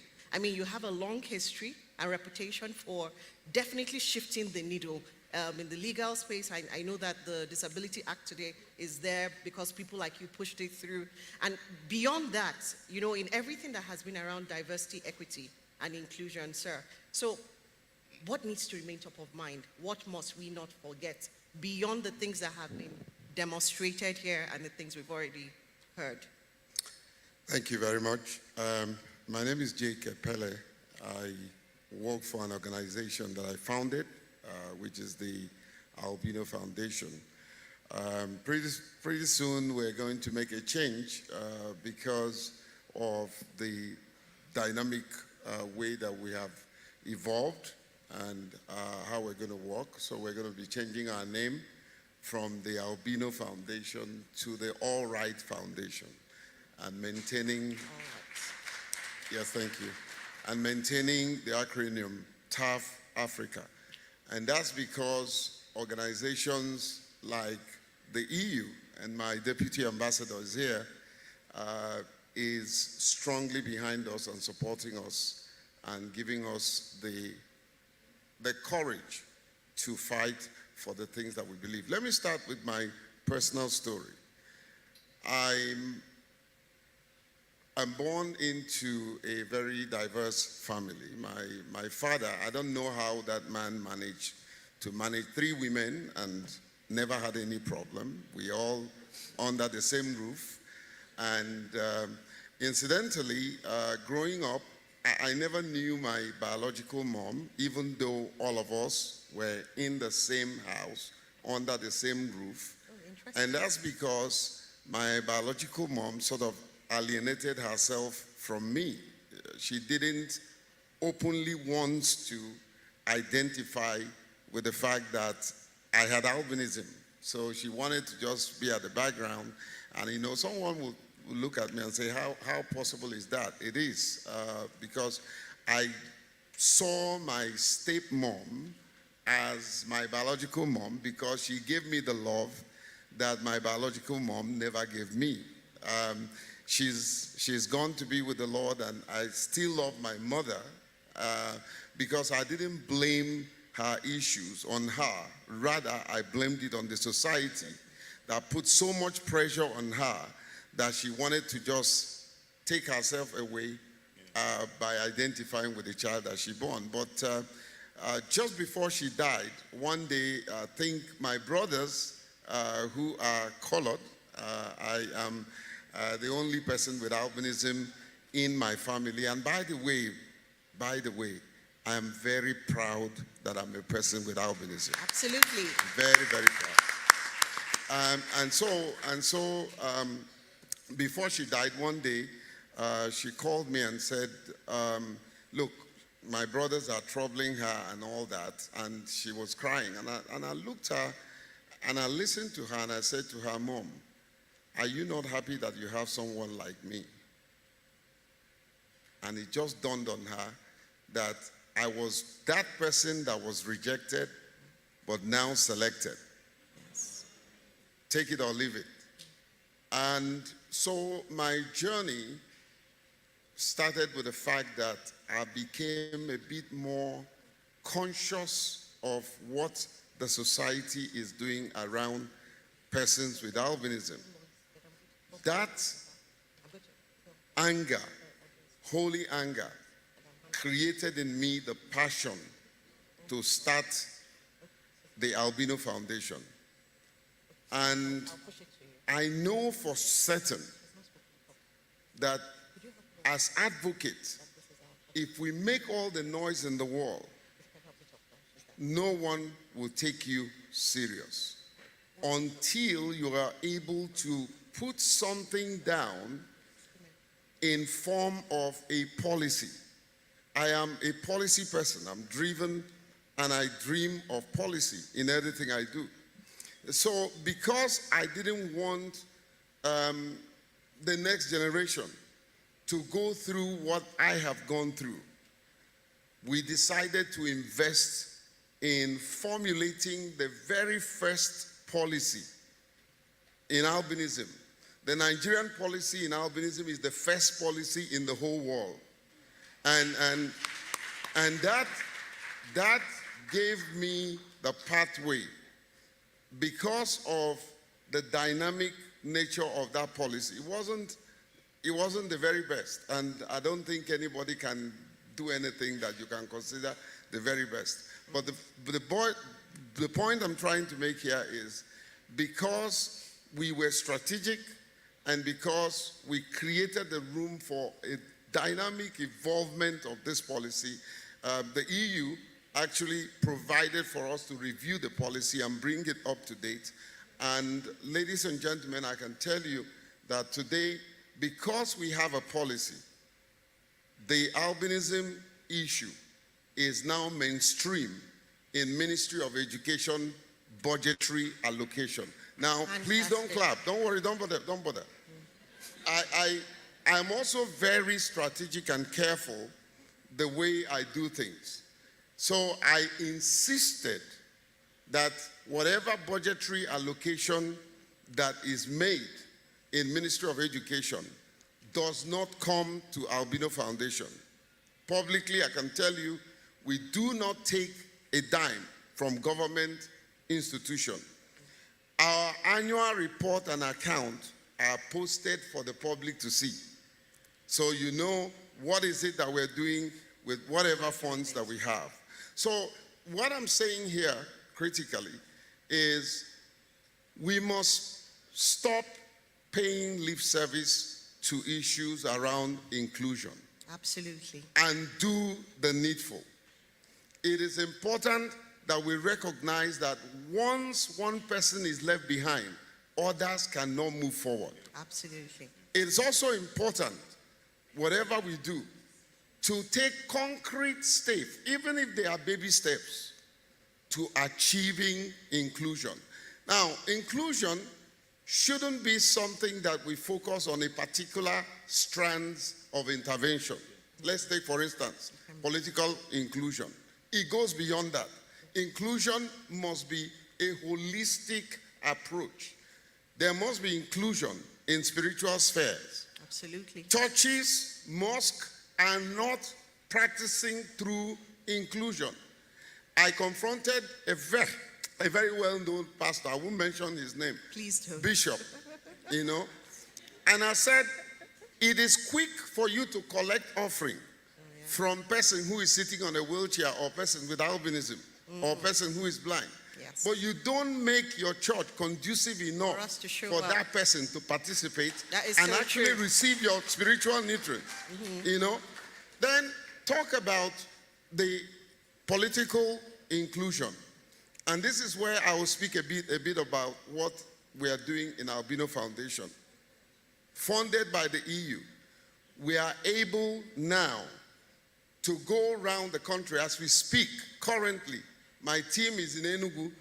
I turned down the opportunity to go to Enugu because of this conference. And my team is in Enugu, and we have launched a project that is very strategic, not like one is blowing his trumpet. We launched a project called Able to Vote. Able to Vote. It is a voter education campaign that is targeting at bringing INEC face to face with the community of persons with disability. Mind you, this is not about albinism. This is about the entire clusters of persons with disability across the country. And the INEC chairman launched the campaign because it's targeted at reducing voter apathy. Within the community of persons with disability, many of us are afraid to vote. Take, for instance, myself. I never voted until I was 58. And why? It wasn't because I didn't want to vote. It was because the situation wasn't conducive for me to participate in the electoral process. And one of the things that I do in life is whatever infuriates me becomes a clue to the problem that I believe that God is calling me to solve.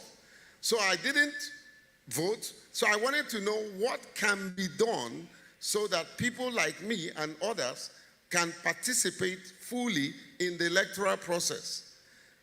So we started this campaign.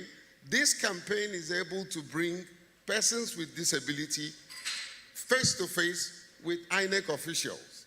So today, my organization, to the glory of God, has introduced magnifying glasses in the electoral process. Yes. So a person like me, who would have struggled to see who I was going to vote for, are able to take that magnifying glasses, look at the political party's logo, and choose the right person that I ought to vote. By the way, in driving policies and laws like the Electoral Act, the Electoral Act 2022, my organization and partners was responsible for the repealing of 2010 draconian law, section 56, subsection 1 and 2. That's one in particular, section 2, that says that INEC may reasonably accommodate persons with disability. We saw that, did the fight, and in fact it's been repealed that in 2022 Electoral Act, section 54, subsection 1 and 2 has been reversed. And today you see INEC shall. Now, I'm not a lawyer. So that's the creativity that comes when you have the right actors participating in moving the needle in diversity, equity, and inclusion. So there's no way that we can make the difference we need to make without making sure that the right voices, with the right experiences, with the right objective, must all be at the table. If I can get 30 seconds, it's also important to put it in perspective that the work we've done, again through our funding partners, the European Union, have increased the number of persons with disability who are going to contest in the forthcoming election. We've gone from a few to today we have 16 persons with disability who are going to contest the election. And guess what? In Akwa Ibom State, we have a person with albinism who is contesting to be the governor of that state. Fantastic. You know, but finally, and this shows the power of strategic advocacy. Today, Jonapid, the organization that Ikaite was the former president, Jonapid released a report funded by MacArthur Foundation from the database of INEC. A report was released today that shows that in the whole community of persons with disability, albinism has the highest number of eligible voters with disability. Fantastic. And that shows what strategic advocacy can do. Thank you very much. Thank you, Mr. Jake. Before I come to you, Lois, remember that we said that we want to co-create this discussion together. So for everyone who has a comment or even a question, please begin to put them down. All ushers have been given the instructions to collect this because we need to curate this, and then there will be other engagements that I'll be talking about. We want to take your ideas also on board. We're in the business. A person who has been transited into disability, like me, we are definitely in the business of leaving no one behind, and we do not want to leave you, our esteemed audience, behind. So please take the opportunity, please write your questions, your comments. People are going to be going around to collect them. Do not deprive yourself of the opportunity to put your own contribution in this matter. Lois, over to you. So, in the picture of the things you've been doing, what are the things we really need to keep top of mind? Because as you can see, it's very easy for things to fall through the cracks. The floor is yours. Thank you very much. And yeah, I really appreciate also the organizers for inviting me into this wonderful conversation. And I think it's also a timely one. I think looking at what we've had in terms of even the statistics globally, I think earlier in the morning we had from Chairman that it will take us 132 years to bridge the gender divide. And that is really a terrifying thought, the number of years that we need to bridge this gap. But having said that, and also listening to just the different interventions that have come from our panel, and looking at the fact that we are talking about how do we create a gender-inclusive society. I think from what we've had, and even as we think about inclusion, one thing that's coming in our minds is that this is really a complex thing. There are very many pieces to the puzzle. And I think listening to just the different panelists, we've heard about the different challenges that are there. And many times, especially when we talk about gender, there's that perception that this is a woman's thing. But I think from what we are hearing, that it's not really about women. And even when we think about women, they are really not a homogeneous group. They are women coming from all different facets of life. Yes. And when we think about the concept of intersectionality, which is really becoming an area of a lot of thinking now, is that you cannot just define, for example, programs or strategies that just focus, for example, on women. We really need to really unpack that and ask ourselves, who are these women? So there are many kind of layers that we need to think about. If you think about an onion, if you're peeling, you may think that, this woman, one, she could be white, she could be black, or she could be from a rural area or from an urban area. She could be able-bodied or living with disabilities. She could be a woman who is older or younger. All these different aspects bring to mind areas where they may be facing barriers. So even as we think about, inclusion and diversity, we really need to broaden the definition and really unpack who are we talking about. So if we talk about a voter, as we've just had, we really need to think about this voter, who are they? And I think when we think about, issues of exclusion, we have to think about the background. Where did this come from? And I think one of the things that is really important for us to consider is that gender, for example, is a social construct. So we are talking about this within the context of a society, and so the socialization that happens across, the lives that we live. So from early childhood, what was considered right or wrong. True. So for example, as a young woman growing up, what I'm supposed to do or what I'm supposed to think, or how I'm supposed to, carry myself if I'm a man, how I'm supposed to carry myself. So one of the things also that we need to think about is how can we start even at that level, at the point when we are young, and especially when we think about at the home level and even at the school level. Yes. We've seen instances where, for example, even our education curriculum is kind of perpetuating this stereotype. It's somehow skewed, and it's not it is very acknowledging skewed. Diversity. Yeah, and so the examples, when we think about, for example, who is an engineer, and the picture that is drawn in the textbook is of a man. So I grow up as a young girl knowing that an engineer should actually be a man. There are instances where, in fact, one time I sat next to a lady, and the flight attendant, I was going on a trip, and the flight attendant came asking about Dr. So-and-so. And so, unfortunately, the lady was asleep.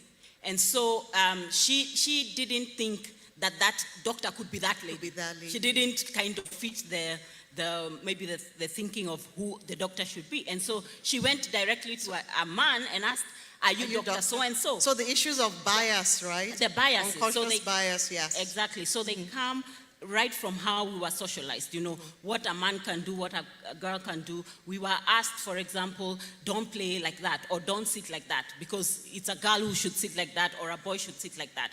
And so when we come again to, even the teachers who are teaching us, they also are coming with their own biases of how, girls and boys should be. And so this becomes a cycle. And when you think about the home, I think, Dr. Charles here shared about his experience. To that bat. Yeah, growing up. Yes. And how he grew up, and what he saw and how that has fashioned, like the experiences he has now as a man. That has shaped the differences he's making. So sometimes those experiences could be, could shape us, of course, maybe to even be better, but they could also have a negative effect. So when there is violence in the home, for example, sometimes when we think about that, the statistics that, 1 in 3 women have experienced violence, and what we had earlier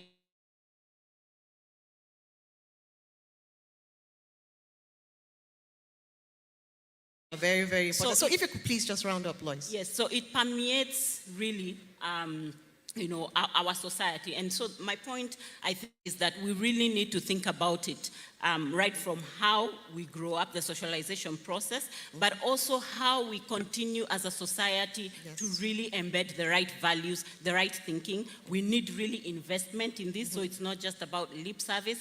132 years is a long time. Yes, the statistics are alarming us, so we really need to make investments. And apart from that, also, we need to ensure that we are reviewing the progress. Thank you so very much, Lois. Yes, so bullet point recap from the panel.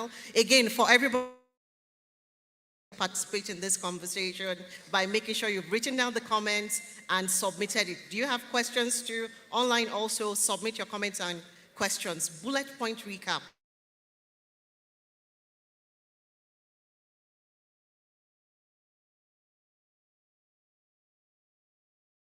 Talking to the right people who can give the right guidance based on the experience they've had.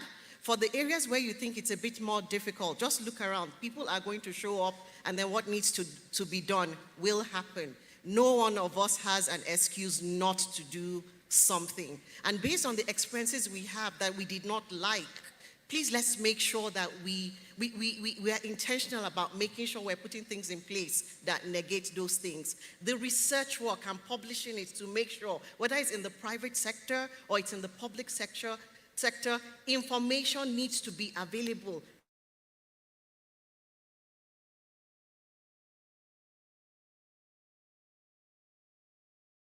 Lord, you said so excellently. Definitely, as long as we continue to recap and make sure we're checking the right places and we're looking at the way we're socializing ourselves, we would understand that all of us, beyond this panel, beyond the audience that is going to submit their contribution, we can all make a difference. For diversity, please let's learn more about it and let's create space for everyone to thrive. For equity, please let's enable it. For inclusion, we all should accept it. At this stage, this panel is going to rise for pictures. Thank you so much for having us. Thank you very much, Dolapo. Please put your hands together for our esteemed panelists and our moderator, our excellent moderator. Please step forward for a picture. And very quickly, we're going to go into the next panel session, the expanding financial inclusion for the Nigerian woman panel session.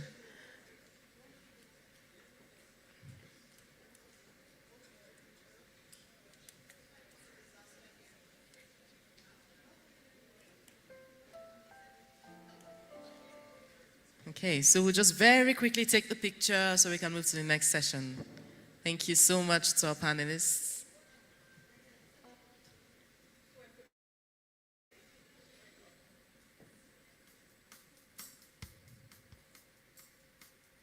Okay, thank you. Please put your hands together for them as they return to their seats. Please put your hands together for them as they return to their seats. So to introduce the panelists for the next session, I'd like to introduce to you the moderator, Professor Umu Jalingo, who who is the national president of the Nigerian Economic Society and a member of the board of the Central Bank of Nigeria, and will be moderating the Expanding Financial Inclusion for Nigerian Women panel session. Please put your hands together for him.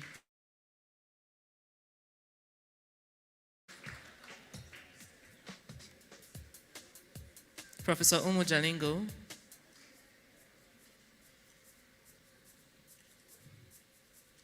Okay, please put your hands together for her. She said her. Apologies. So she will be introducing the speakers for this panel session, where they will be talking about complementary roles and coordination challenges of providers, consumers, enablers, and supportive partners. Please welcome.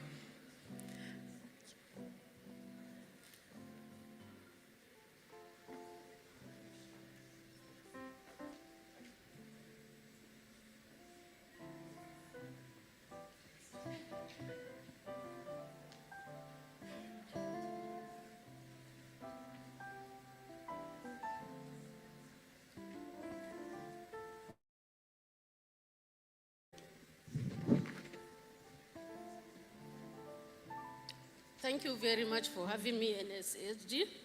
Distinguished ladies and gentlemen, like they said, I'm Umu Ahmed Jalingo, an anchor for this afternoon session, that is session number 4. And we'll be dwelling on expanding and enhancing financial inclusion for the Nigerian woman.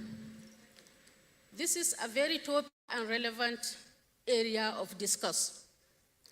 And I also feel that it's one of the major mainstream discussions today, if not the mainstream, because we are talking of including women in all spheres of human endeavor, including financial institutions, financial intermediation, financial transactions, financial products, financial services, and all issues relating to finance. The section, like I said, will have 5 panelists. But before I bring them on board, let me quickly make a few comments on the areas that they will be delving into and giving us an insightful discussions, viewpoints, and their own skill set into the flow. Expanding financial inclusion for Nigerian women. What are their roles? We have several stakeholders in that field.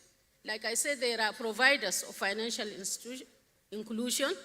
They are customers or consumers of financial institutions, inclusion. We also have enablers of financial inclusion, as well as partners. Development partners also play a key role when it comes to financial inclusion in Nigeria, as is done elsewhere.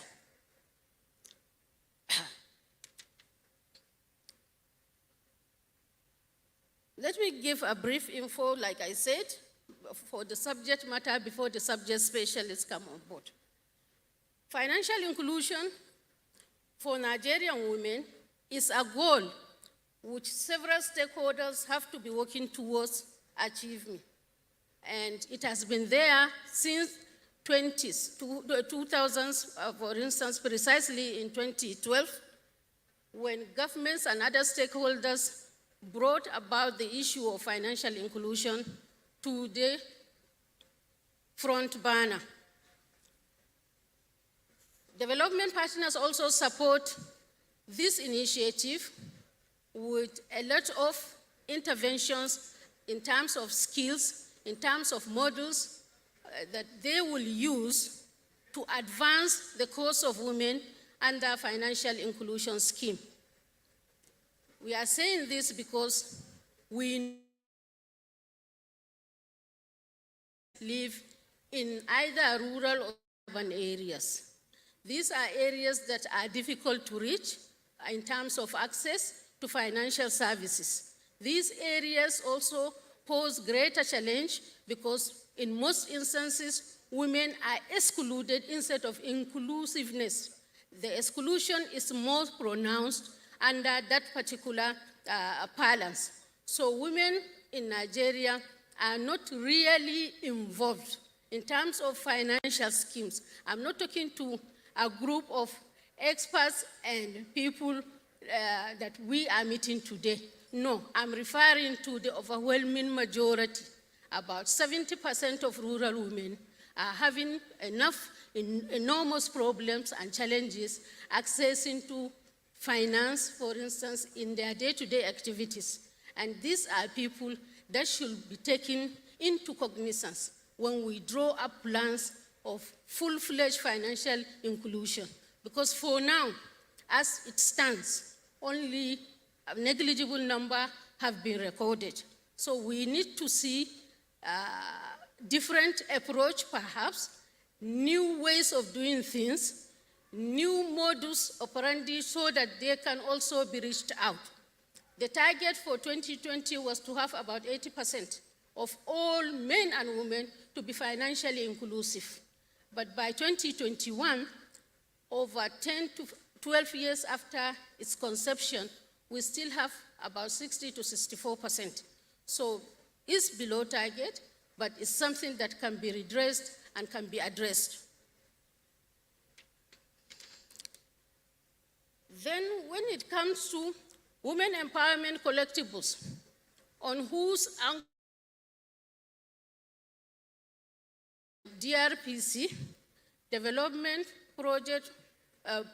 Research Project Center, they also have an initiative, their PET program, under POET, that is Partnering for the Advancement of Women in Economic Development.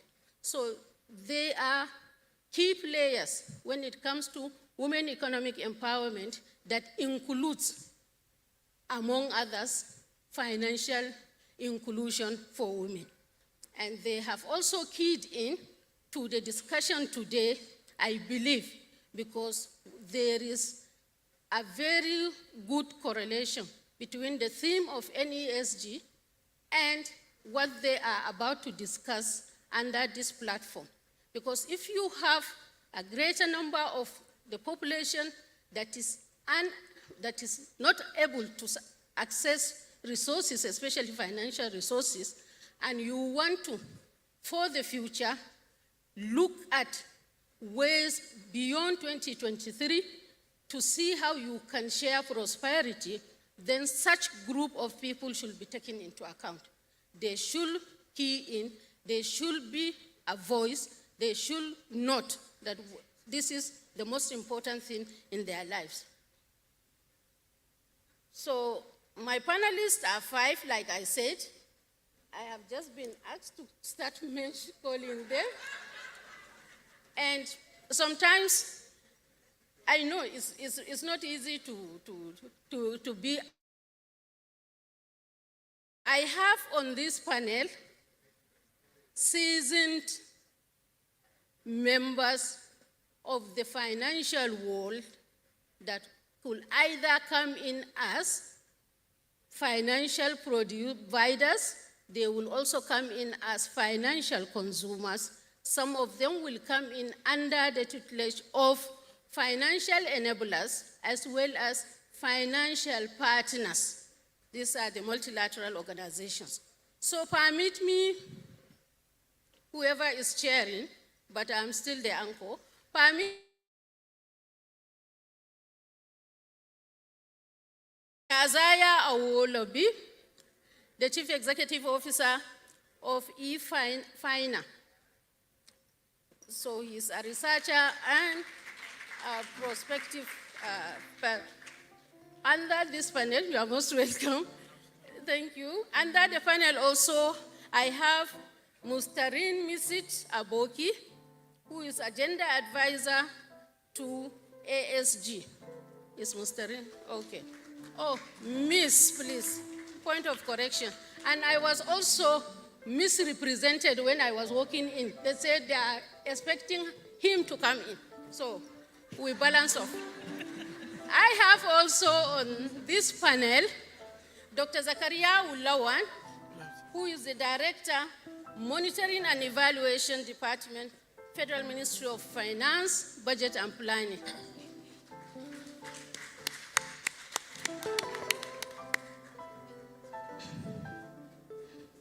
Yes, you are welcome, sir. Permit me also to call on Mr. Michael Boyega Ilisami, who is a Senior Social Development Specialist with the World Bank.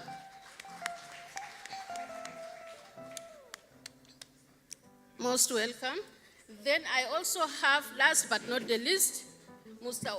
Olawole Tunde Fasanya, Director General SMIDAM, but I was told he will be represented by Mr. Benga Ogundeji.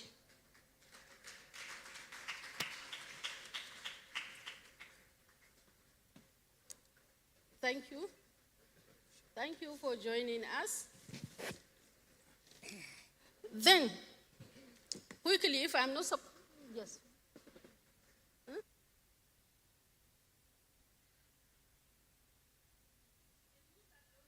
Increasing by the minute. I should remove this.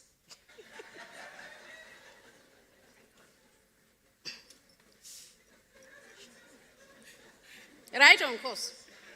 Yes. So, then let me before I allow them time to kickstart the discussion, there are rules of engagement, isn't it? Yes. I have itemized 2 different sets of questions for them, and I have also arranged the time frame. So I'm multitasking. I'll give myself the timekeeper role for each member of the panel to address some of the issues that we feel are important for this discourse. Number 1, there will be a general question that is going to all members. And this, we intend to allocate 30 minutes to them, and they can use within the 30 minutes, because of time value of money, isn't it?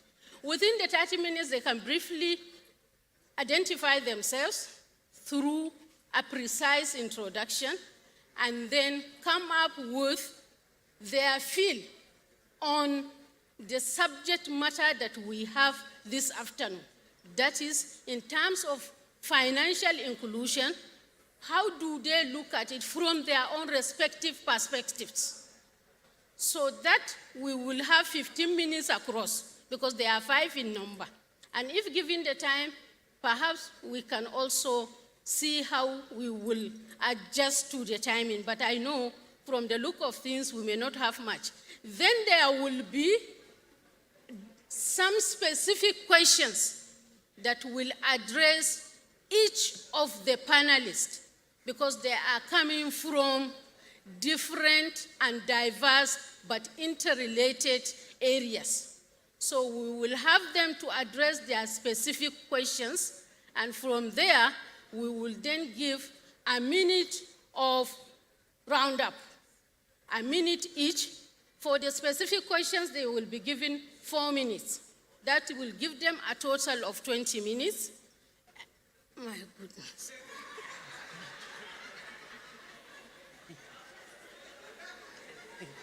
You see, I want to use a veto power now.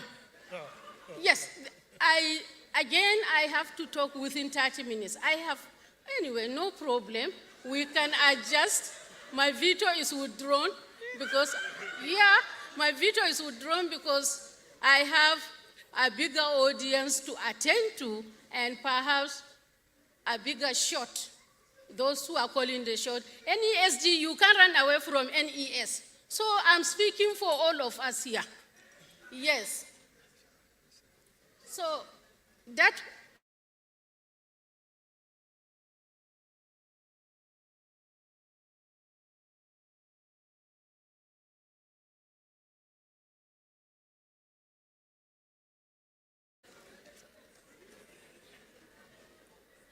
for all the general questions, for all the panelists.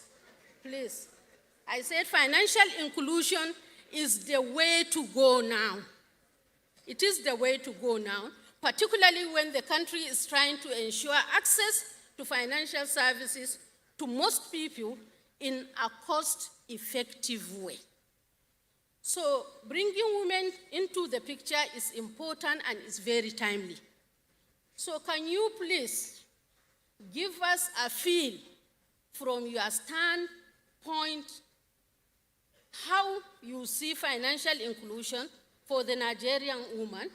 What does your organization square into this discussion, and how does it square into this discussion? I am reducing the 3 minutes to 2.5. You can start. Thank you. Thank you, Prof.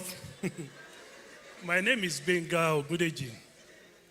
I'm from SMEDA, that is Small and Medium Enterprises Development Agency of Nigeria. I'm here to represent my Director General, who is attending to another national assignment elsewhere. Let me start by introducing SMEDA to you. SMEDA is a federal government agency that was established in the year 2003 to see to the growth and development of MSME subsector in Nigeria. Since inception, SMEDA has been looking for a way to provide solution to financial inclusions. Because based on our mandate, SMEDA was not meant to be a financial provider, but meanwhile, our role is to provide subsector to finance. That means SMEDA is a facilitating agency, not really a financial provider. However, since inception, we have been able to think through and look at how we can address this issue, because we are not given the mandate to provide money, finance for MSME subsector in Nigeria. Since that time, we have been thinking, and we have been able to come up with various programs and projects to address all these issues. One thing we do in SMEDA is that we don't just come up with a project or programs, but we in SMEDA, we make sure that we see our MSME or our entrepreneurs as the king. And when you are talking about the kings, you know that kings have overall say on whatever the discussion we want to make about them. Based on that, before we take any decision or prepare any program or project for our MSMEs in Nigeria, what we do is to make sure we carry out what we call needs assessment to be sure of what the entrepreneur really needs, particularly in the area of finance assessment. Thank you very much. Thank you. We move to the next so that we work on time. Thank you. Thank you for your input. Okay. 2 minutes or 2.5. Okay. Yeah, please. Good afternoon, Thank you. everyone. Thank you for having me. I'm Ringmichit Aboki. I'm sitting here on behalf of ASG, Albright Stone Group. I am the lead consultant working on the national WE policy, that's Women's Economic Empowerment Policy. So what do we do at ASG before I'll talk about women's financial inclusion, because I need to set the base for this. So we interface with the public and private and also the social sector. So we actually have these deep connections, and also with the women we are the communities we are serving. And in this case, our main clients here are the Nigerian women, because we're developing that policy, the Women's Economic, go right down to the grassroots to get the voices of the women, not just here or urban women. We actually have those voices in what we're doing, but then it's to maintain the real clients to see how we're going to carry it and to see how this policy is going to affect them. So also we're looking in the angle of women financial inclusion, and we actually see that right down at the grassroots, there is that issue, there's that big gap, which my brother from EFINA will talk more about the percentages, and we've seen that a lot of women are not included. So many of them do not have bank accounts. So many of them do not have access to mobile phones. So many of them don't even feel that they should even have accounts or they should actually go out there to be working. So this policy is what we're going to get down, to have the framework so that at the end of the day, we can actually build and leverage on this to actually get the women involved and also to build up upon structures which the World Bank has, like the Nigerian for Women project. We've seen a lot of women economic collectives in different organizations, and we're actually seeing how we're going to scale this up from a program's perspective. So this is how we're going to include and to help and also to scale up those issues around women's financial inclusion. Thank you very much. Yes, so can we get a few? Thank you very much, Prof. Good afternoon, everyone. I am Isaiah Olabi. I'm the CEO at Enhancing Financial Innovation and Access, EFINA. And since 2007, EFINA has been championing data and action to accelerate the impact of financial inclusion and interventions in Nigeria. I like to say this, and a lot of people have emphasized that since the beginning of this program. The bottom line principle of the Sustainable Development Goal is to leave no one behind.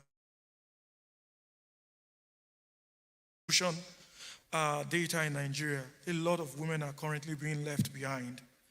And what we're doing at EFINA, most importantly, is to support key actors, regulators, operators, and key stakeholders across board to leverage evidence from data to be able to accelerate the impact of financial inclusion intervention, most especially for the bottom of the pyramid.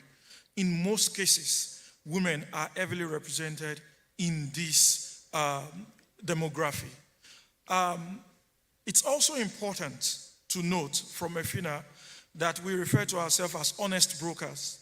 That's because we try as much as possible to bridge the gap and build a very good relationship between regulators, operators, and the civil society to make sure that they continuously leverage data tools to accelerate the impact of financial intervention, financial inclusion intervention in Nigeria. Thank you. Thank you, EFINA.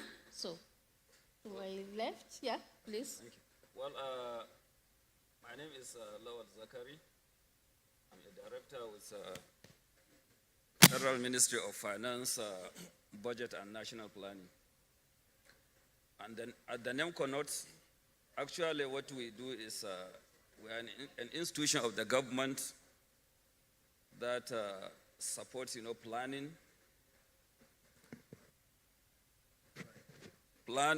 budgeting, monitoring, and financing, of government processes. So basically, issue of financial inclusion, as we have mentioned, is something very key.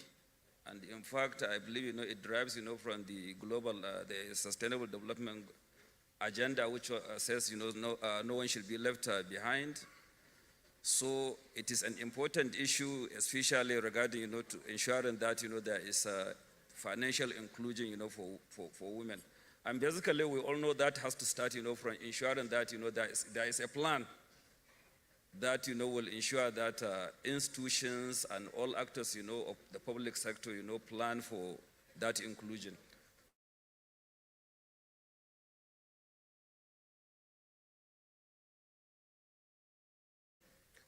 And also in the budgeting, we try, to ensure that also, resources of the government and mobilizing resources, from the private sector are made in such a way that, they benefit women as part of the important strategy. And similarly, we also, support and mobilize financing, for that. Yeah. And we monitor and evaluate and ensure that these things, are happening. Both, providing a framework that will ensure that the government sector and the private sector and whoever is an actor in development, and if not, why? And how do we ensure that, it happens? Thank So you that's what we very do. much. Thank you. Thank you. So our last but not the least speaker, please. Yeah, thank you. Good to have you very around. much. Yeah. My name is Michael Ilesomi. Excuse me. I'm a senior social development specialist with the World Bank here in Abuja. So maybe I'll start by introducing the World Bank, and I would assume a number of people know what we do. But the World Bank, I think what we train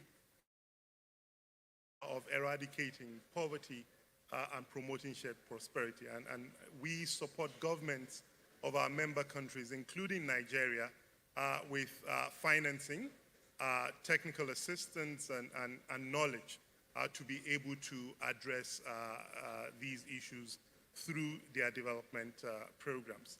And, the World Bank works across multiple sectors, especially in the space of financial inclusion.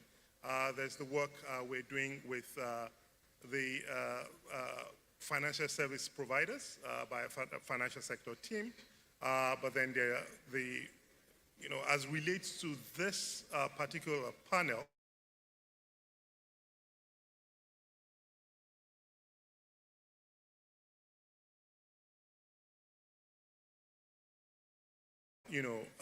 work with government to test and roll out a model, as well as try to address demand side barriers to women's financial inclusion, while at the same time linking them with supply side actors. Elisami, thank you very much.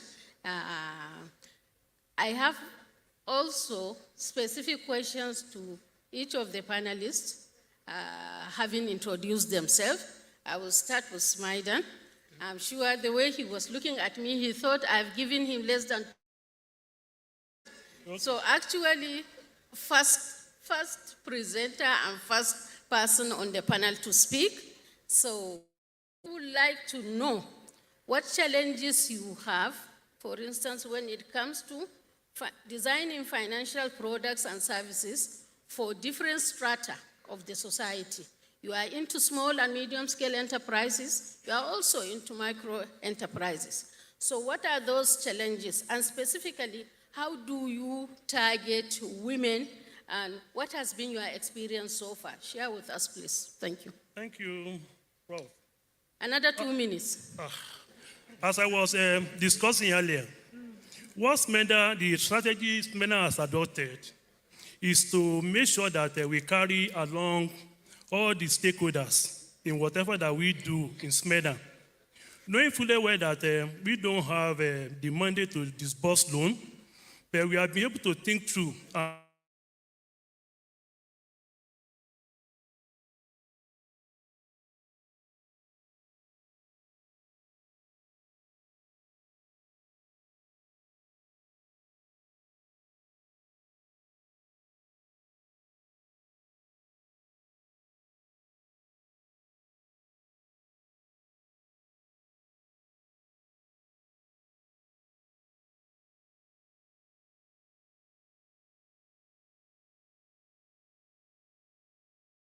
we don't just go and develop a program to satisfy our own need. What we focused our attention was to satisfy their needs. We don't force any program or any entrepreneur until we get their input before we develop the program. Secondly, we do what we call awareness creation about the project or about the products. We make sure that we go to the grassroots or through the traditional rulers, through the faith-based foundation, and so on and so forth, to be sure that we create awareness about the program so that we can be on the same page. In addition to that, we enhance their capacity concerning that project so that when we start the implementation of the program, they will not be apart. Adding to that, that one will lead us to the implementation of the program. After the implementation of the program, SMEDA makes sure that we monitor and evaluate the impact of the program on our entrepreneurs. So based on that, we do when we are talking about challenges, even though they are there. We cannot rule out all these challenges. They are there, but because of the way we have been carrying along our entrepreneur, it's always easy for us to tackle all these challenges. But however,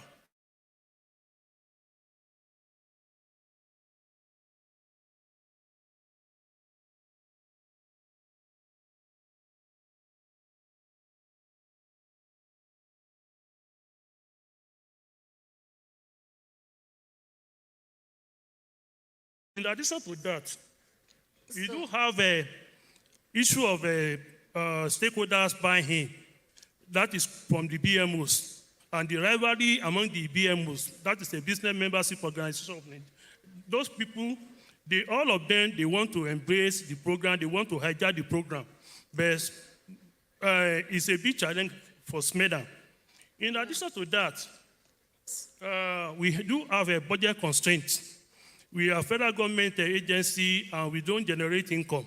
We base our policy and program based on the money coming from the federal government. So that has limited us in achieving our programs. And there is capacity building gap among the major stakeholders, which we have been working towards so that when we start the implementation of the program, there will not be any capacity gap.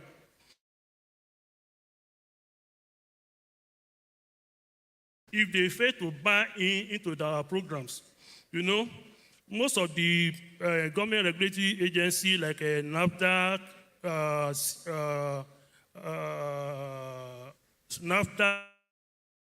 and so forth, what they do is to making sure, we cannot blame them, that they fulfill their mandates.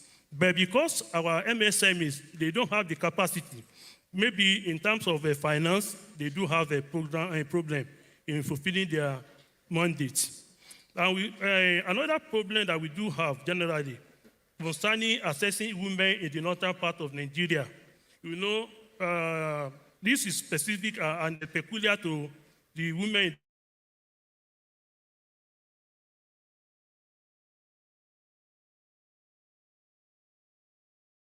Very much for highlighting all the key areas and gray areas also for that SMEDAN is facing.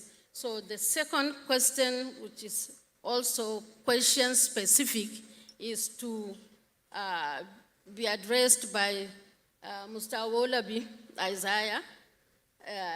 One, is the range of products and services targeted at Nigerian women for financial inclusion sufficiently diversified? Simply put, and is it also accessible to all? And what is the value that is accruable to Nigerian women? Thank you. Question. When you talk about the range of financial services and products and asking about the fact that is it accessible to women and is it effectively diversified?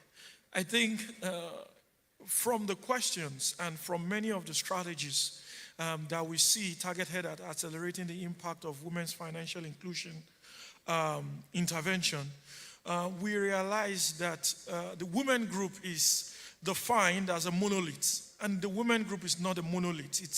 It's a unique group that has different characteristics, and to a very large extent, we need to think about the background. The hundreds of thousands of financial services and products that we have in Nigeria today. How do they consider evidences from sex disaggregated data before they come up with designing this product? Also, considering contextual realities of women across the different geopolitical zones is very important while designing financial services and products. But we realize that when FS up with some product and services. It's, you see, women banking. Well, this product is for women, without considering the realities of women across different contexts. It's also very important to note that there are institutional barriers that has over the years increased the cost and reduced the ability of women to access and utilize. And it has made a lot of women products designed for women specifically to not be super effective and relevant to the reality of women. Thank you very much, because I was served again with another notice. Thank you. So my other questions I will give to the development partners, please, quickly.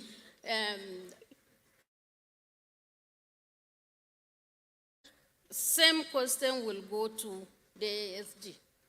So here, we want to know how solutions to the journey so far in terms of financial inclusion for women in Nigeria.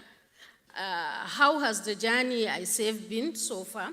What innovative approaches or techniques do you have or do you deploy, for instance, to ensure that your roles are fully collaborative by nature, looking at some of the red tapeism we have around and so on and so forth? Please, a minute and a half each to World Bank as well as to ASG. Thank you. Prof, you know, a minute and a half may not be enough, but I would limit myself to that at this time. Yes. And so, because different arms of the World Bank Group are doing a lot in this area. The International Finance Corporation, our private sector arm, is working with a number of different financial institutions. The World Bank, which is the IBRD and IDA, there's the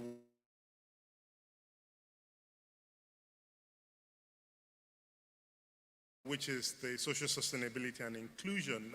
There is the work we're doing with the federal government around in terms of financing the flagship Women's Economic Empowerment Program in Nigeria. Started as a project in 2018, which was designed government to address some of the 4 constraints that actually limit women's participation in the economy, namely social norms, non-competitive market, information and knowledge asymmetry, and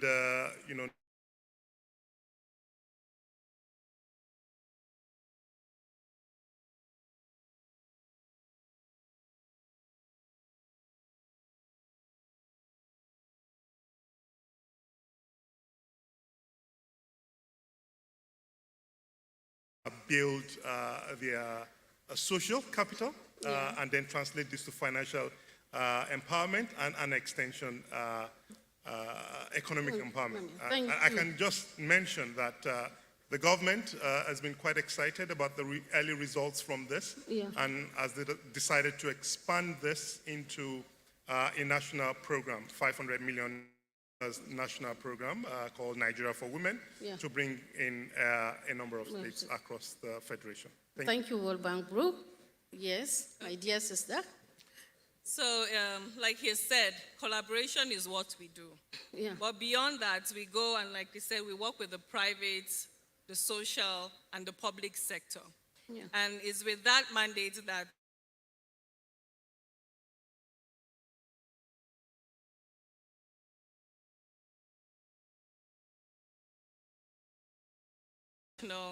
policy, that's Women's Economic Empowerment Policy.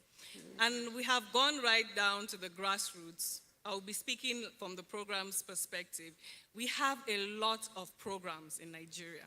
It's not that we do not have capacity, but I think one of our issues is coordination.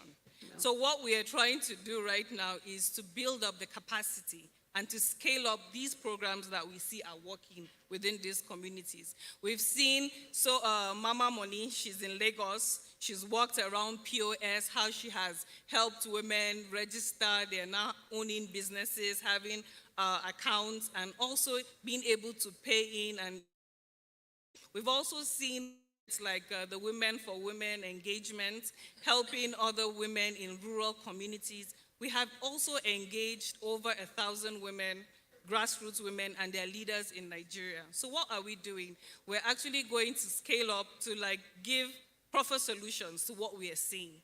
This is what can be scaled up. This is what can be done. And also, like I said, ASG is a global practice, so we're seeing what is working in other countries to see how we can contextualize it and domesticate it within Nigeria, especially Kenya. There's this project that worked, the M-Pesa.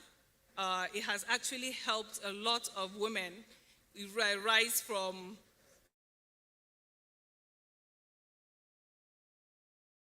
5% of the women were financially excluded. And 10 years after that, in 2016, the numbers rose to 75%. So we're going to see how we can actually suggest this, to see how we can inculcate this into women's financial inclusion in Nigeria.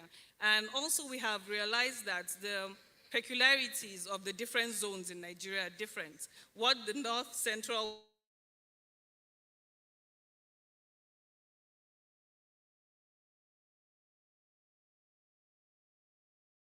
to see how we can work with and collaborate with the private sector, which we are our clients, and also the public sector, and also the social sector. Thank you very much, ASG. Yes, my last question, just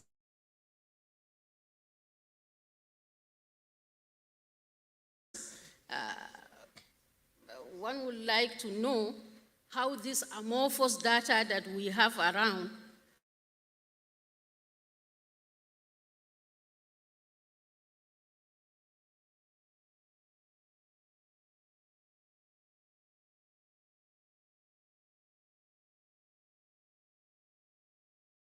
you make sense out of all the data that you keep on having?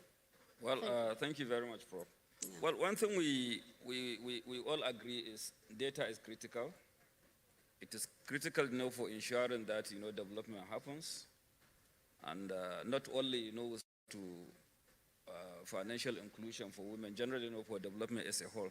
So one thing we did, especially for the women economic empowerment, and specifically, also including, the financial inclusion for women, is to gather stakeholders. The stakeholders, around here and, also on the other side, for about 8 months, under the support, of DRPC, to develop, a women economic empowerment framework that, brought out, what are some of the key results that are expected, who is to deliver the results, what are the indicators that we should be looking at, where are we, what data should we be collecting so that, it can guide, stakeholders. And we articulated it into, a monitoring evaluation framework for women economic empowerment, including the financial women inclusion, which is, one of the key areas, where we are tracking. And we articulated it into a document, which, I have here. The document, is for the use of all stakeholders. It highlighted, all the key indicators, like I said, who is to collect data on that, how do we report it, and everything, about the data management and the reporting. And also strengthening, the monitoring evaluation system. Yes. Because monitoring, as we all know, is continuous data generation. Data doesn't go on, it doesn't grow on trees. It's not ready on the table. You have to pay for it. So if you want to collect data, it means you have to articulate what are the information needs, of stakeholders. And then you put it into indicators, and then you gather stakeholders and you collect it, manage it so that it can make meaning and support decision making. So that's what we do. Thank you very much. This has been a very insightful discussions, even though time is of essence to all of us. Kindly, please, after there may be room for questions, which will be taken up. And I understand questions also for your members online should also kick in. So we'll be able to address some of the issues. If they are specific, fine. If they are general, fine. It should be tailored towards this particular panel. So join me now to give a good round of applause to all the panelists here.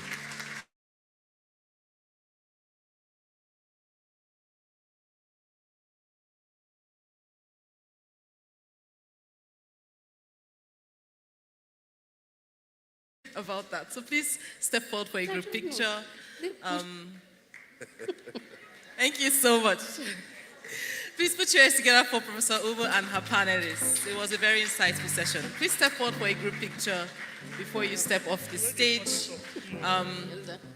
They'll be giving you some placards to use to take the picture.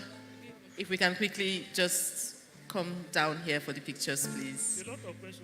Thank you. So if you have questions, please put them down. They will be addressed. Proceeds. The ministers of health, ministers that are coming for the ministerial panel session are already on their way, so we really need to hurry this up.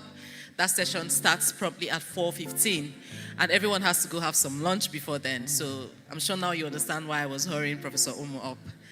So they're going to take a very quick picture. Some of the comments from the previous panel session spoke about how public and private buildings in Nigeria do not have access for people living with disability and how something needs to be done about this. Someone talked about how we need to carry out a socio-psychological orientation about gender inclusion, starting from hard-to-reach communities. And I've seen a lot of other comments around these same issues. Thank you. Please keep bringing the comments in. We're happy to read and engage, and hopefully some of the panelists will be able to answer them. So now we're going to break for lunch, a very quick lunch. Lunch is served upstairs. Once you go out lunch, please head back here. The next session starts at 4:15 with the ministers who will be joining.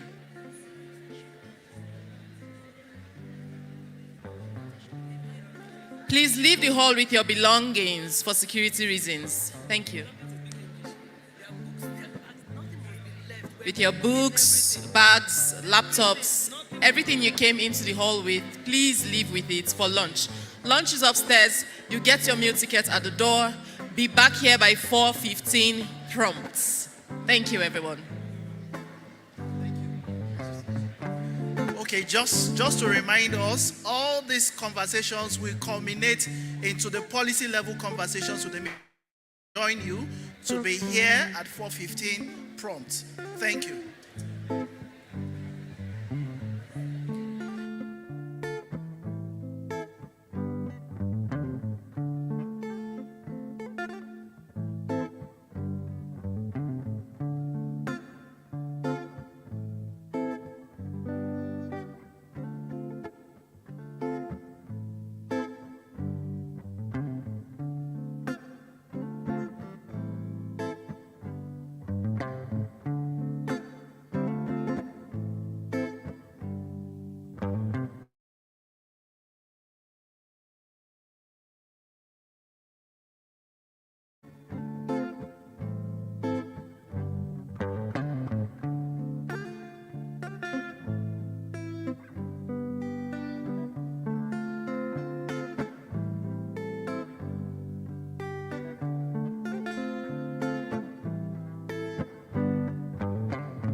right?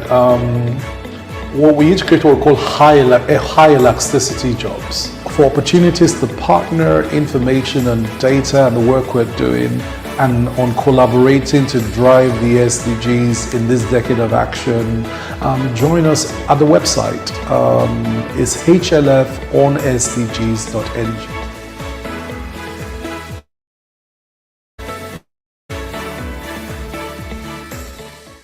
First, it was a dream. Then it became a vision. Now it is a goal.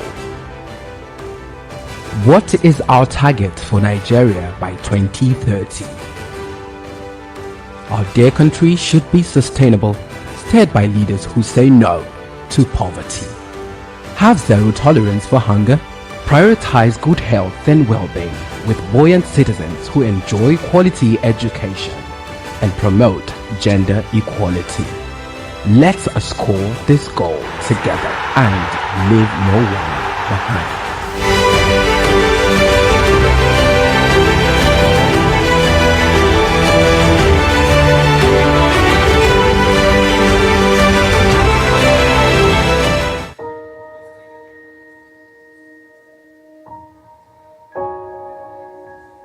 Imagine Binta, a 14-year-old Nigerian girl from a poor family. Without her consent, she is married off to Joe in exchange for money. Binta is forced to drop out of school and gets pregnant at age 15. She can barely fend for herself, but has to take care of her newborn. Without income, she lacks decision-making power in her home. Joe doesn't provide for her upkeep and sees no compelling reason to send their child to school. Like Binta, several other individuals and groups in Nigeria grapple with unequal opportunities. This discrimination is caused by weak justice systems, poverty, low literacy, and patriarchal cultural ideologies. Gender equality is a fundamental human right backed by the United Nations Charter to achieve international cooperation in promoting and encouraging respect for human rights and for fundamental freedoms for all, without distinction as to race, sex, language, or religion. Nigeria ranks 139 of 149 countries on the Global Gender Index, leading to significant wealth losses globally. However, about $26 billion of these losses could be recovered if Nigeria is able to close her existing gender equality gap. In light of these realities, Forum on the SDGs has partnered with the Policy Innovation Center to organize the first national level Gender and Inclusion Summit. The HLF SDGs is a program currently run by the NESG with support from the Bill and Melinda Gates Foundation towards the actualization of SDGs by 2030, including the attainment of gender equality. The Gender and Inclusion Summit will explore gender responsive governance and accelerate the actualization of the SDGs. It will also provide an opportunity for all stakeholders within the private and public sectors to discuss how to achieve positive outcomes for men and women in Nigeria. Welcome to the GS22. Collectively, we can identify challenges and question assumptions surrounding gender equality and inclusion in Nigeria.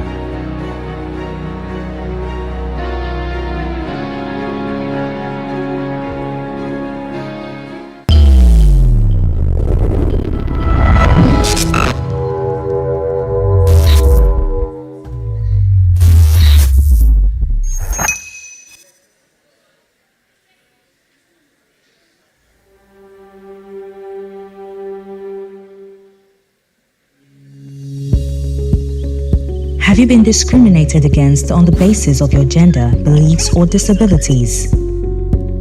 You are not alone.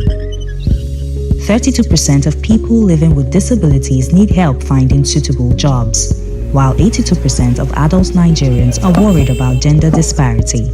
But now is the time to act, not ponder.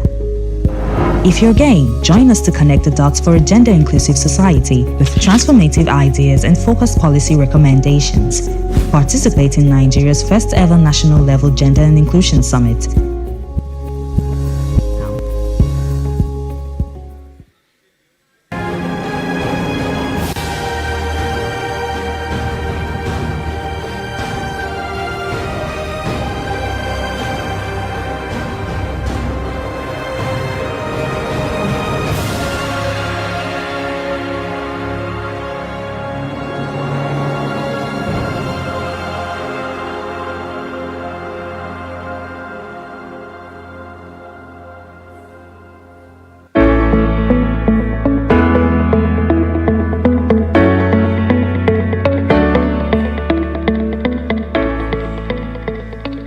Okay, so the first thing is that no country actually begins with an idea to simply chase all 17 SDGs.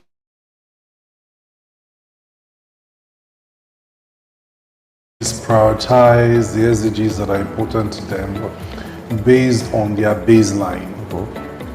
And the baseline is 20. First begin a conversation as to where are we. And that is kind of where our conversation this series started, where the baseline indicators point to aggravated human conditions that need to be alleviated. So in that regard, we as a country prioritize the HCDs, Human Capital Development SDGs. So, and hunger, and poverty, education, health, gender, top priorities. Then, of course, decent is something that we then added because of the scale of the unemployed in Nigeria.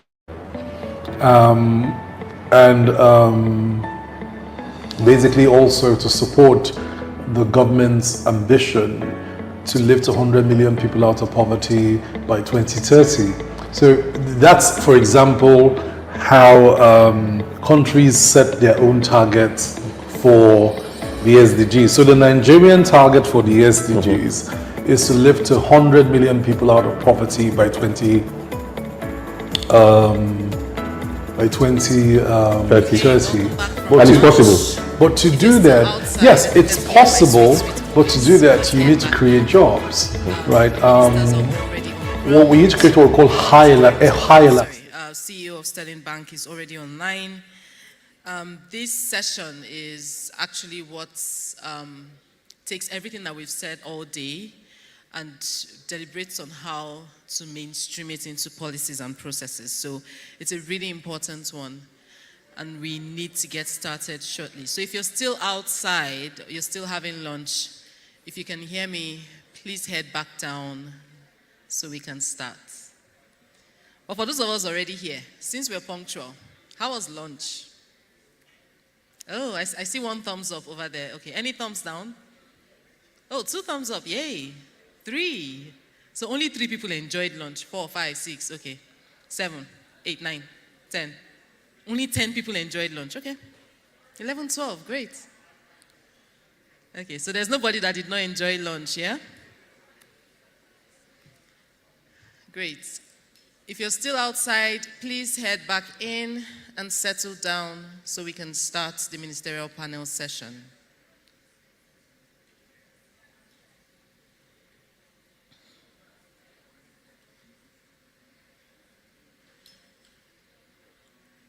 The Minister of Agriculture and Rural Development is already on ground. The Minister of the Federal Ministry of Finance and Budgets and National Planning as well.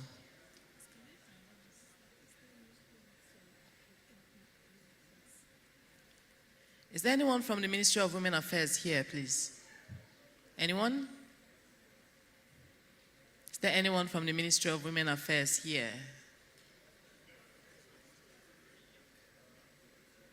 Anyone? Oh, okay, there's someone from a state's Ministry of Women Affairs. Anyone from Federal Ministry of Women Affairs? Federal? Ma? Federal Ministry of Women Affairs, great.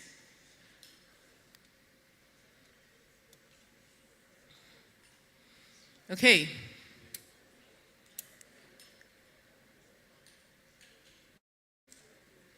Okay, so please settle down. If you're still outside having lunch, honestly, I don't know what you're still doing outside because you should be full by now. Okay, please settle down. We're going to start really shortly. It promises to be sort of like the summit of the discussions we've been having all day, where the ministers would deliberate on what needs to be done policy-wise. We would have people from private sector as well. And we already have the Emir of Argungu online. We have the CEO of Sterling Bank PLC online as well.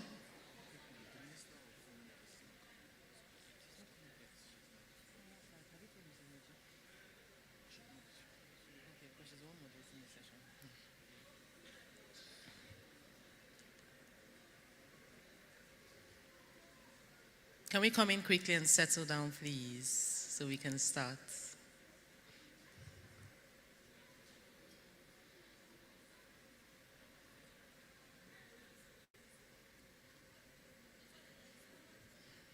And I'm sure you've seen from the program that the moderator of this session is veteran journalist and broadcaster, Mrs. Muji Makontrola, MFR.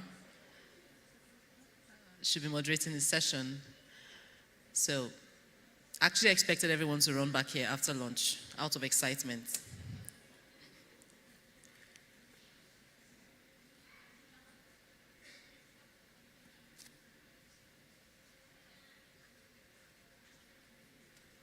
So we'll just give a couple more minutes for everyone to settle down and the ministerial panel session will start. Thank you.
Have you been discriminated against on the basis of your gender, beliefs, or disabilities? You are not alone. 32% of people living with disabilities need help finding suitable jobs, while 82% of adult Nigerians are worried about gender disparity. But now is the time to act, not ponder. If you're game, join us to connect the dots for a gender-inclusive society with transformative ideas and focused policy recommendations. Participate in Nigeria's first ever national level Gender and Inclusion Summit.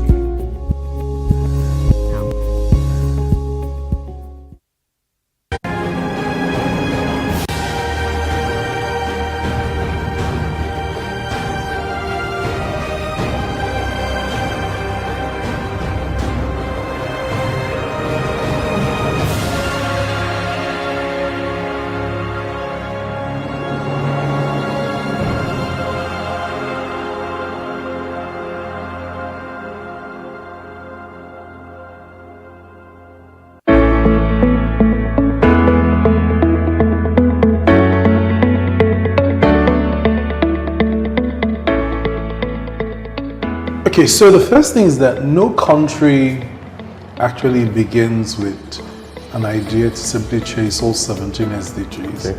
The SDG framework itself recommends that countries prioritize the SDGs that are important to them based on their baseline.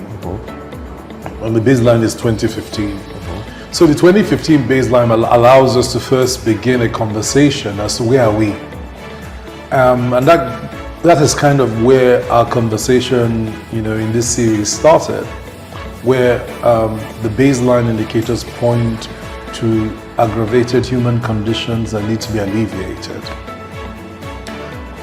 So in that regard, we as a country prioritize the HCDs, Human Capital Development SDGs. So end hunger, end poverty, education, health, gender equality were our top priorities. Then, of course, decent work and driving labor participation is something that we then added because of the scale of the unemployed in Nigeria. Basically also to support the government's ambition to lift 100 million people out of poverty by 2030. So that's, for example, how countries set their own targets for the SDGs. So the Nigerian target for the SDGs is to lift 100 million people out of poverty by 2030. And it's possible. But to do that, yes, it's possible, but to do that, you need to create jobs, right? What we need to create what we call high elasticity jobs for opportunities to partner information and data and the work we're doing and on collaborating to drive the SDGs in this decade of action. Join us at the website. It's hlfonsdgs.ng.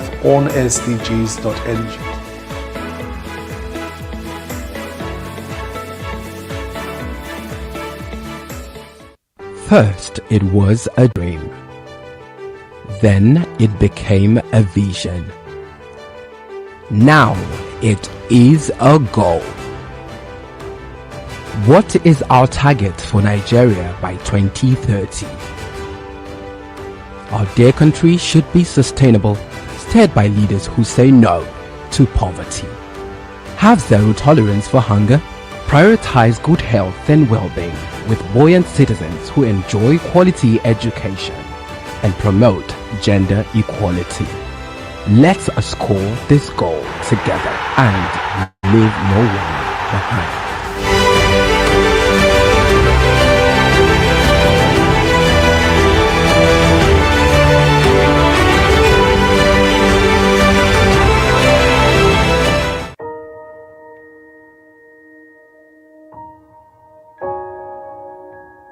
Imagine Binta, a 14-year-old Nigerian girl from a poor family.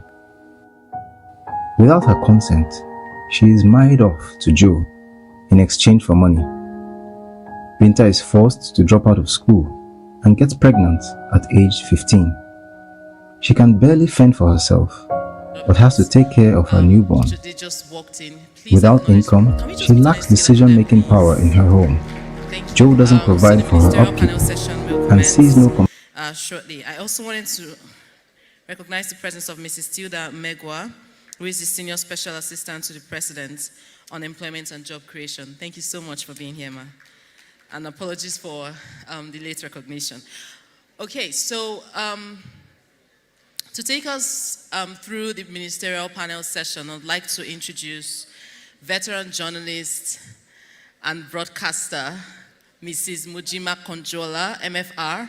We fondly call her Auntie Muji. Every one of us in this sector look up to her. So please put your hands together for her as she comes forward and she introduces her panelists.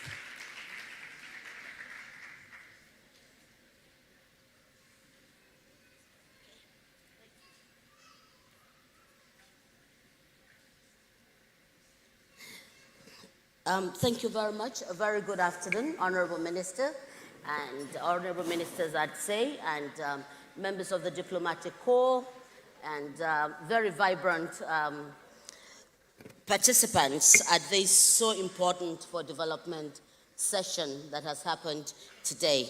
I've listened in the morning, and some of the things that have been going on, and I'm happy that we have this high-level ministerial session that will at least create an environment where some of the issues that have been raised can actually be actualized. So, leading this discussion, and you can imagine proudly how I am, that I'd like to call on our lead discussant, who is also the Honourable Minister for Zainab Ahmed, CON.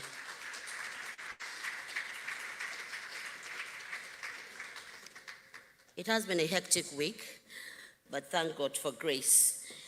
Agriculture has become an imperative in development. And so when you look at food security and what women can actually do and what we are doing in agriculture. So we have with us the Honorable Minister of Agriculture and Rural Development, H.M. Mohammed M. Abubakar. Thank you very much. He's had a stint with the Minister of Environment, so we'll be able to bring this together as the conversation progresses. Thank you for being here. UN Women. It's that body that's within the UN family that has decided to speak specifically and look at issues of women and development. And we have the UN Women Country Representative, our sister, Ms. Beatrice Ayong. Let's welcome her warmly.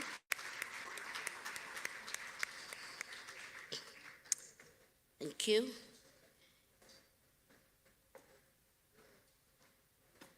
The country director, World Bank, has been very active in issues concerning gender inclusion and development, showing up and ensuring that issues of women have been mainstreamed into the development of this country as we all look forward to an accelerated in-country development issues. Please welcome with me Shuham Chowdhury, who is the country director, World Bank.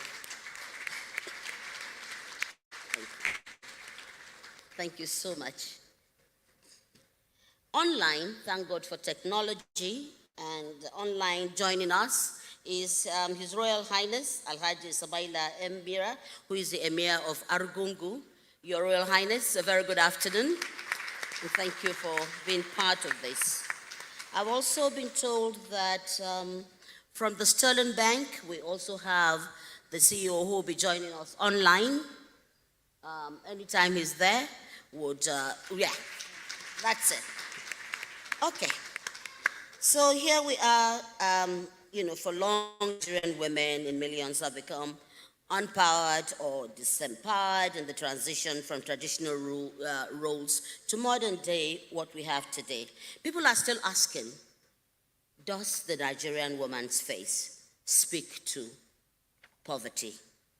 A little introduction here.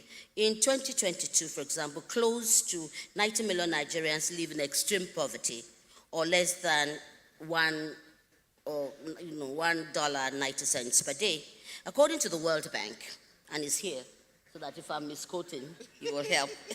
Nigerian women account for 70% of the country's extreme poor, even if they make up to 49.3% of the general population. Now, does poverty still wear a woman's face?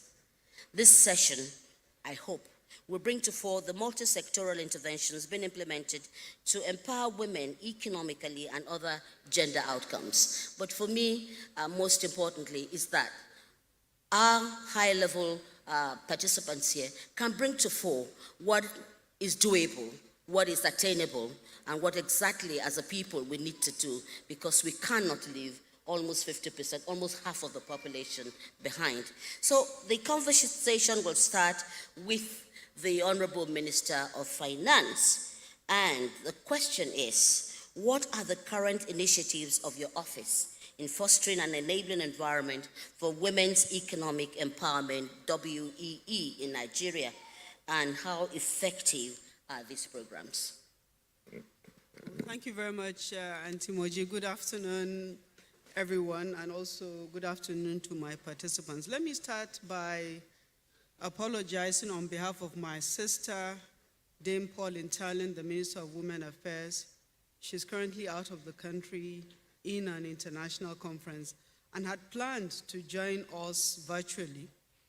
But that means she saddled me also with covering some of the things that she needs to cover. But just to know, for the audience to know that she really wants to be there, maybe she will still join, but because this is very important for women empowerment in Nigeria. We have worked on a number of initiatives in partnership with the Ministry of Women Affairs, the World Bank in particular, and the UN Women. And there are a number of initiatives that I can give examples of to tell the story. The first thing that we did, and I was hoping that the Ministry of Industry, Trade and Investment is there, is when we had the COVID-19 pandemic, we designed an economic sustainability plan. And in the design of that economic sustainability plan, it was consciously designed to create a lot of jobs. We took a conscious decision that 50% of the jobs should be for women. And at the end of the day, I hope the UN women will talk to them because they made an assessment of the report of the economic sustainability plan. The report indicates that we actually met the target in a lot of the areas, and in some we superseded the target. So maybe UN women will speak to that. And also, the ESP had targeted small businesses, micro, medium sized businesses. Even in the MSMEs also, the funding that was provided in the form of grants, payroll support, and small loans were largely to women. The federal government of Nigeria has the Government Enterprise Empowerment Program, the GEEP program. The largest proportion of beneficiaries of the GEEP program are the women. We have also the Conditional Cash Transfer Program. 93% of the caregivers are women. So there's a conscious policy decision by government to look at areas where women will benefit more and do better, and we make sure we stretch ourselves to do that. In the Ministry of Finance, Budget and National Planning, in designing our budgets and in designing our medium-term frameworks, we also, even in sending out circulars to MDAs in preparing their budgets, we provide guide as to how their budgets are also gender sensitive. So if you're doing a project, the focus would be, how do I design this project to enable women participate in, whether it is direct labor or just be able to take part in those projects. In procurement also, we're beginning to look at how women-owned businesses can be given that support so that their economic empowerment is harnessed. So in our budget, if you look at our budget, we have tagged some projects as gender-sensitive projects, and we have designed a framework for periodically monitoring those projects and see whether they actually achieve that focus of gender sensitivity. What has been the evidence in terms of women actually gaining or being able to reach them? Because it's not enough that these policies are there and some of the women have been reached. The monitoring and evaluation exercise in terms of how the women themselves are using this intervention. I gave some examples. I said the conditional cash transfer, for example, 93% of the caregivers, that is the beneficiaries of women. And I said also the UN women actually, do I call it an audit or a monitoring of the economic sustainability plan? Okay. Maybe yeah. They speak to the outcome. So I'm not speaking on what we've done. But the records show that the targets of the ESP, for most of the clusters in the ESP, that 50% focus of women beneficiaries was actually achieved. So, and it's important. In the GEEP program, for example, it shows that the repayment of those small loans, the performance of the repayments of those small loans by the women is much, much better than, the other folks. All right. So I think it's safe to say that. When you give a loan to a woman, or when you give 5,000 to a woman, you will be sure that that money is actually used for the family. But when you give it to a man, there's a high chance that not all of that woman funds will be used for the family. So it makes in economic sense where you have a very tight fiscal space to give resources to the people that will actually use it more properly. Well, I thank you very much, and I think the assurance here that when women access loan, there's you'll have the possibility of then paying back, unlike our other partners. But since we are all partners in progress, we'll take that going forward. But thank you, ma'am, for that genuine response to what women are doing. Going forward, UN Women, I will come to you. May I just say on behalf of the Ministry of Women Affairs okay. that the World Bank has partnered with us and the Ministry of Women Affairs on two very well-designed projects. So there's the Nigeria for Women project that I am hoping that the World Bank will speak about. And then also there's an Agile project, which is an education project designed to address the education needs of adolescents. I'm hoping that also Shubham will speak to we'll those take you on that. interventions. Okay. Thank you very much, Honorable Minister. Let's go to food security, which is important. And agriculture speaks to this. And there are several women in that field. We have here the Anchor Borrowers Program, which was launched in 2017 to boost agricultural production. Yeah, and women are very much involved in this. Honorable Minister, what's the state now in terms of women being able to utilize these intervention and going forward with it? What exactly are the gains there for inclusion for women? Thank you very much. Can you hear me? Yeah, there you are. Okay, the Anchor Borrower Program, which was really initiated in 2017, but actually took off in 2018, is primarily to boost agricultural production and specifically to focus on smallholder and medium-holder farmers. Three things, first of all. One, to decrease Nigeria's negative showing on food trading by increasing. And number three, to increase foreign exchange. Number two, to increase foreign exchange earning. At the same time, to guarantee especially financing. These are the three main objectives, but of course with some other indirect objectives. It has been a problem for smallholder farmers, medium-holder farmers to really get financing.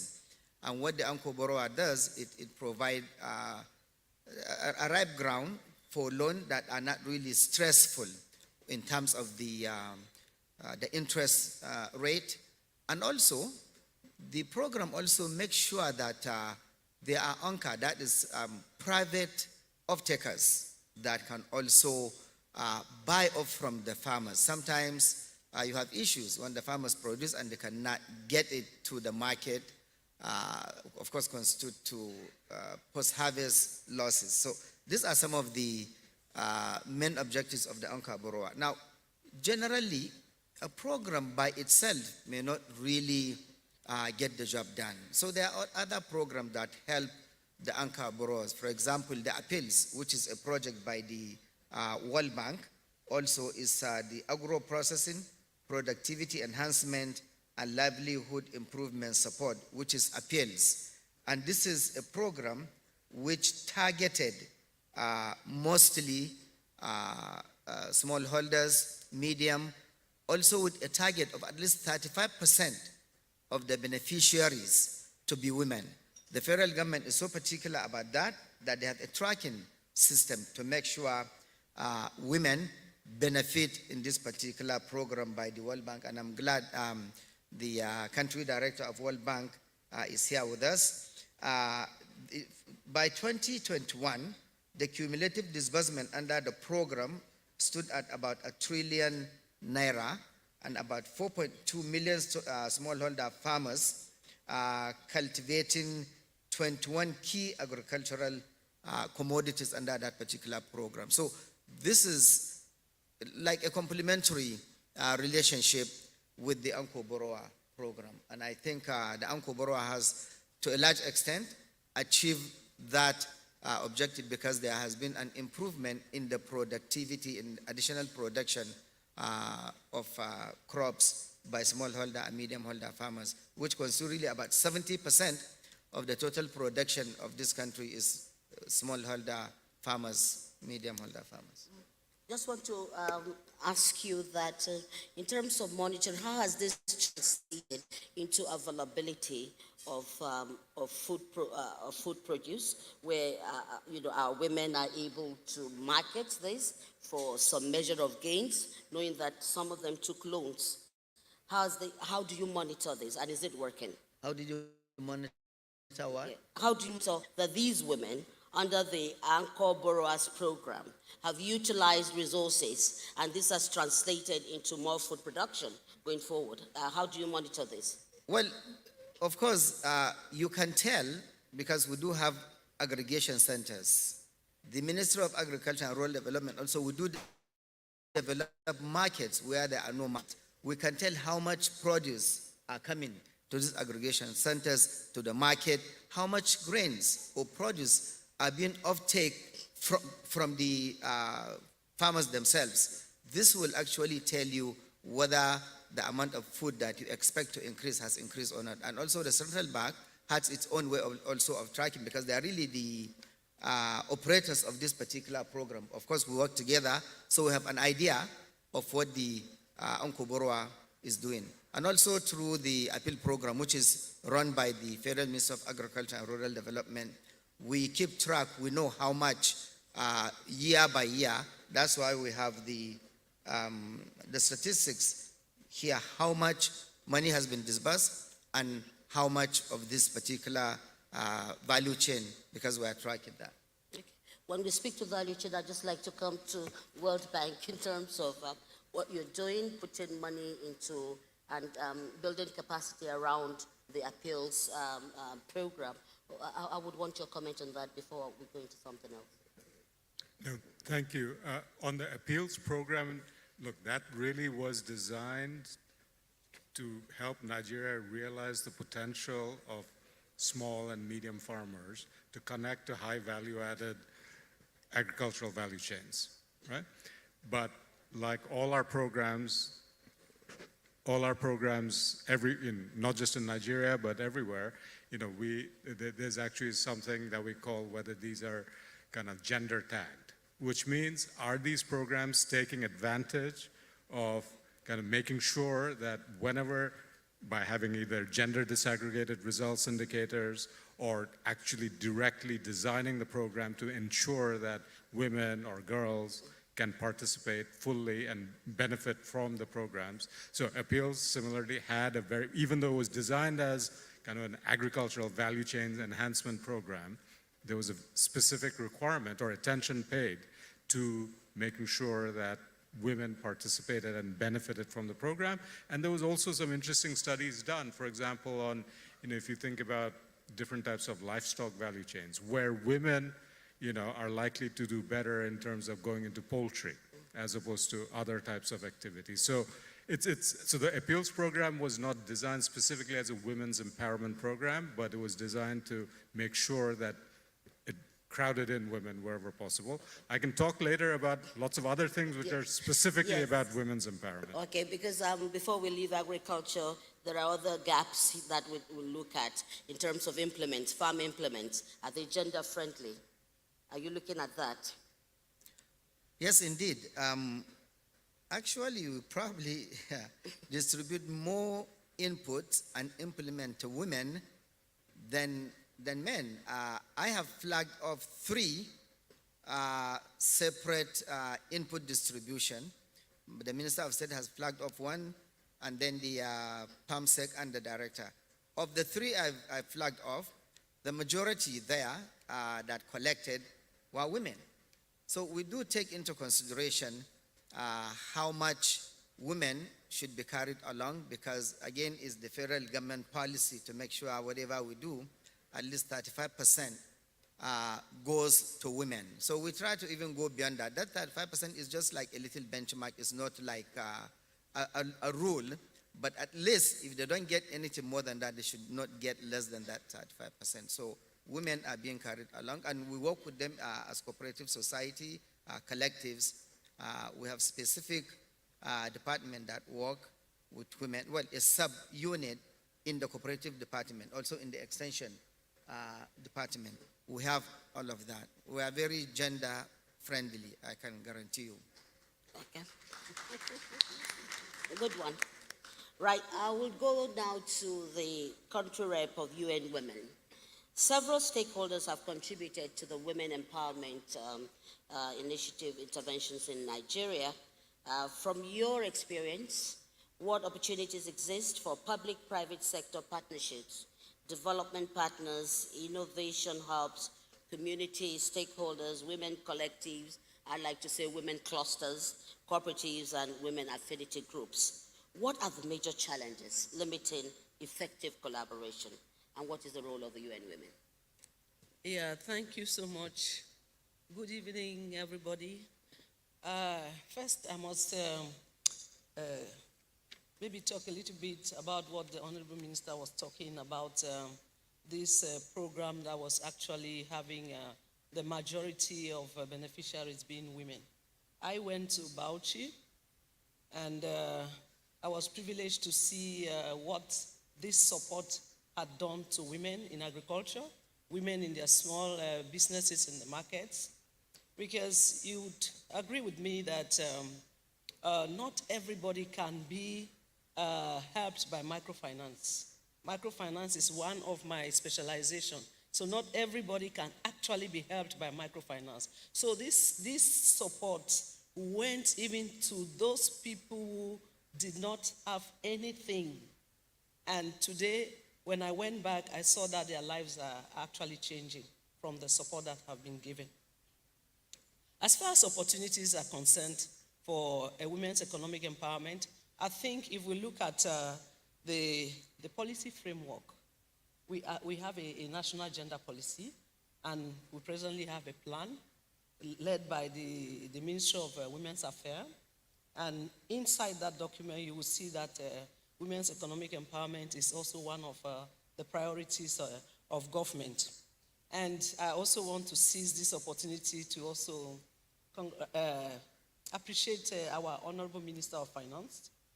If those of us who are here, if we looked at the call letter, the budget call letter for this year, we would see that there were special instructions that were given for gender to be mainstream.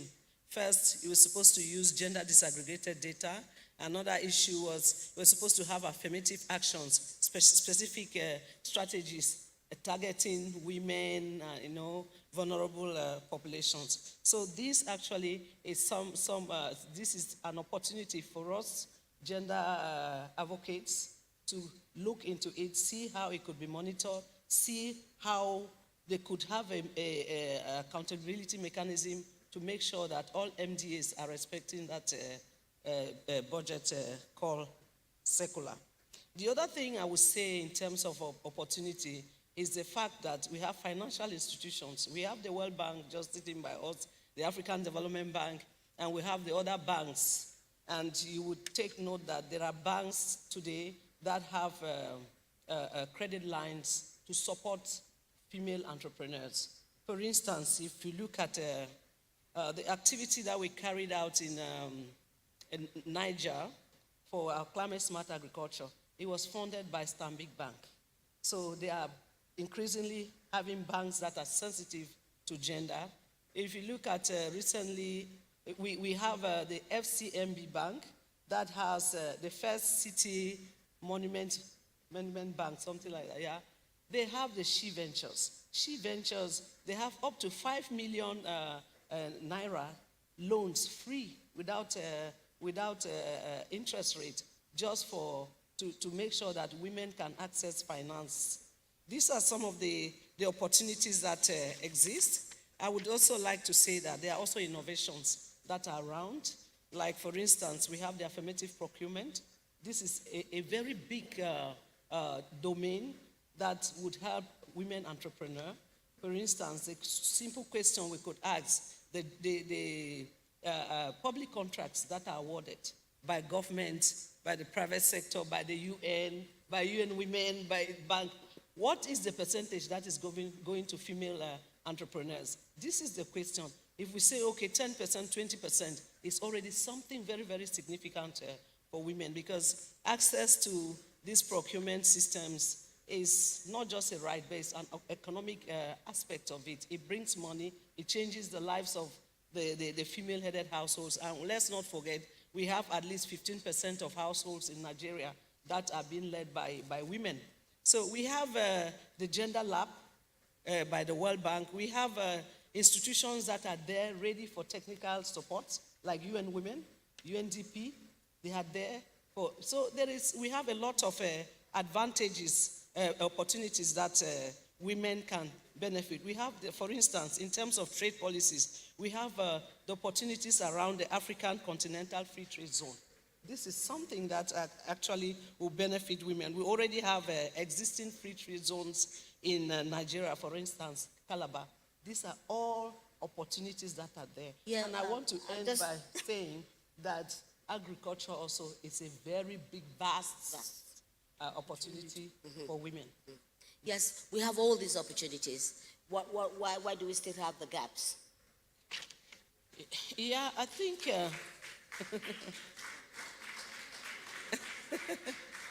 yeah, that is a very good question. We still have a gap. First of all, you must know that Nigeria is a big country. Nigeria is the most populous country in Africa. So what a smaller country would do, maybe you touch 7 million or 8 million. Here in Nigeria, we have about 100 million women. So there is work that is being done, but there's still more to be done. We acknowledge the fact that the legal framework is not yet perfect as we want it. But we think that the private sector, the banking sector, they are showing a good example. For instance, they have allocated 30% of executive positions within that sector reserved for women. So I believe there are things that are being done. There are things that needs to be done. But for me, I think sometimes all these opportunities are there, but the women don't know. We need to still do more awareness, more capacity building, more connect business to business. Like one of our activities is to connect women to those financial services and other services that exist. So we have done a little bit, we have done so far, but there is still more to be done. Yes, so much more to be done, and I'm sure that's why this summit is important going forward, because we here are the opportune ones. I'm looking at, use the lens to look at the people at the rural area, how much of these opportunities are being cascaded to that level, which also it's needed to fast-track development. I'd like to go online now, and we're just going to speak into the opportunities that you've alluded to. So I'm going to call on Sterling Bank, and yeah, I saw you a few seconds back. So what is the role of private sector in advancing women's economic empowerment? And specifically, what has your organization done in the area, and what government support is needed in this development for private sector on women empowerment? Yes, you have the floor. Thank you very much for having me, Honorable Ministers, Your Royal Highness. For me, and Sterling Bank has always argued that the role of government in economic empowerment, not just women, is to provide a pathway.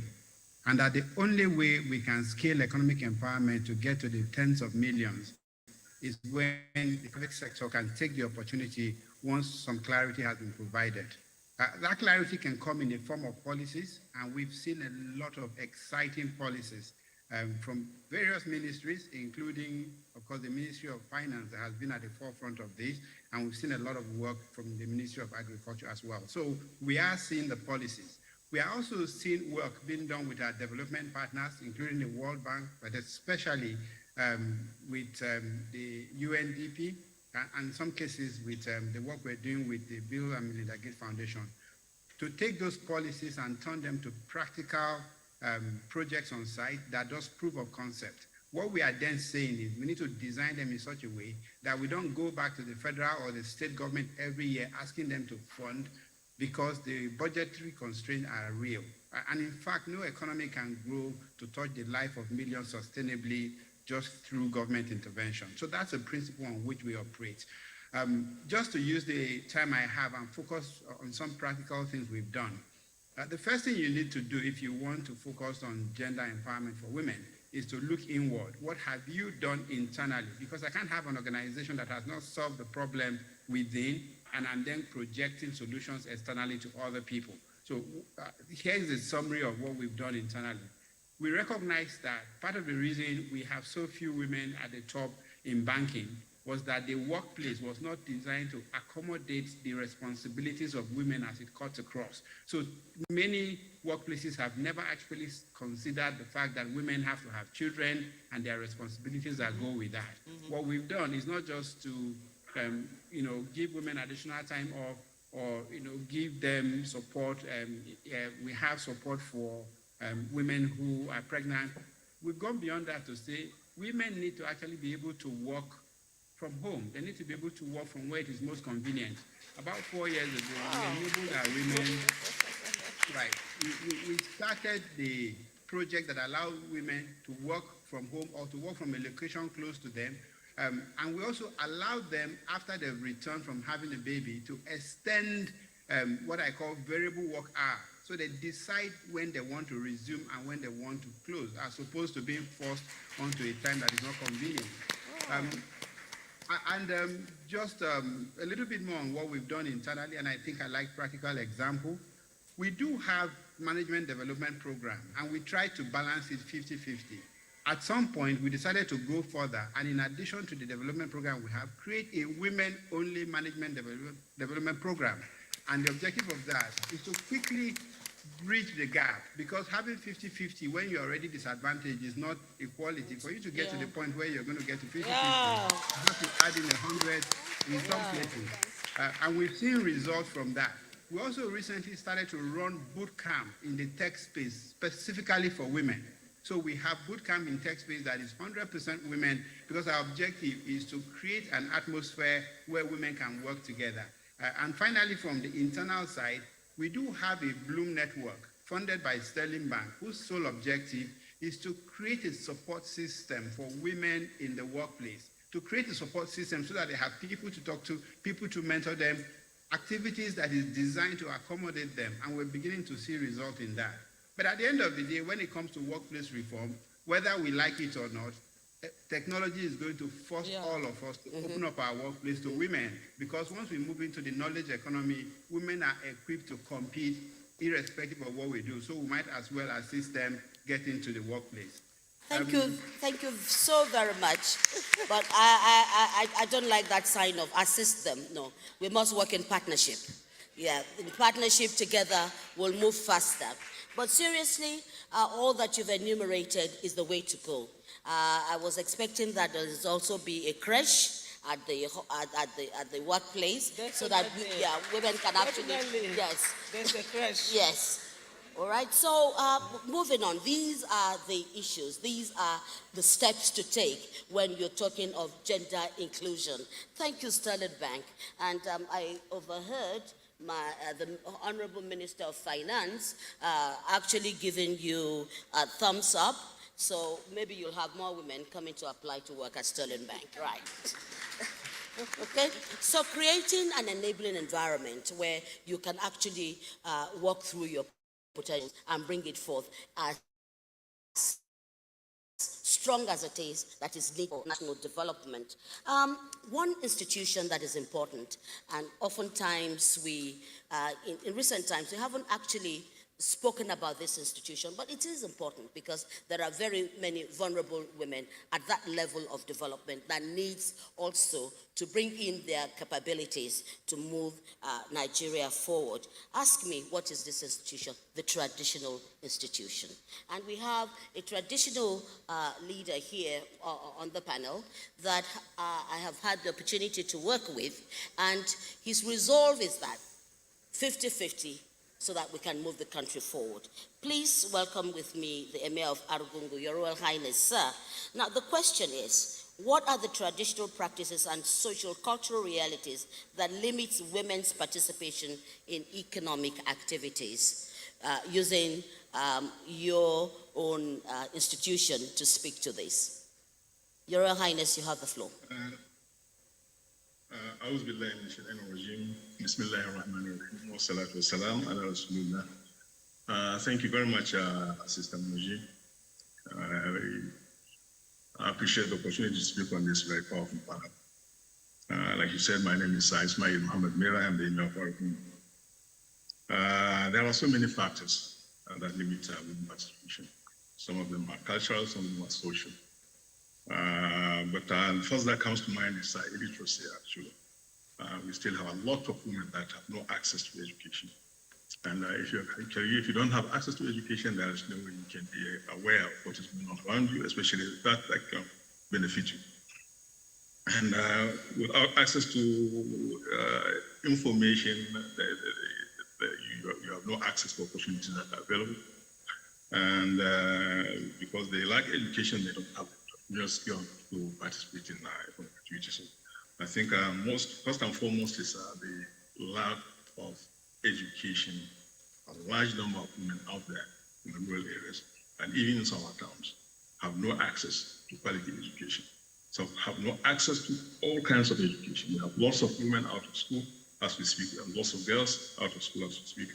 And for them to move anywhere in the ladder of economic development in this country, we need to educate them. This issue of lack of access to education is not only in the north, but across the entire country. We need to do more, not only to educate, but to ensure that our girls and women have skills and that they can apply such skills to empower themselves economically. Secondly is poverty. Literacy is poverty. You need some form of income, some form of income, money, through whatever way, some form of capital to be able to engage in economic activity. And some of our women in the villages could hardly eat, dress properly, cater for the health of their children and family, talk less of getting involved in even a small economic activity that can help them move up economically. Third is a cultural issue. Women are not free to mix freely as men have the opportunity to do. And when you can't mix freely, there's just no way you can partake in any economic activity. We have a culture in some places that see woman's place as just at home. She cannot move out and cannot associate. And without associations and movement, I don't see you participating in any economic activity with any chances of success. Another challenge is slander, especially from members of the expanded family. Slander against the man being a lazy one, allowing woman to take over its responsibility and earn on behalf of the family. And also slander against the woman herself, when she goes out to trade, when she goes out to market, when she travels to engage in economic activity. Some family members, some jealous ones, some bad ones, who try to destroy one with the bad words that would, over a long period, convince the husband that he needs to do something to stop it. There is also a fear. I was speaking to some group of women a couple of weeks ago on this Nigeria for Women program. And I said, please, what are your major fears in this? Some of you are making money now. Some of you are earning more than the husbands. And so what's your greatest fear? And some of the fear they shared with me was that as they make more money, while the husbands are now transferring a lot of the programs in the family to them. They're giving them more responsibilities to take. Some husbands are now refusing to pay school fees or contribute to clothing and other things that they're supposed to be doing. So this fear that if I make a lot of money, my husband will probably see me as a competition and probably abdicate from all his responsibilities, which will now again drain all that I've been able to make. I think it's a factor that makes some of them reduce the energy they can put into businesses and be more successful. That is the possibility of abuse. When a woman becomes successful in a family, the extended family systems we have, she's more exposed to, like I said earlier on, slander, but also abuse. Some of it can be violent from members of our family. From the husband, some lazy ones can turn out to become jealous and really take it out on their wives. Again, our women in the villages and some of our townships are overburdened. They have too much responsibility on their shoulders for the family. Some go to the farm, some bring in water, they make food, they clean the house, they care for the children, they respond to the husband's desires and needs, and it leaves them no time for themselves. And this huge responsibility that women are forced to bear constitutes a great barrier for them to participate economically and earn decent living in the economic sphere. And the also economic position of the husband also is a deterrent.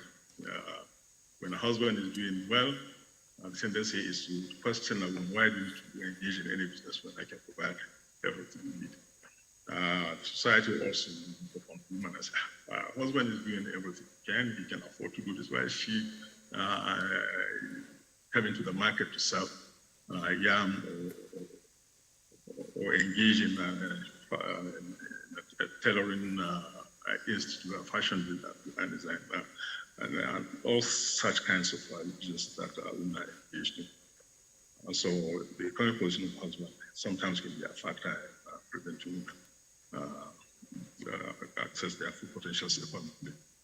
And finally, I think one of the very most important factors is that women have little or no voice to what happened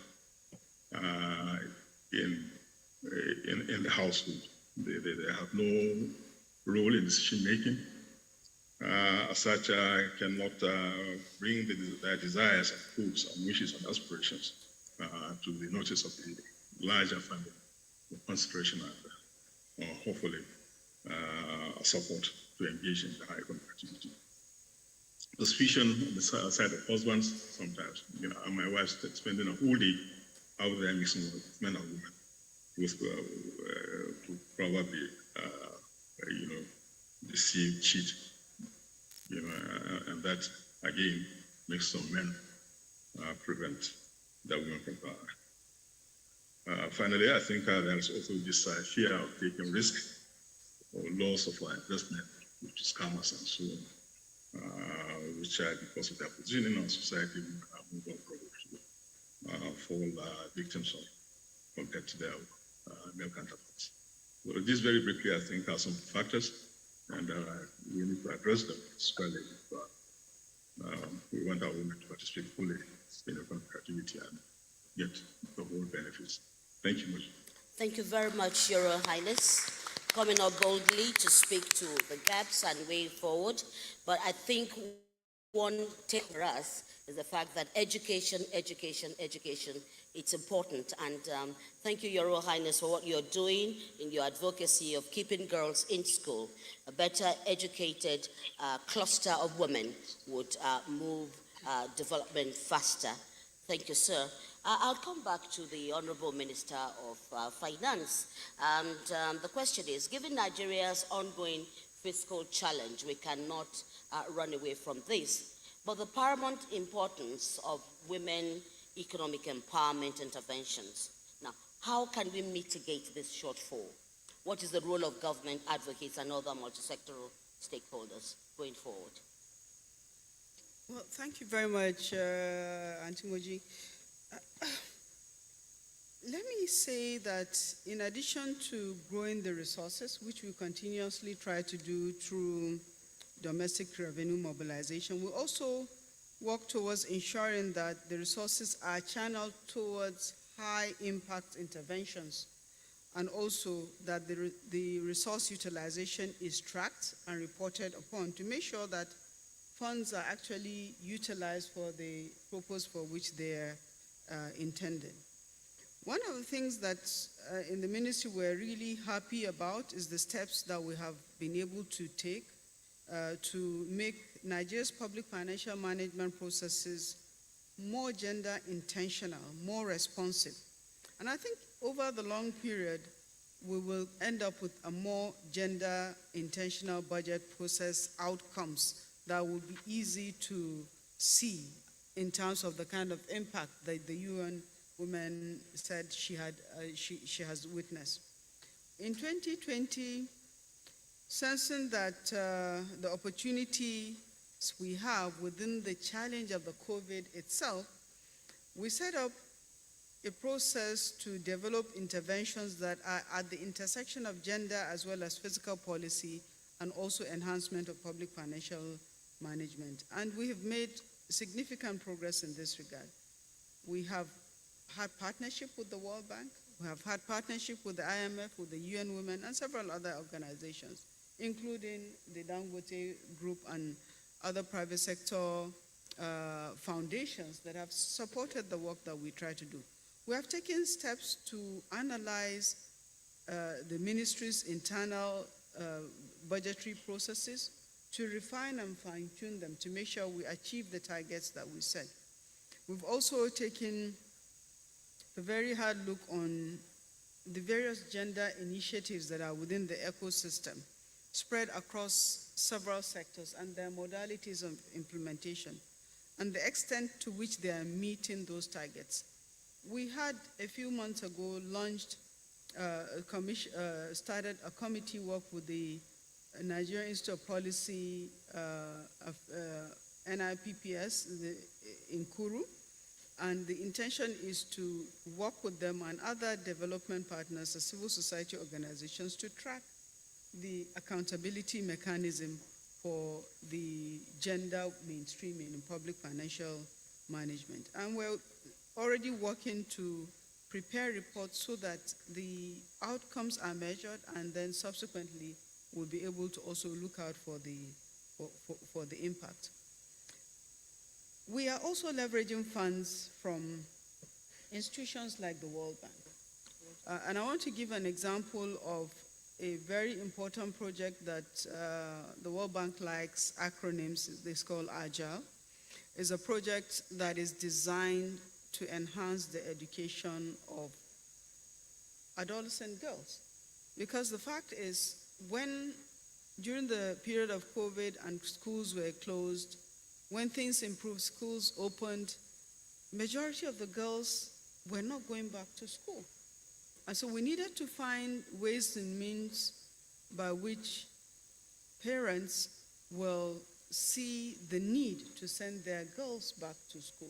So this Agile project is designed to enhance the number of girls that are completing secondary education that has been redesigned to provide for them adequate facilities, including toilet facilities, which are defective in our systems, and for which reasons some parents don't allow their girls to go to school, but also accommodation that is safe, and then skills acquisition that is not part of the curriculum, so that when the girl finishes secondary school, even if she gets married at that point, she's already 18, and she's learned some life skills that will live with her. She'll be able to take decisions on how to take care of her health and that of her family, and in fact, even how to manage the size of the family that she decides about. And then she also has skills, so that even if she doesn't go to a university, she already has some skills that she can use to enhance the livelihood of herself as well as that of her family. Yeah, I'll come to you quickly because you have been very involved in some of these upskill development concerns for women and girls in Nigeria. Now, what are the gaps that you are seeing that we need as a people to actually close up in terms of ensuring inclusion? Thank you. I think I would begin with where the Honorable Minister of Finance ended in terms of, and I think His Royal Highness also mentioned this, I think about women's empowerment, you really have to begin with thinking about girls being in school. I think if you do not, if right now in many parts of Nigeria, the minute girls hit puberty, there's an attrition where they drop out of school for a variety of reasons. A big reason, for example, is there are no junior secondary schools in their communities. And it becomes more difficult, both from a cultural perspective, but also just from a security perspective sometimes, to send girls, daughters away, the girl child away. So I think first, I would say, is ensuring that Nigeria's adolescent girls remain in school. I think, and then that will take an all-out effort. If you talk about, all hands on deck, just on that issue, you need all hands on deck from the communities, from traditional leaders, from the government in terms of providing making it safe for girls to attend school. There are, of course, many others, but I wanted to highlight that and that's been a big part of where we support. But can I just take one step back and say that, this is an audience that doesn't need to be convinced of this at all, but I do think it's important to say that, the World Bank's global mission is to help all of our member countries eliminate extreme poverty. In Nigeria, the goal is to lift 100 million Nigerians out of poverty. It's a simple fact that without the full economic participation and empowerment of women and girls, Nigeria will not attain that goal. So we had a World Development Report in about 10 years ago on gender equality. And the tagline for that was, gender equality is not just the right thing to do, it's a smart thing to do. And I think I've been lucky that the Honorable Minister of Finance here does not need to be convinced of either. Okay, but in many countries, it is the case that the ministers of finance or others, have to be persuaded that, look, if you want economic growth, if you want inclusive jobs, you have to bring women and girls into the economic space. So taking that to one of the key engagements, or core engagements in our whole program in Nigeria is what we call the SWAG engagement, which is supporting women and girls, another acronym. And so it's about adolescent girls, it's about the Nigeria for Women program, which is when you have women who have the potential by coming together, beginning with mobilizing savings amongst themselves. So you talked about a gap. The gap is, what are the things that women need to realize their full economic potential? A big part of that is just access to finance, okay? But it goes beyond that. It's access to markets. So the Nigeria for Women program is very much about that. How do you help women come together at the community level? And through, joining forces, access finance, access markets, and obviously where the financing we provide through government comes in is to help provide that institutional platform, the capacity strengthening, and eventually we hope the connections to the broader ecosystem. Let me just say one last thing, which is then we have to take one step further back and say, what are the broader kind of policy or economy-wide issues that are actually going to be strategically important for women's economic empowerment? Let me just give you one example. Broadband connectivity and opening up the space and digital skills, okay? To the extent that women, I think we heard the CEO of Sterling Bank talk about, look, women often have responsibilities. They shouldn't perhaps be the only ones carrying those responsibilities, but they have responsibilities that make it less possible for them to commute to work every day. Well, in this digital world, okay, you can be at home if you have the digital connectivity. And so therefore, even thinking about digital, helping Nigeria lay down a fiber optic backbone, offering digital skills training, okay, that can actually will differentially impact or disproportionately help women enter the labor force and take advantage. So we're pretty much trying to tackle this at all levels. Thank you. Right. I can say, I can say that when you speak to digital intervention, it is working already. I'm sure that if we have some entrepreneurial people here, they sell markets online. And I'd like to go to agriculture. Go back to you, sir. Food security is important.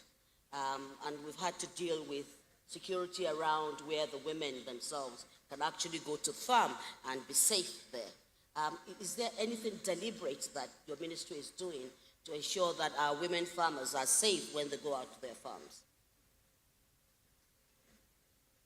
Yes, indeed. We have trained the Nigerian Civil Defense Corps into what we call now agro rangers. They have been specially retrained and deployed on farm fields to protect and provide some measure of security. Not just the agro rangers, but also in collaboration with other Nigerian security forces, the police and other military operatives. So yes, we are doing that, and we believe there are some measure of security in areas where people cannot access their farms, especially women. We are doing that now. Earlier, when I mentioned the 70% of smallholder farmers, and that 70% we are talking about, 70% of the women in smallholder farmers are the ones even producing more than the men. But again, about 20% is what the women are able to access in terms of finance. So that's why we redesigned our policy in 2019 to include a specific percent that at the very least. But what that policy is saying is treat agriculture as a business, not just for food production, and also focus on women, because already they are the ones producing 70%. So this is just in addition to saying, yes, we do have security provision, and we're increasing, we're going to recruit more of these agro rangers to provide additional security. I'm sure you know that currently there is an ongoing security operation across the country, which is really bringing everything, the farm fields, freer and more secured, but also the agro rangers are specifically designed for that. Okay. Yes, I would like to go back to Sterling Bank. Sterling Bank, are you still there? I'm still with you. Thank you. I would just like for you to be deliberate in areas that you think we can improve women economic empowerment going forward. We've heard about women in agriculture, women in various trades, women building capacity, which you spoke so boldly to. So moving forward as a take-home for us, what exactly should we be planning as a country from using the lens of the private sector? To my mind, the most important thing we can do right now to significantly improve the economic status of women is to enable them with digital skills. And the World Bank was absolutely correct. That infrastructure changes the game completely, not just because it brings women into the digital age and they can contribute to the Nigerian economy, but because it will allow them become part of the global value chain. It means that you can be sitting down in a village in Argungu and you can be working for a company in Japan. That is the kind of thinking that is required at some level with the women who already have some level of education and therefore can very easily be brought into the economic space. But to be more strategic around this, Sterling Bank focuses on 5 sectors, and those sectors we call the heart sector are healthcare, education, agriculture, renewable energy, and transport. And these are sectors that are particularly suitable for women employment. Obviously, we know the role that women have played in healthcare. I mean, when for a long time, 90% of the nurses you would meet would be women. There's an opportunity for us to continue to improve the role that women can play in healthcare. In education, most of us were taught by women teachers. We've had a lot of conversation around agriculture. We have actually moved further to work with the MasterCard Foundation to create a product that is targeted at women and youth in agriculture. Similar to the World Bank acronym, this is called AgSway, where SWAY is Sterling Women and Youth in Agriculture. And what that did was we got $21 million in counterpart funding from the foundation. We added $11 million of our money, and we designed a product that focuses primarily on women, and it was incredibly successful in the first year. We've also gone in the renewable energy space. We think that there are hundreds of thousands of possible jobs in solar energy, and we have partnered to also train women to become solartricians. We've created a program that takes less than a month, and a woman can come out and become a franchisee and become a solar electrician and can install and maintain. So in essence, we need to understand that there are certain sectors that will empower women very quickly, precisely because it takes away whatever perceived disadvantages might exist. Secondly, these are also sectors that grow. Let's remember, Nigeria has to keep growing for us to continue to accelerate women empowerment. So sectors that enable Nigeria grow will enable us accelerate women empowerment, and that's why we have those focus sectors. The last comment from me on this is we've got to be very deliberate about how we educate women for the future workforce. I don't think we're deliberate enough. I don't think there is enough consistency. And finally, there's a huge amount of work that is being done by government and a lot of work being done by our development partners. They often forget to carry the private sector along. The danger with that is not available to accelerate or to scale the work that they've done. Of recent, I found myself spending a lot more time with development partners than I am with my customers. But that is because I see the potential to transform the Nigerian economy by working with them and working with government. So we need more private sector people in the room at the point of ideation, at the point of co-creation and conception, so that we can then take off with the project once it is ready for the marketplace. I just come straight to our development partners here.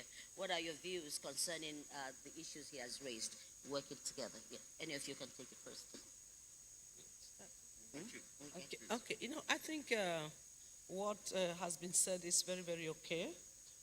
We are into this digital economy, and as you will see, COVID showed us the importance of technology, and it also opened the fact that there's a digital divide. That is, women have less access to all these digital devices. And that's why UN Women, we developed what we call Buy From Women.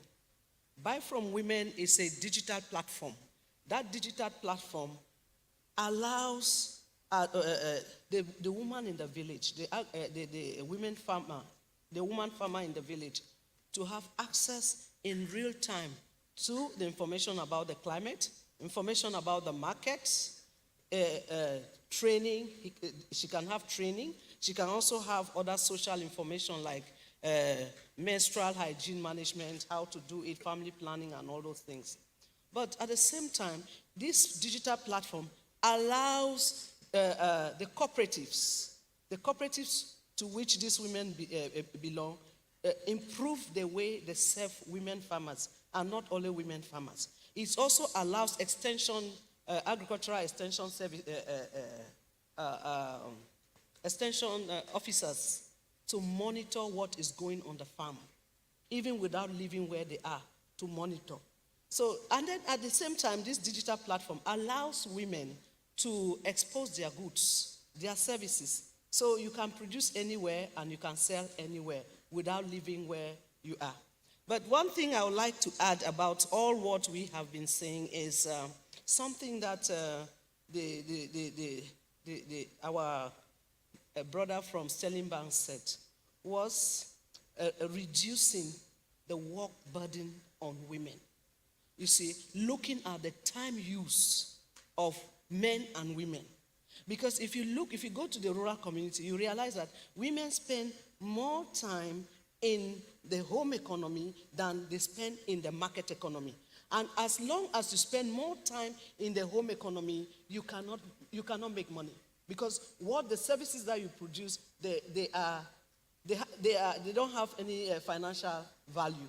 So what am I saying in essence is that to relieve women so that they can have time to be involved in productive activities, to be involved in a political participation, to be involved in whatever we say about our development, we should hammer on labor-saving devices. Labor-saving devices that facilitate the work of women in the market, in the farm, in the home, and maybe within the community. We should have those labor-saving devices, technologies. Another thing I would want to say that it will be very, very important for us to look at is the gender-based violence.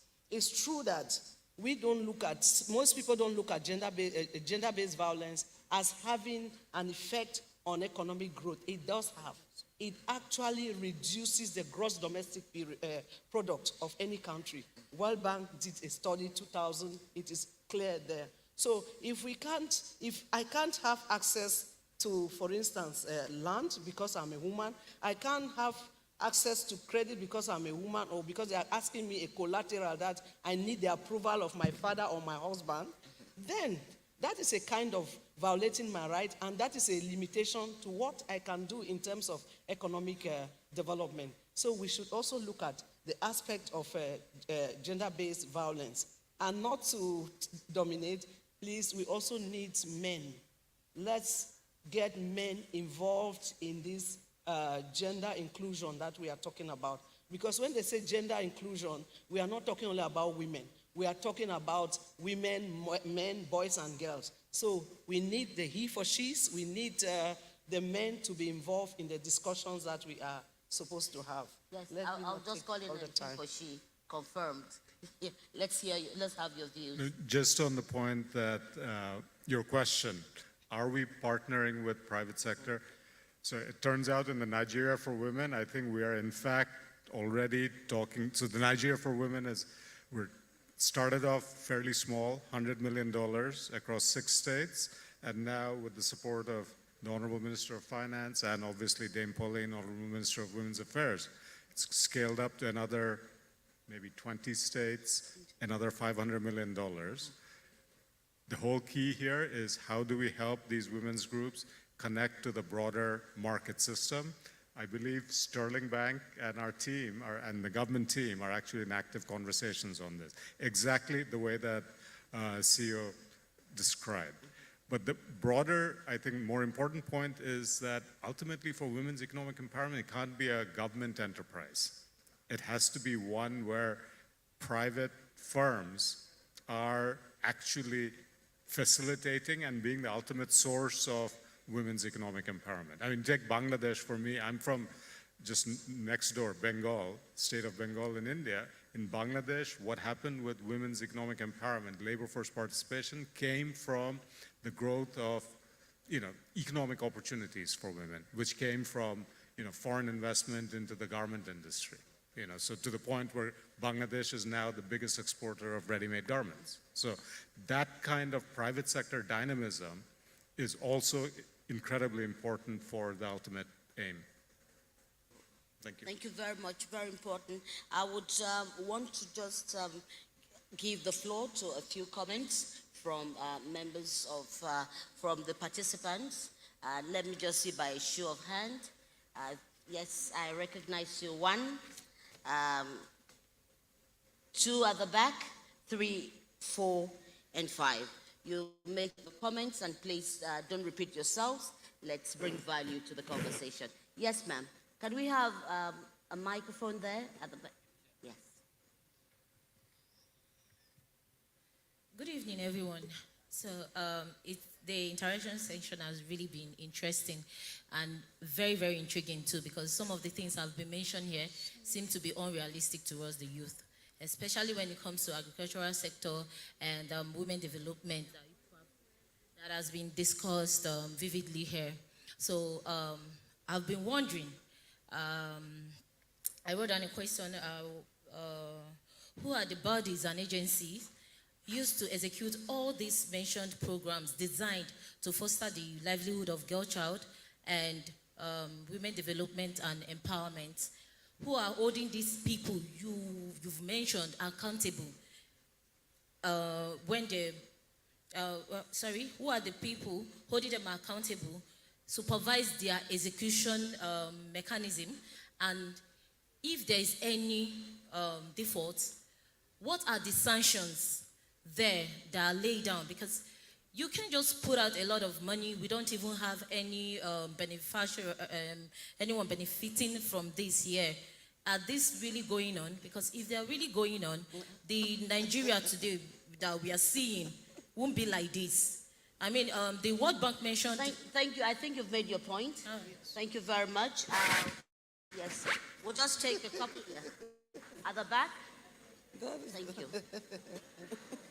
They don't understand the population that Nigeria has. They don't understand. Thank you. One house, please. Yes, please. Good evening. My name is Dima Amadi.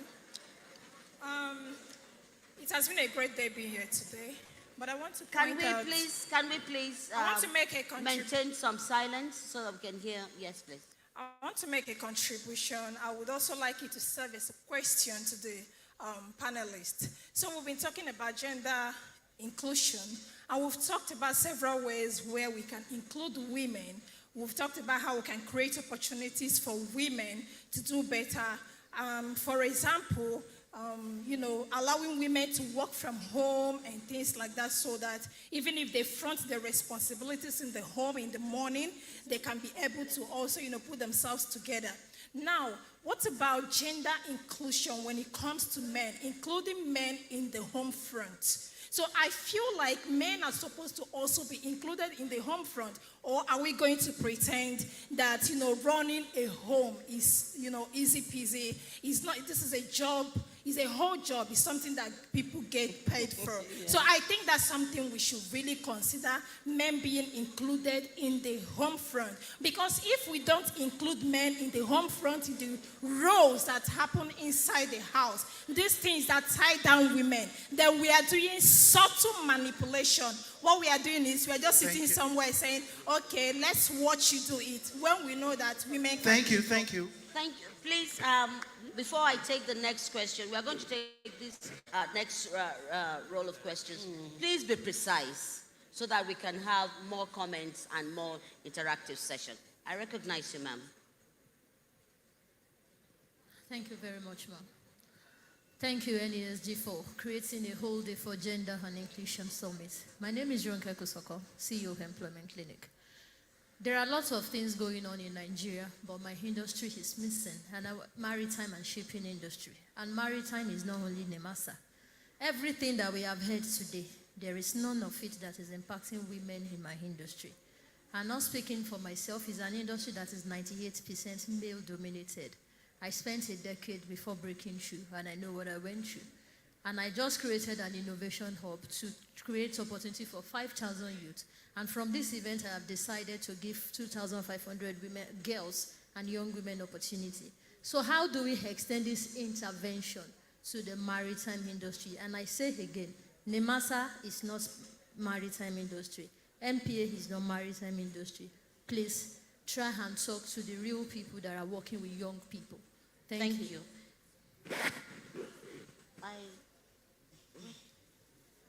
Yes. Good day. I'm Dorothy Njemanze. I work with survivors of sexual and gender-based violence. We've had lofty contributions from people on schemes that are tailored to support women. I ask from the perspective of women who are survivors of violence. We keep saying live to live. When the gospel singer died, everybody said, oh, she should have left to live. Where do we live to live? And what is the exit strategy for survivors of sexual and gender-based violence? Why do we keep diverting resources to conflict areas? What of those of us in seemingly peaceful areas? What is the plan for those of us? Thank you. We'll have answers to this round of questions and take another round again.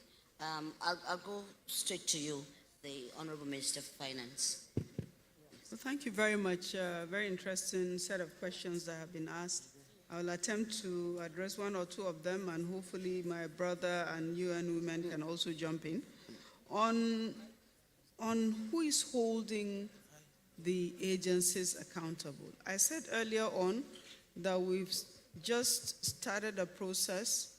So I'm talking from the Ministry of Finance view. Now, I'm sure the Ministry of Agriculture has their own monitoring process. We've just set up a process in partnership with NIPS to be able to track the performance of the gender-based budgeting. UN Women has reviewed, like I said earlier, on our ESP to be able to check the targets that we set for ourselves. So in checking the performance of how many women have benefited, we're also checking how the funds are utilized, and in that way, being able to report where there are wastages and also being able to hold the agencies responsible for those wastes. So there's a robust monitoring framework. In our medium-term national development plan for 2021 to 2022, there are several gender-related policies that are mainstreamed in the plan. And there is a robust monitoring framework for monitoring the plan itself that will be measuring different facets of the plan using data, including disaggregated data on women, youths, and as well as people with disabilities. So there's a monitoring framework in place. On the issue of women, including women at home, I don't think this is something that can be driven by government policy. That's my personal opinion. It is us, all of us as husbands and wives and brothers and sisters that need to take that decision. We need to go back and review our family values. When we're growing up, when we eat, the washing of the plates is for the girls and as well as the boys in some homes, whereas in some homes it's simply the duty of the girls. So you have a situation where some homes, the boys just eat and walk away, and the girls do the cooking and do the cleaning up and so on. So there are family values that we need to go back to. I don't think asking the husband to wash plates or wash the clothes or help with sweeping will be by government policy. It has to be through personal relationships. It has to be through the desire to actually free the woman from the large burden of work that she carries at home. And I can tell you that when a woman says, I'm going to bed, she will spend another 1.5 hours before she goes, because she has to pick this, she has to pack this, she has to clean this. But when the man says, I'm going to bed, he goes to bed that instant.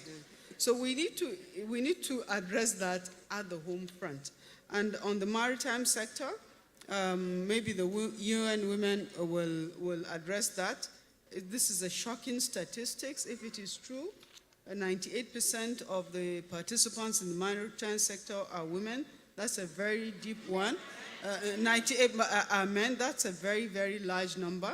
And we have to task the Ministry of Women Affairs and the UN Women to actually look at this and see what we need to do to support the participation of more women in the maritime sector. I'll leave the rest of the points to be taken by my brother as well as the UN Women, especially on the gender-based violence. Okay, our own system of monitoring, I'll just add a little bit on that, and then I will also answer a question about who is, they don't know when the programs are coming out, who is being included in the program. So first of all, because we have the gender policy right here, we just concluded 2 recruitment on agricultural project, and we specifically, apart from the gender desk, we specifically also added 3 additional positions that we said only women will be filled in those positions, which we did. So it's part of our own monitoring, and of course we have a gender desk that keep to this policy of ours, making sure gender is included and is carried out throughout the ministry and all the agencies and projects, programs. You have various ministries and departments. If you are interested, let's say in the Ministry of Agriculture, you have to watch out and know what is the Ministry of Agriculture doing. If you are looking for employment, what and when, because we do advertise. And what we do is, we'll put it out there for a long time, and now we put it on even various electronic and print media to just, put it out there so that people that are interested can express interest. And also using even the gender policy, you can write even to the ministry, for example, stating more so that you will get more consideration in that particular range. We are not going to discriminate against anyone, but we'll make sure that we fill in that quota. So you have to open your eyes and ears when you hear something is going on. Now, all that said and done, I have one last thing I want to mention, just so you know now, it will be the beginning. We have just launched a new program called SAPZ, Special Agro-Industrial Processing Zone. These are going to be industrial cities that will be built around the state. Currently, about 8 states will just start. That will provide opportunity, which we have already put in place, to work with women clusters, cooperatives, or collectives, whatever you want to call them, that will form clusters around the industrial cities. Their produce direct uptake into the industrial city. And we have the plan of using our extension services to specifically target women and train them. So this is a program, is very crucial, is a program that will change a lot of things in this country. Number one, food security. Number two, industrialization, because there will be a lot of industries built in this industrial city or agro-processing zones, will of course increase our economic power through improved GDP, even GNP, the national gross national domestic product, because we will be able to export from these zones. So this is a program that, if you are interested, there's a special focus on women through extension services. Check it out. Okay, thank you. Those questions, they were important. Even if sometimes we thought maybe they were a little bit strange, but for me, it gives me an indication that there's need to be more coordination. More coordination for all the stakeholders who are involved in women's economic empowerment. Because if we had that kind of structure doing what it's supposed to do, then they will have, people will know what is happening with this women economic empowerment. But there's one thing that I would like to say is that sometimes women don't look for information. I want to encourage women to look for information. We should be those kind of people who, if you are interested in something, you have to go out and look for information. Today we have what I call a universal university. You can Google these things and you have this kind of information. In terms of, I understand what my sister over there was saying, that men should maybe also take over domestic chores from women so that they can be released. And I'm happy with the answer that the Honorable Minister of Finance gave. This is something that could be negotiated at the level who are involved within the household. But there is something that policy too can do. Policy can also, in terms of labor-saving devices, this can really help, like going to carry water, we can bring pipe-borne water, like going to grind, I don't know, grains, we can make those machines available. So if we can bring, if we can reduce the workload of the women by investing more on saving devices, I think this is going to actually reduce this issue between whether men are doing reproductive roles and women are doing reproductive roles. So this would liberate the woman to be able to invest in more productive activities. And there was a question about gender-based violence. This, again, I think is also an issue of information. Actually, GBV is a very, very important issue handled with the Ministry of Women's Affairs and UN civil society organizations. Actually, we have a big program we call Spotlight. Spotlight is actually financed by the EU and is being implemented by the UN and the government. We have what we call one-stop center. And this one-stop center is not only looking at the health aspect, it's not only looking at the legal aspect, it's not only looking at the social norms aspect, it's also looking at how do we reinstate the survivors of gender-based violence socially and economically.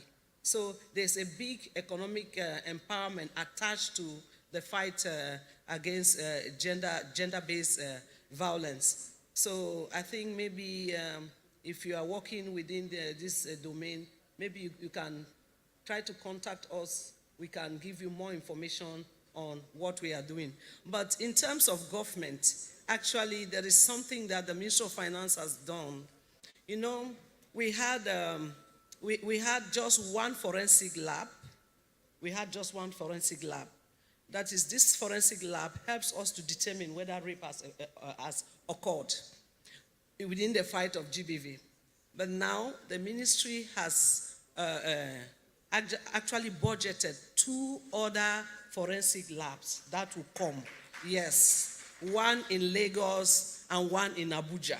So you see that the ministry is actually also concerned about gender inclusion and providing solutions for survivors. So if you want more information, we can have that. Talk bilaterally. Thank you, UN Women.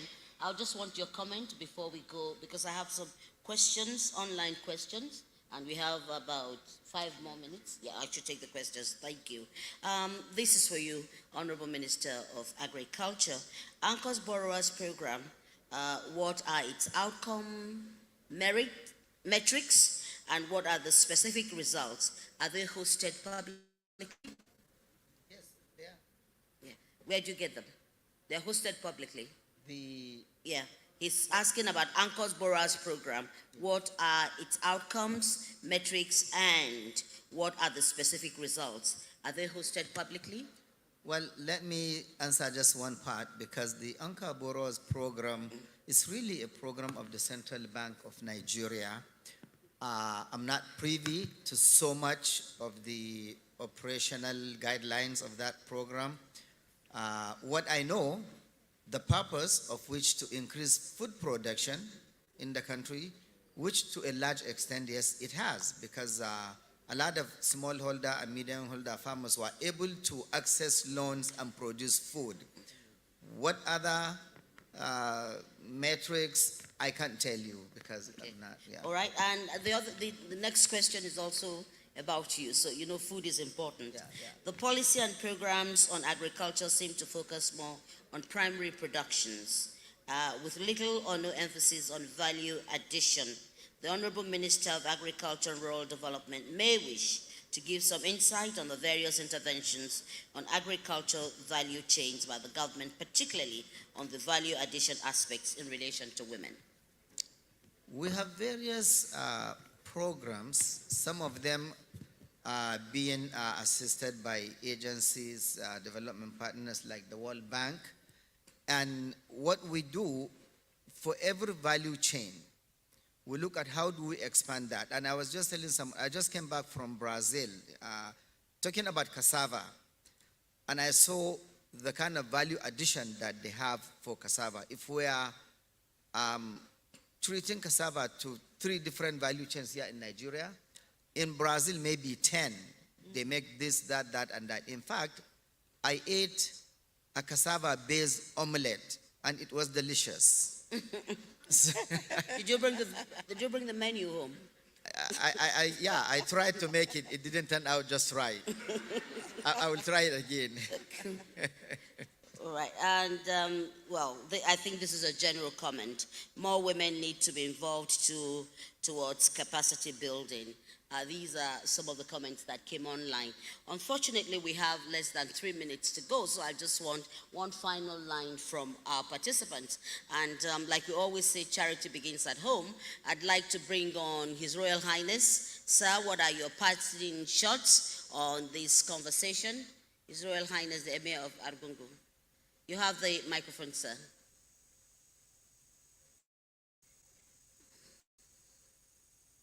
Oh, hello? Yes. We can hear you. All right. I think key to everything we spoke about here is education. and skills for our women folk. You need to be educated to benefit from every government program mentioned here. You need to be able to access information and opportunities provided by government. Additionally, we spoke about things that mitigate against this accessing these benefits. And however, I think we can go around that to make it a lot easier for people to really participate, access, and get around some of these social factors that prevent women from accessing some of these benefits. I think it's in the long term, like I said, education, but in the short term, address programs through channels that are trusted. By that I mean, if you have a government program targeting women, like we have now Nigeria for Women, because of some cultural, social aspects, I think it is better to send in such programs to channels that are trusted by people, to send in messengers that are trusted. Governments want to do this, and if it is heard from a mouth, from a source that is trusted by the community, it makes it easy for people to immediately embrace such programs. When UN Women and the EU brought in the Spotlight program for Sokoto and Adamawa, they brought in a document tailored overseas. But when it came to His Eminence, she sent it to us in Sokoto Foundation. We said, okay, some of the wordings in this concept are immediately objectionable to majority of our traditional and religious leaders that be brought in to educate people about gender-based violence. So let us address such things and reframe the language in a way that anybody will see that this is acceptable religiously, this is acceptable culturally. When people talk about limiting number of children, immediately some of these clerics will tell you, on both sides of the divide, this is wrong, my religion doesn't allow it. But talk about keeping girls in school. When you keep a girl child in school up to secondary school level, senior secondary school level, by the time she finishes, she's of age that she can marry. She must have gained some kind of skill. She's informed about education. She's informed about health, environment, and of course the economics of raising a family. So first, I think we need to invest more in education. Secondly, we need to channel our messages, our programs through institutions and individuals that are trusted for them to have maximum acceptance by the general population, especially in the villages. Thank you. Thank you very much, Your Royal Highness. Still online, I'd like to call back our brother from Sterling Bank. Your final word. I think we've done a lot in terms of figuring out the role education will play in this. What I believe is missing at this point is that the complementary work that needs to happen in the home front may not be happening as fast as it should. And the Honorable Minister of Finance is right. There's not a lot that can be done with the law when you don't have the capacity to enforce it in 50 million homes across the country. Our religious leaders, our business leaders, our intellectuals, everybody needs to come to the realization that the reason women became disenfranchised and became economically disadvantaged were at some point economical in origin. There were reasons why men had an advantage. Those reasons are no longer there. We now exist in a world where the skills that women have is equivalent to the skills that men have in most of the jobs available. We need to take out the obstacles. We need to be very deliberate in this. And it's not about meeting any reporting requirement. This has got to come from deep down. As human beings, we need to understand that. As business leaders, we need to know that we are disadvantaged if you run a business where 90% of the ideas and the skills are coming from one gender. As government, we are disadvantaged when we miss out on the alternative view. So this is a very deliberate action, and it's not a favor. It's something that has to happen so that the country can move forward. Thank you. It has to happen so the country can move forward. Yes, I'll go to World Bank now. I'm going to come back to something that's been occupying us, and I'm sure the Honorable Minister of Finance. We've talked about how important women's economic empowerment is for multiple reasons. We've talked about specific issues. But the basic fact of the matter is, if we take an issue like, say, keeping adolescent girls in school, Nigeria needs maybe about 2,000 to 3,000 additional junior secondary schools. Each junior secondary school will cost about, I don't know, $200,000. You can do the math. Where is the government going to have the funds to pay for that? So it comes down to a basic fiscal question, and it's Nigeria's choice about how government funds, public funds are used. Part of the reason we don't see the impact of a lot of the programs we talk about is they're not to scale. Nigeria is the largest country in Africa. Okay? So you have 15 million children out of school.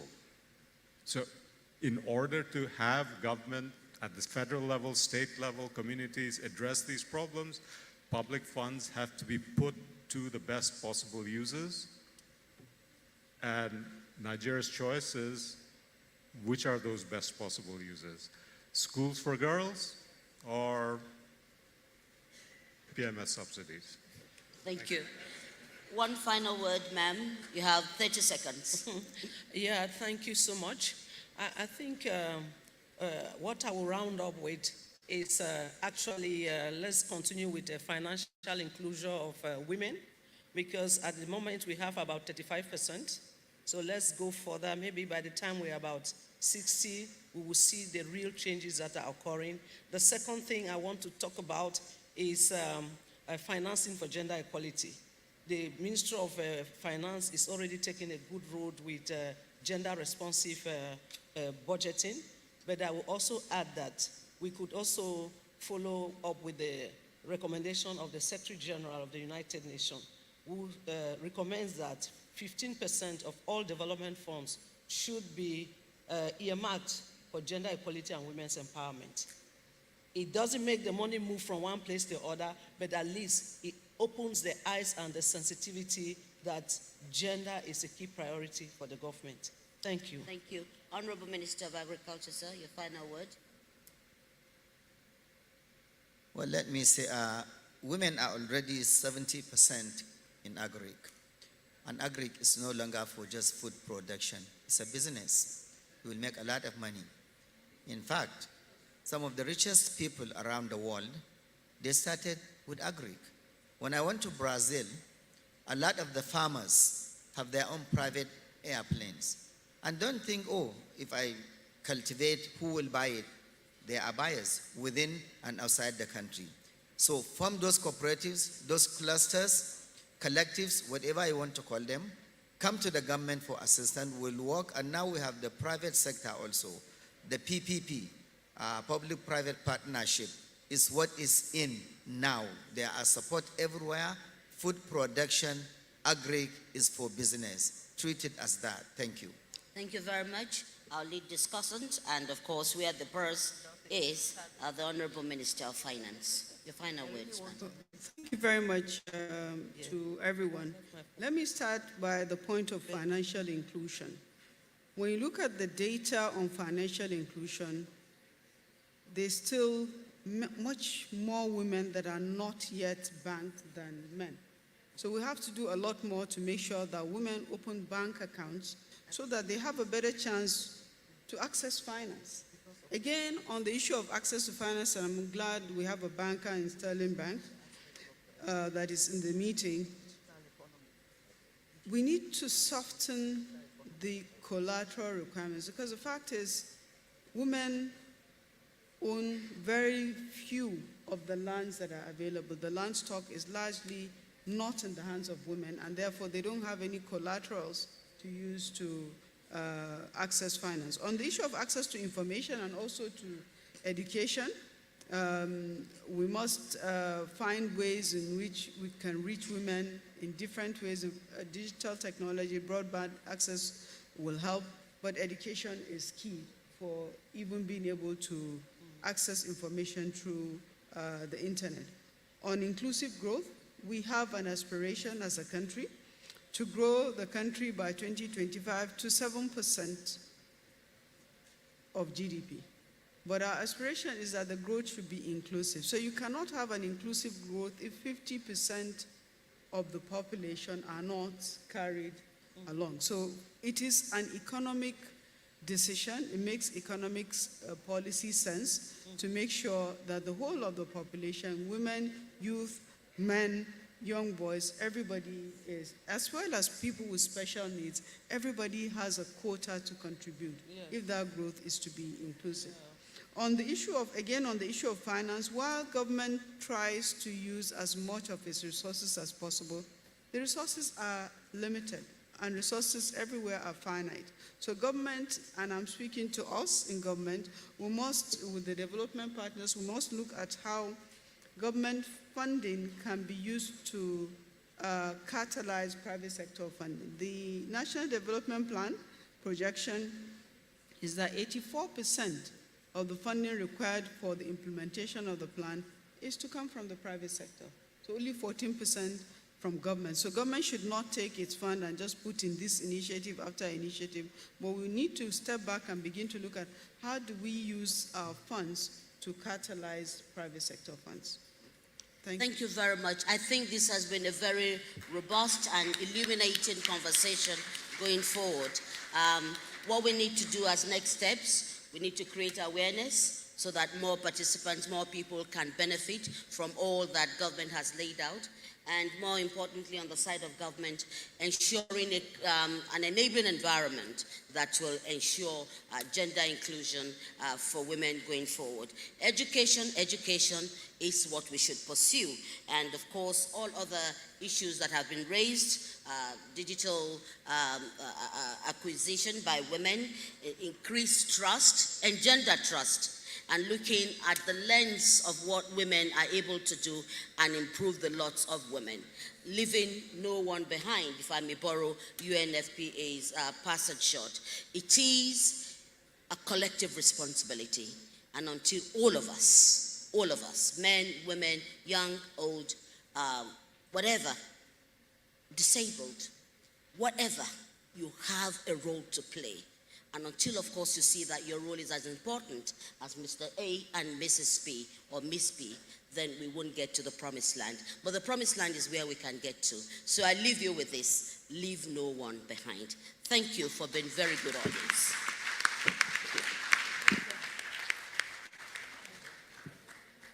Thank you very much. Thank you so very much, Auntie Moji. Thank you to our esteemed panelists. That was a very insightful panel discussion. And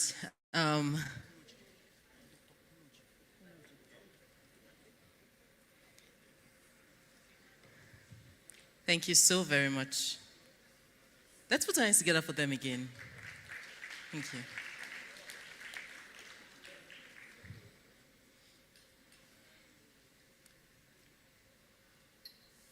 So while they take their pictures, you'll see this all over the hotel as you head out. Please scan this QR code to have access to the book of abstracts, to all of the abstracts that have been presented here today. So very quickly, thank you so very much. Let's put our hands together for them, please. So let's make welcome Dr. Osasuyi Dirisu, the Deputy Director of the Policy Innovation Center, as she takes us to the next item on the agenda.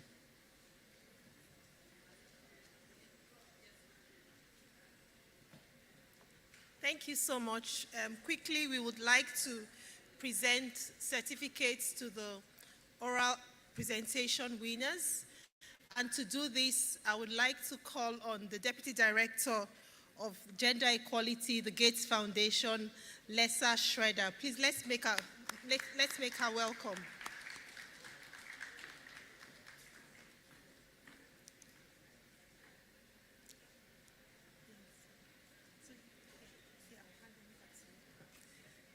So the winner of the oral presentation would have a full scholarship worth 250,000 naira to the next Gender and Development course in April 2023.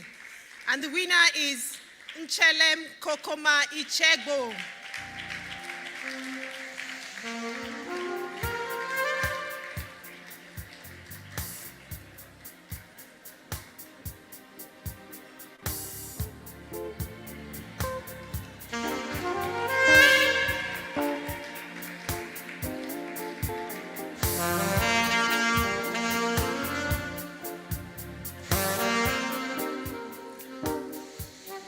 The second position goes to Dr. Yetunde Fatogun, and she gets 75% scholarship to the Gender and Development course in April 2023.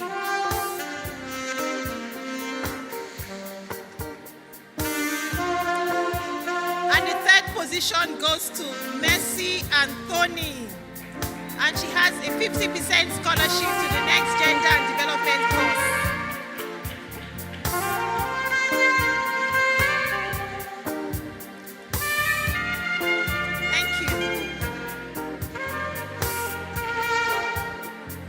Okay, it looks like, I really love that it's women that won everything. This is a very gender inclusive summit. Okay, congratulations to all the winners. To give us the vote of thanks and close this meeting, I'd like to welcome Dr. Tayo Adeloju, the Chief Operating Officer of the Nigeria Economic Summit Group. Please put your hands together for him. Put your hands together for him, please. Wow. So, distinguished ladies and gentlemen, on behalf of the board and management of the Nigerian Economic Summit Group, first of all, audience, give yourself a big hand. I mean, it's been a marathon of gender and inclusion since 9 a.m. Through a range of events and presentations, panels, research, abstracts, debates. And so we want to thank our distinguished panelists for what has been a value-laden time. Thank you for your wisdom, your insights. We celebrate you. You've become part of history and part of taking this summit forward. We want to thank our guests, the Honorable Ministers of Finance, Budget and National Planning, the Honorable Minister of Agriculture and Rural Development, our Country Director of the World Bank, our CEO of Sterling Bank, and the range of excellencies that graced the summit this morning. Her Excellencies, the Ambassador of the United States of America, Her Excellency, the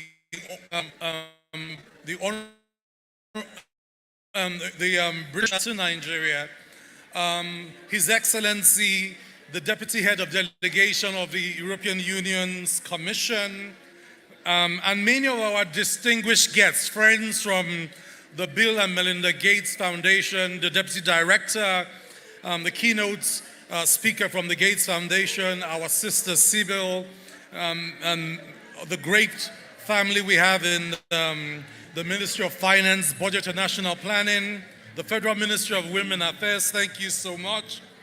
Nigeria for Women Project, thank you for all your insights and support in the build-up for this. DRPC, thank you for helping us curate such a wonderful, insightful session.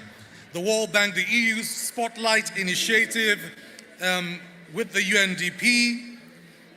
I want to thank the Vice Chair and Co-Chair of the Local Organizing Committee.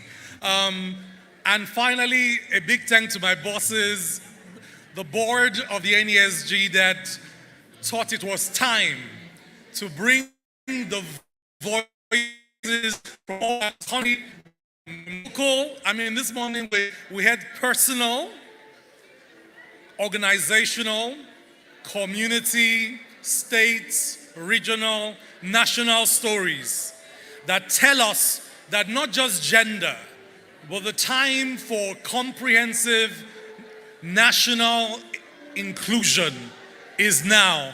And so thank you for being so much a part of making this happen.